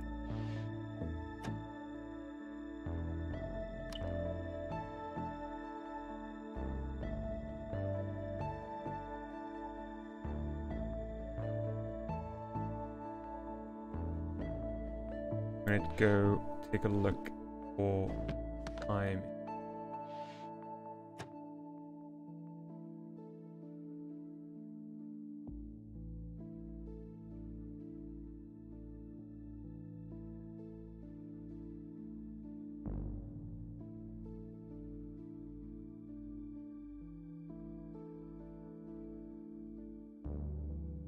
gdt.cpu.time.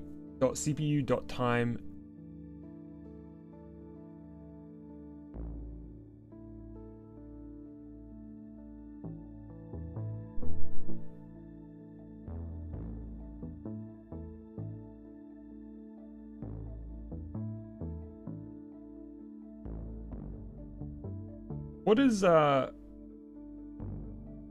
does the hyphen mean here?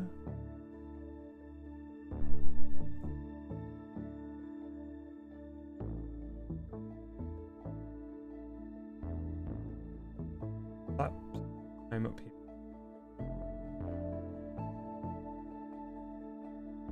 Oh, it is subtraction. Okay. Thank you very much, Unit Scrubs. It's doing that weird glitch where it tells you you're at the top and you're not. That's a strange bug that was not in the demo, or at least I didn't come across it.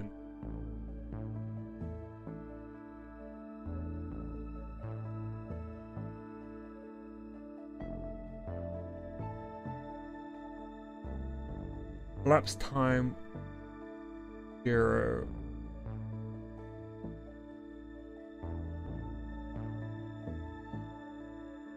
So 0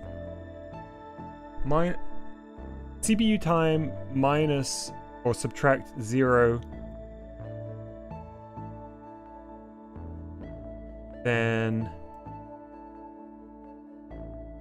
walk frame.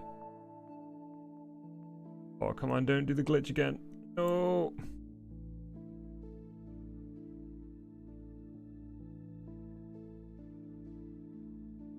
Zero.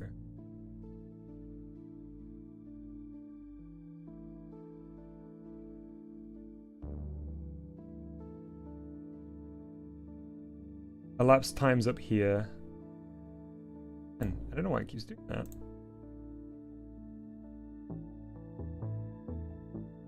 Elapsed times here. Just a local variable, and it's 0.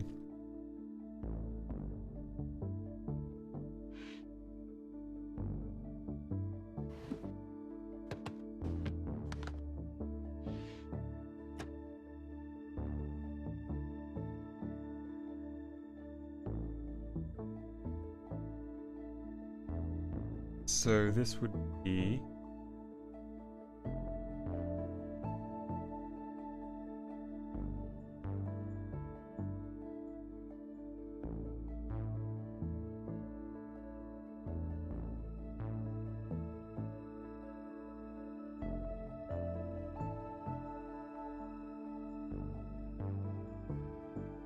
see you, someone.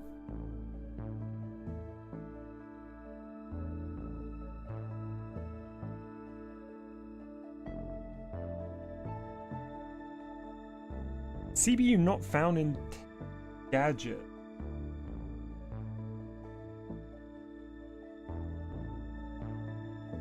Oh, CPU 0.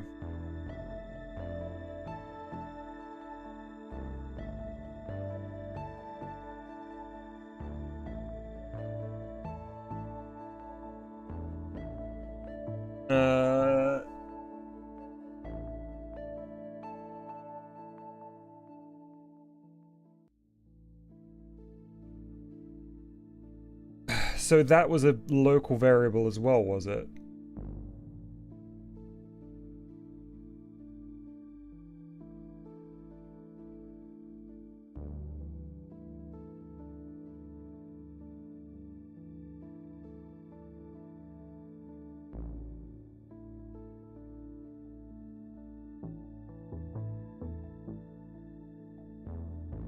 Do we need to define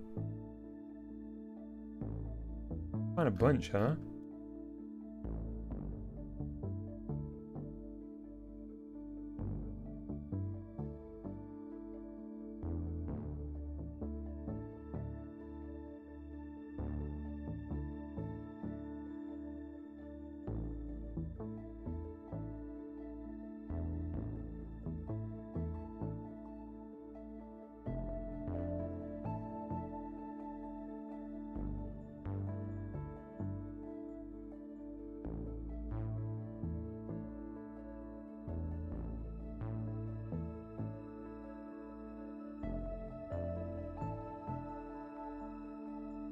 Thank you. Or let's call it jump frame, I guess, here.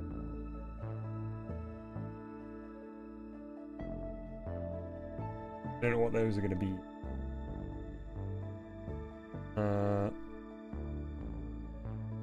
Elapsed time.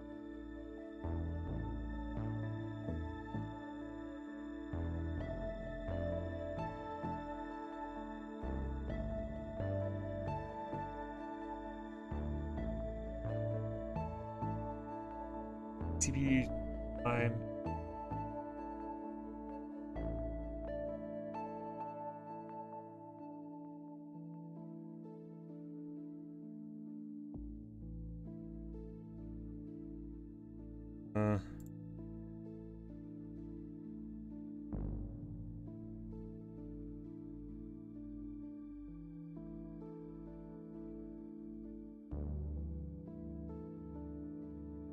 Jump.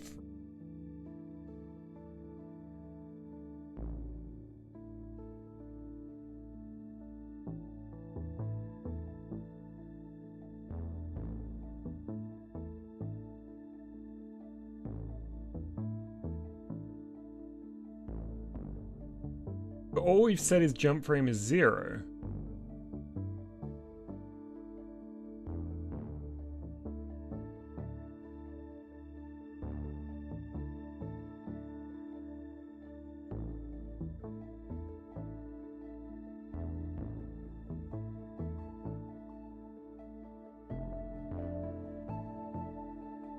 Yeah, we might have to go back to this example.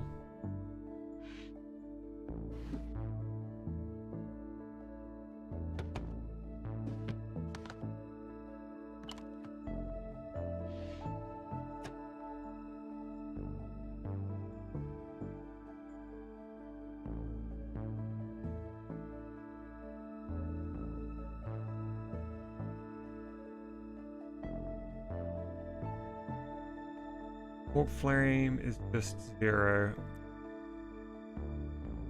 Lapse time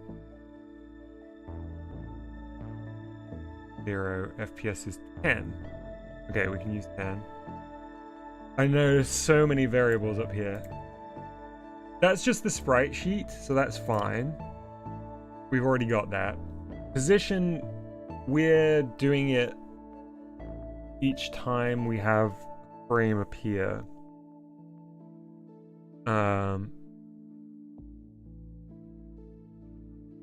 Jump frame we've already defined. We don't need to worry about run or walk state because we don't have anything equivalent to that. FPS we've already got.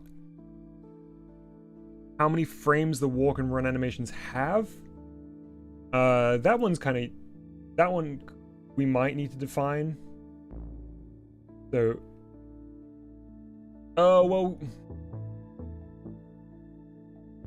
no, we don't, because that's only if it was looping.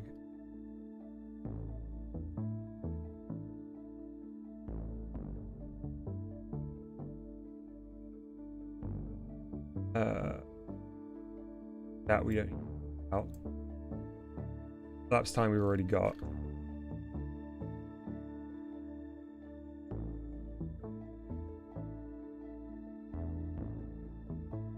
No ground level either. And yeah, it's definitely something to do with the highlighting that breaks it. Animation line we don't need to worry about either because we're not going to switch animation lines.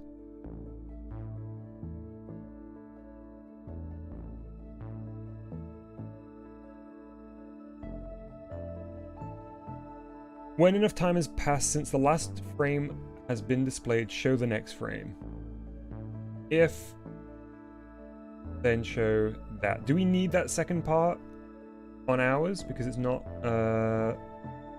again, it's not looping, is it? When a new frame is displayed, set the timer to 0. I guess we do need that though.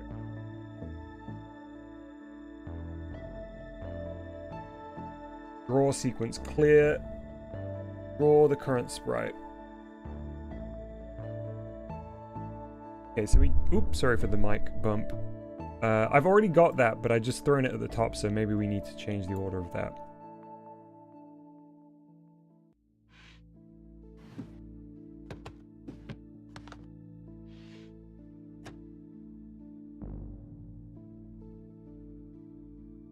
Okay.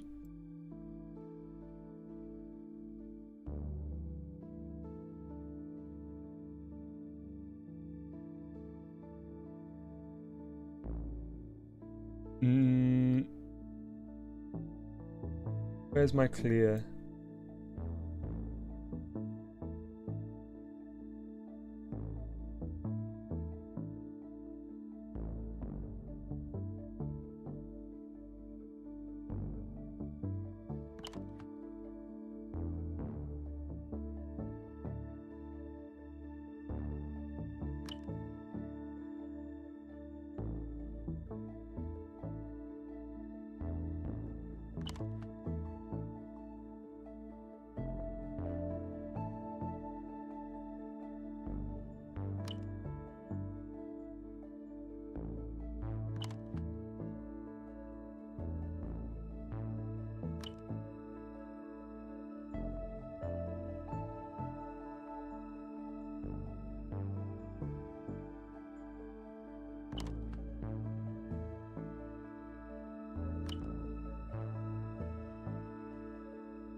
Do I need the FPS to be 1? We only want to, or 2.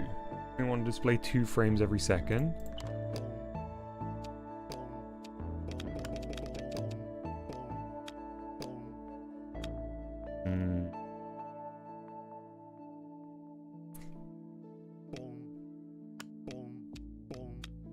Man, animation is hard. Animation is very hard, it turns out.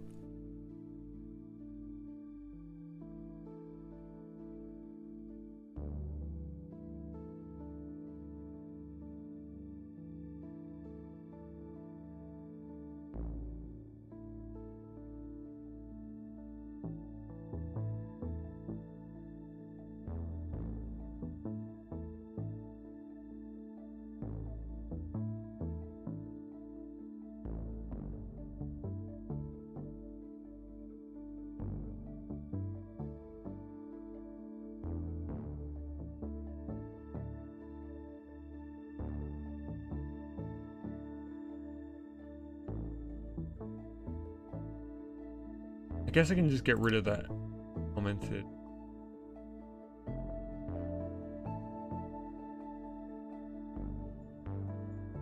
Start, we can create 2 variables.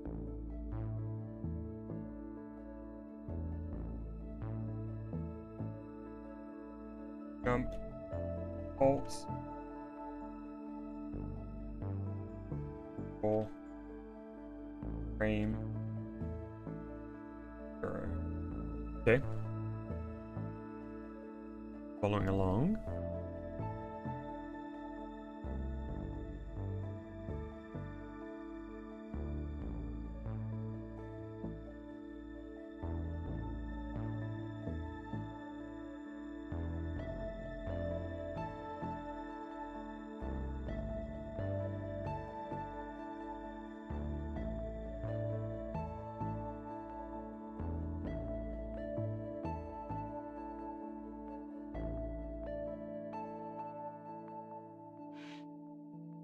An idea of what you're typing.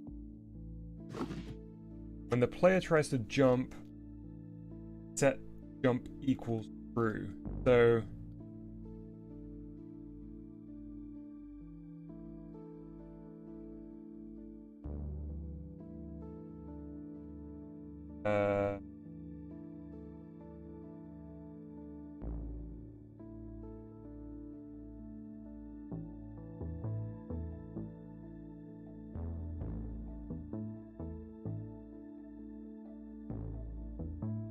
can that be done just like that?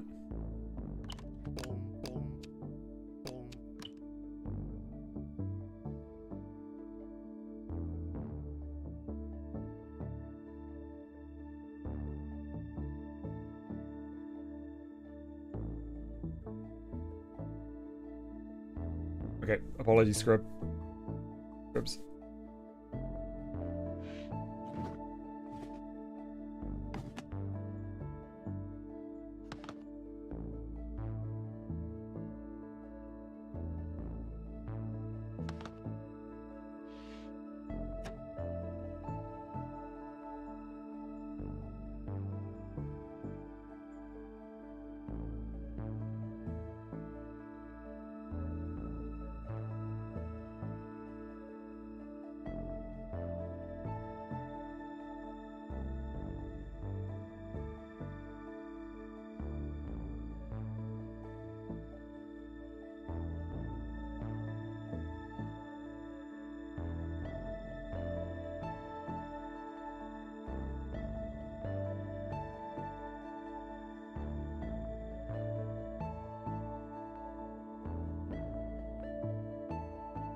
If jump equals true,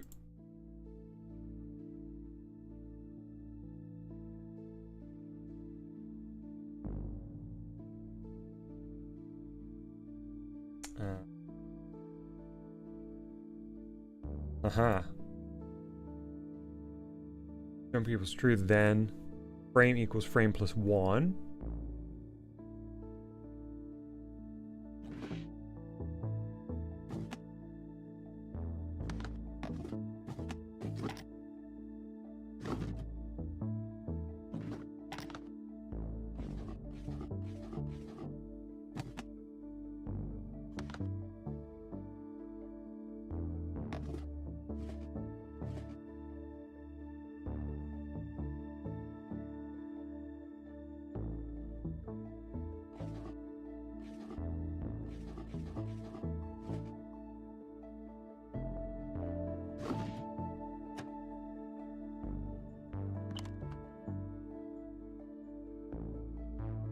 Expected end to close function at line 16. Hey, Lucas R, thank you for subscribing. I hope you're enjoying today's stream.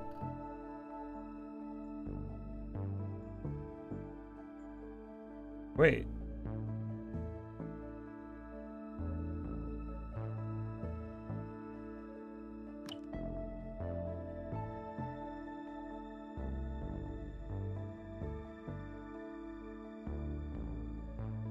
Gotcha.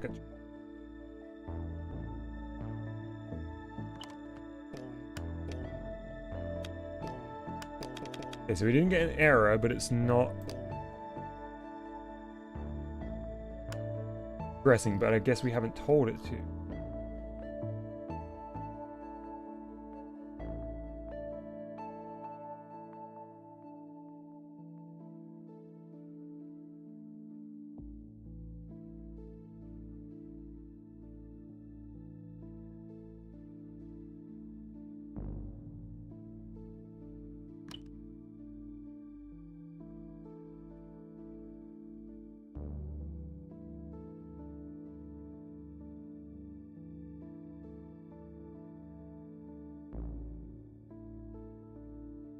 Did you put 60 there, Scrubs, because I'd previously defined FPS as 60? Because I changed it to 10? Or is that for a different thing?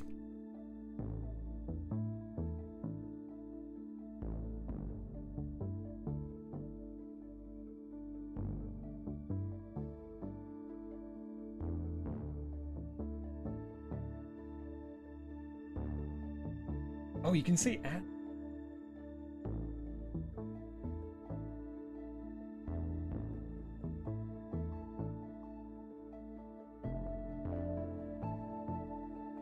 For a different thing. Okay. Change it.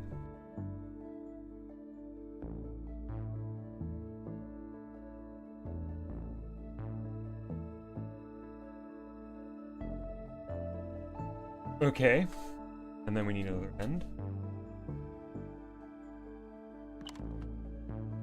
Expected then when passing dot comma.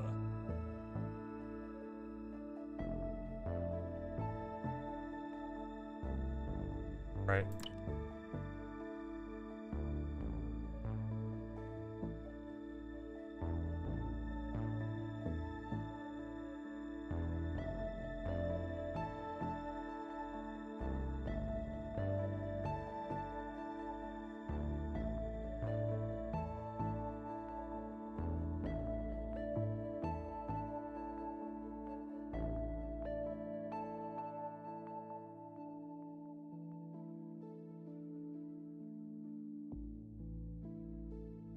Oh, right. Sorry, script.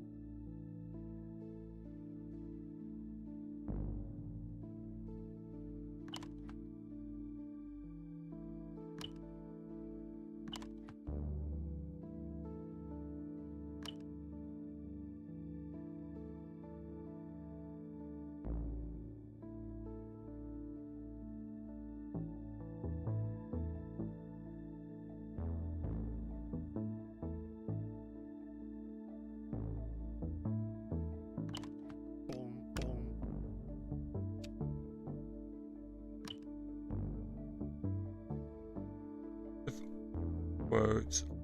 No, Scribs, you're absolutely not. It's me. I'm out of my league here for sure. If then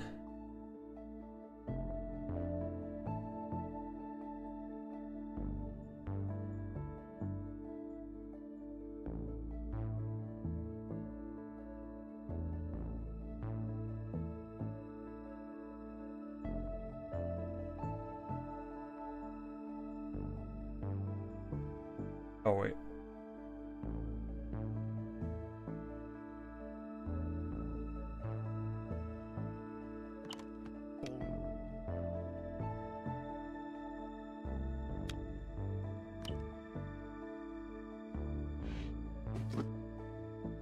Wanna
Then jump.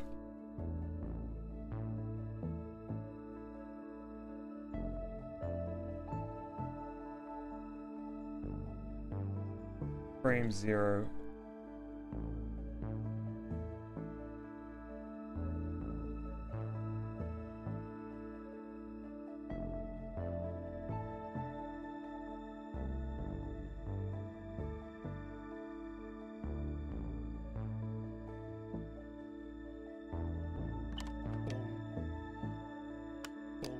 Okay, I think that's how you intended it to be now, Scrubs. Apologies.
Now, when a button is pressed, frame should increment by 1 until it reaches 60, with what we have here.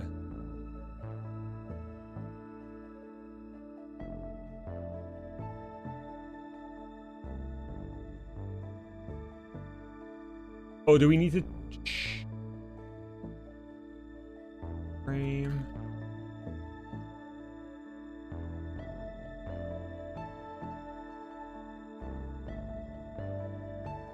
and jump frame.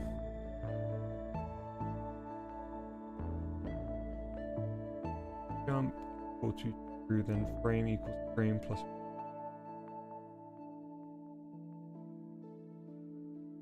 frame plus 1. Frame is less than 60. Then jump equals false.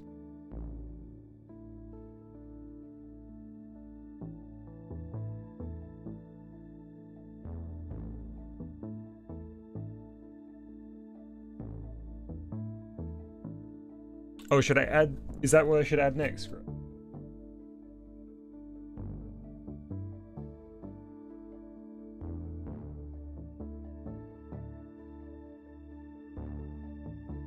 Play the first.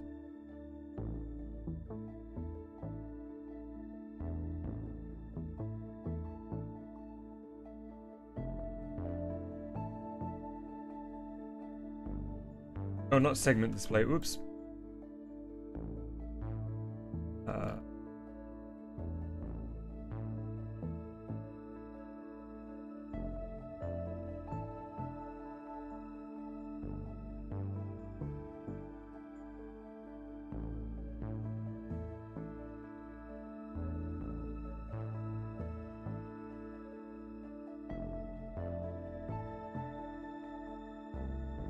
One.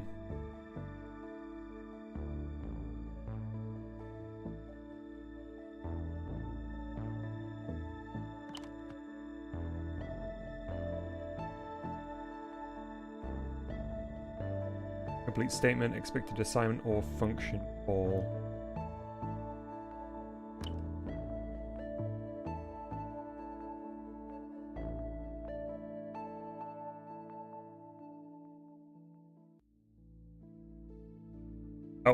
Yep. Thank you.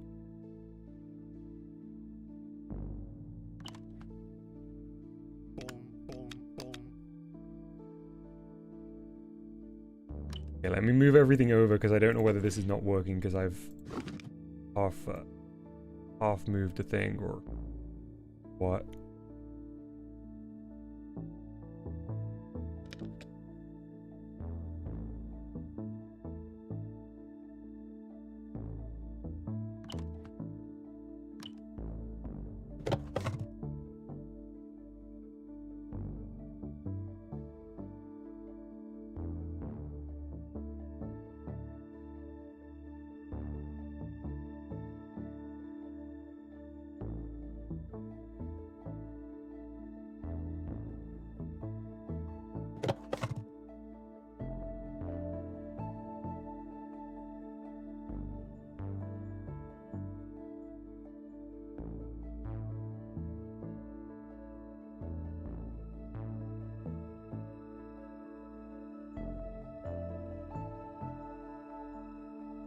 Okay, moving these over. Oh, there should be room. Same size board, isn't it?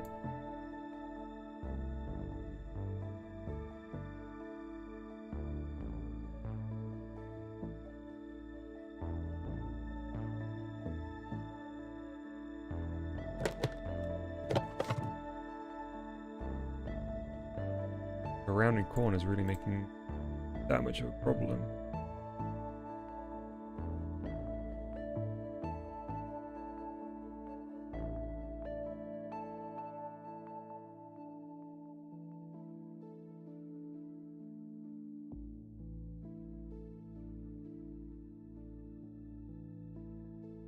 Dang.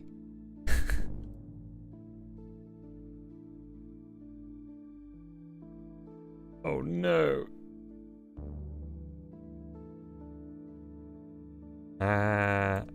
That might give us enough room.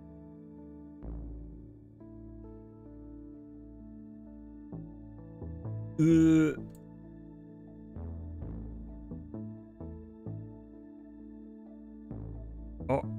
Oh, there we go. There we go. Phew.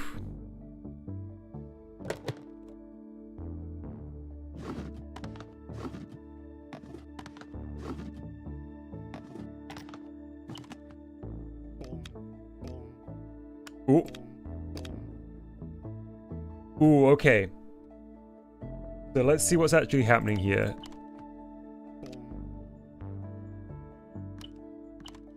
So it's starting on the wrong sprite for sure.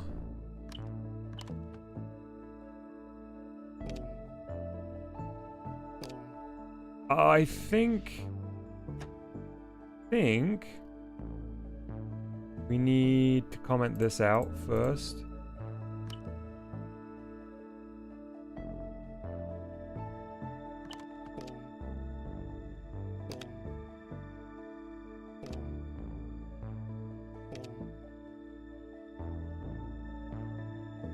Displaying the wrong one. Guess that should be 0, 0.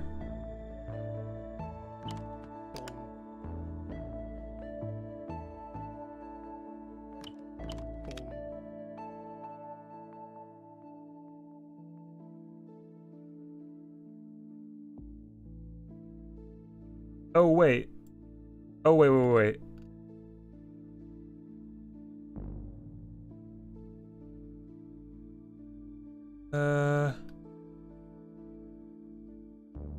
Time for some print debugging. Oh, good shout, Arch.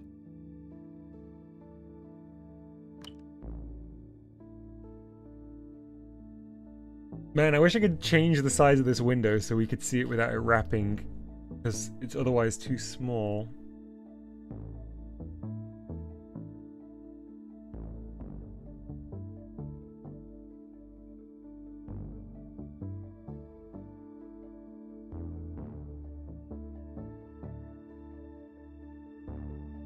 How does the print debugging actually work then?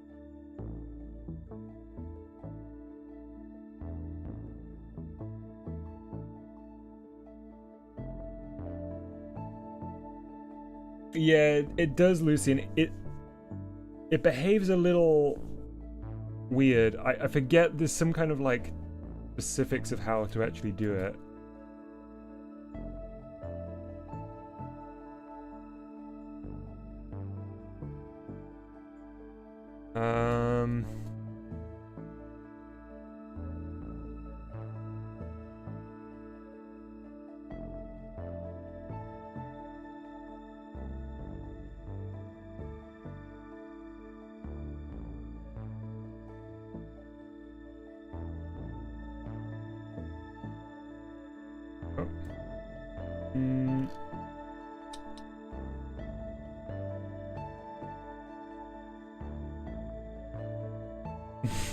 Prints out one sticker per frame.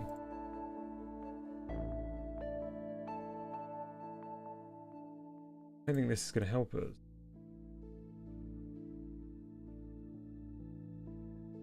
Where's the retro?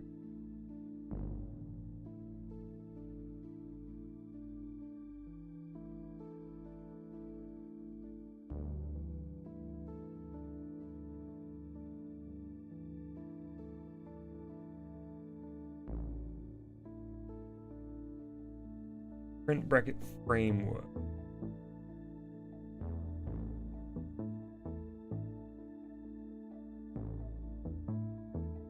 Oh, it does. Oh, it does.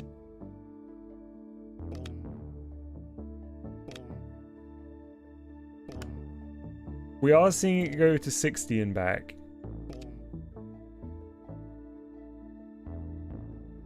Good work, Grubs. Doing the wave. It really was, wasn't it? Yeah, it is going to 60 back. I wish... Oh, I can scrub back through.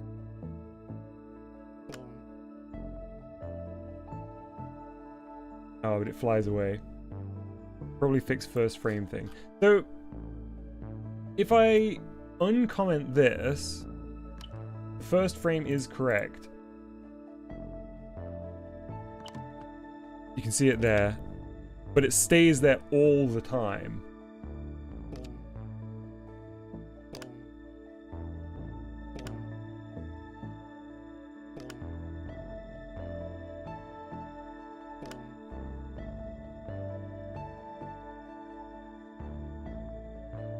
If frame does not equal 0, then print frame.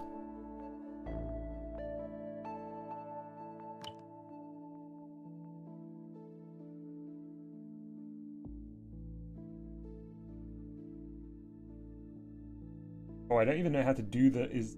Oh.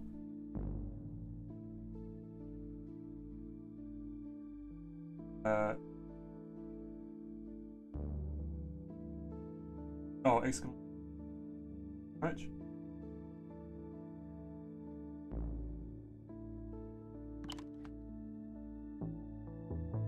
Doesn't like that. Did you mean tilde equals? I did. I did.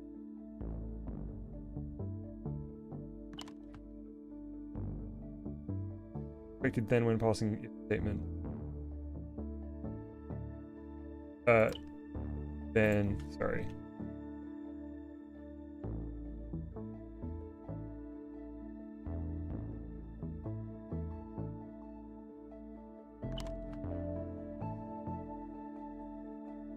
Up, and then I need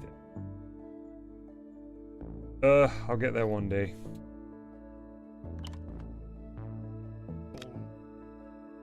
Cool. Nicely done, Arch.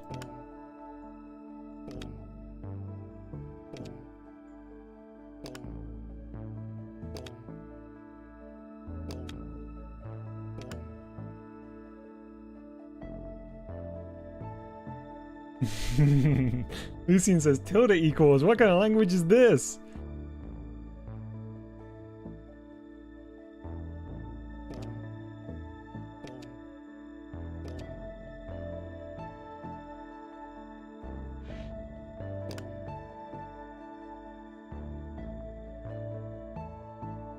is...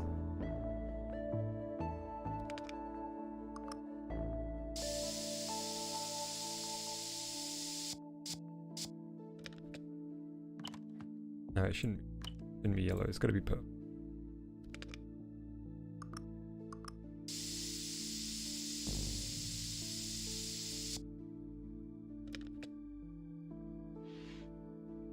I have no idea about the old...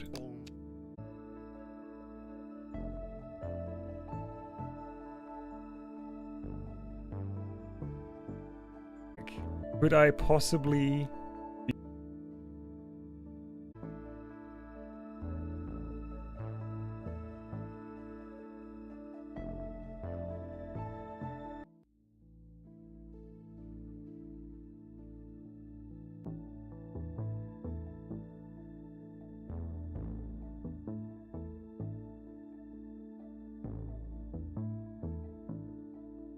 Ooh, have we been able to ride through it here? Can you hear me, chat?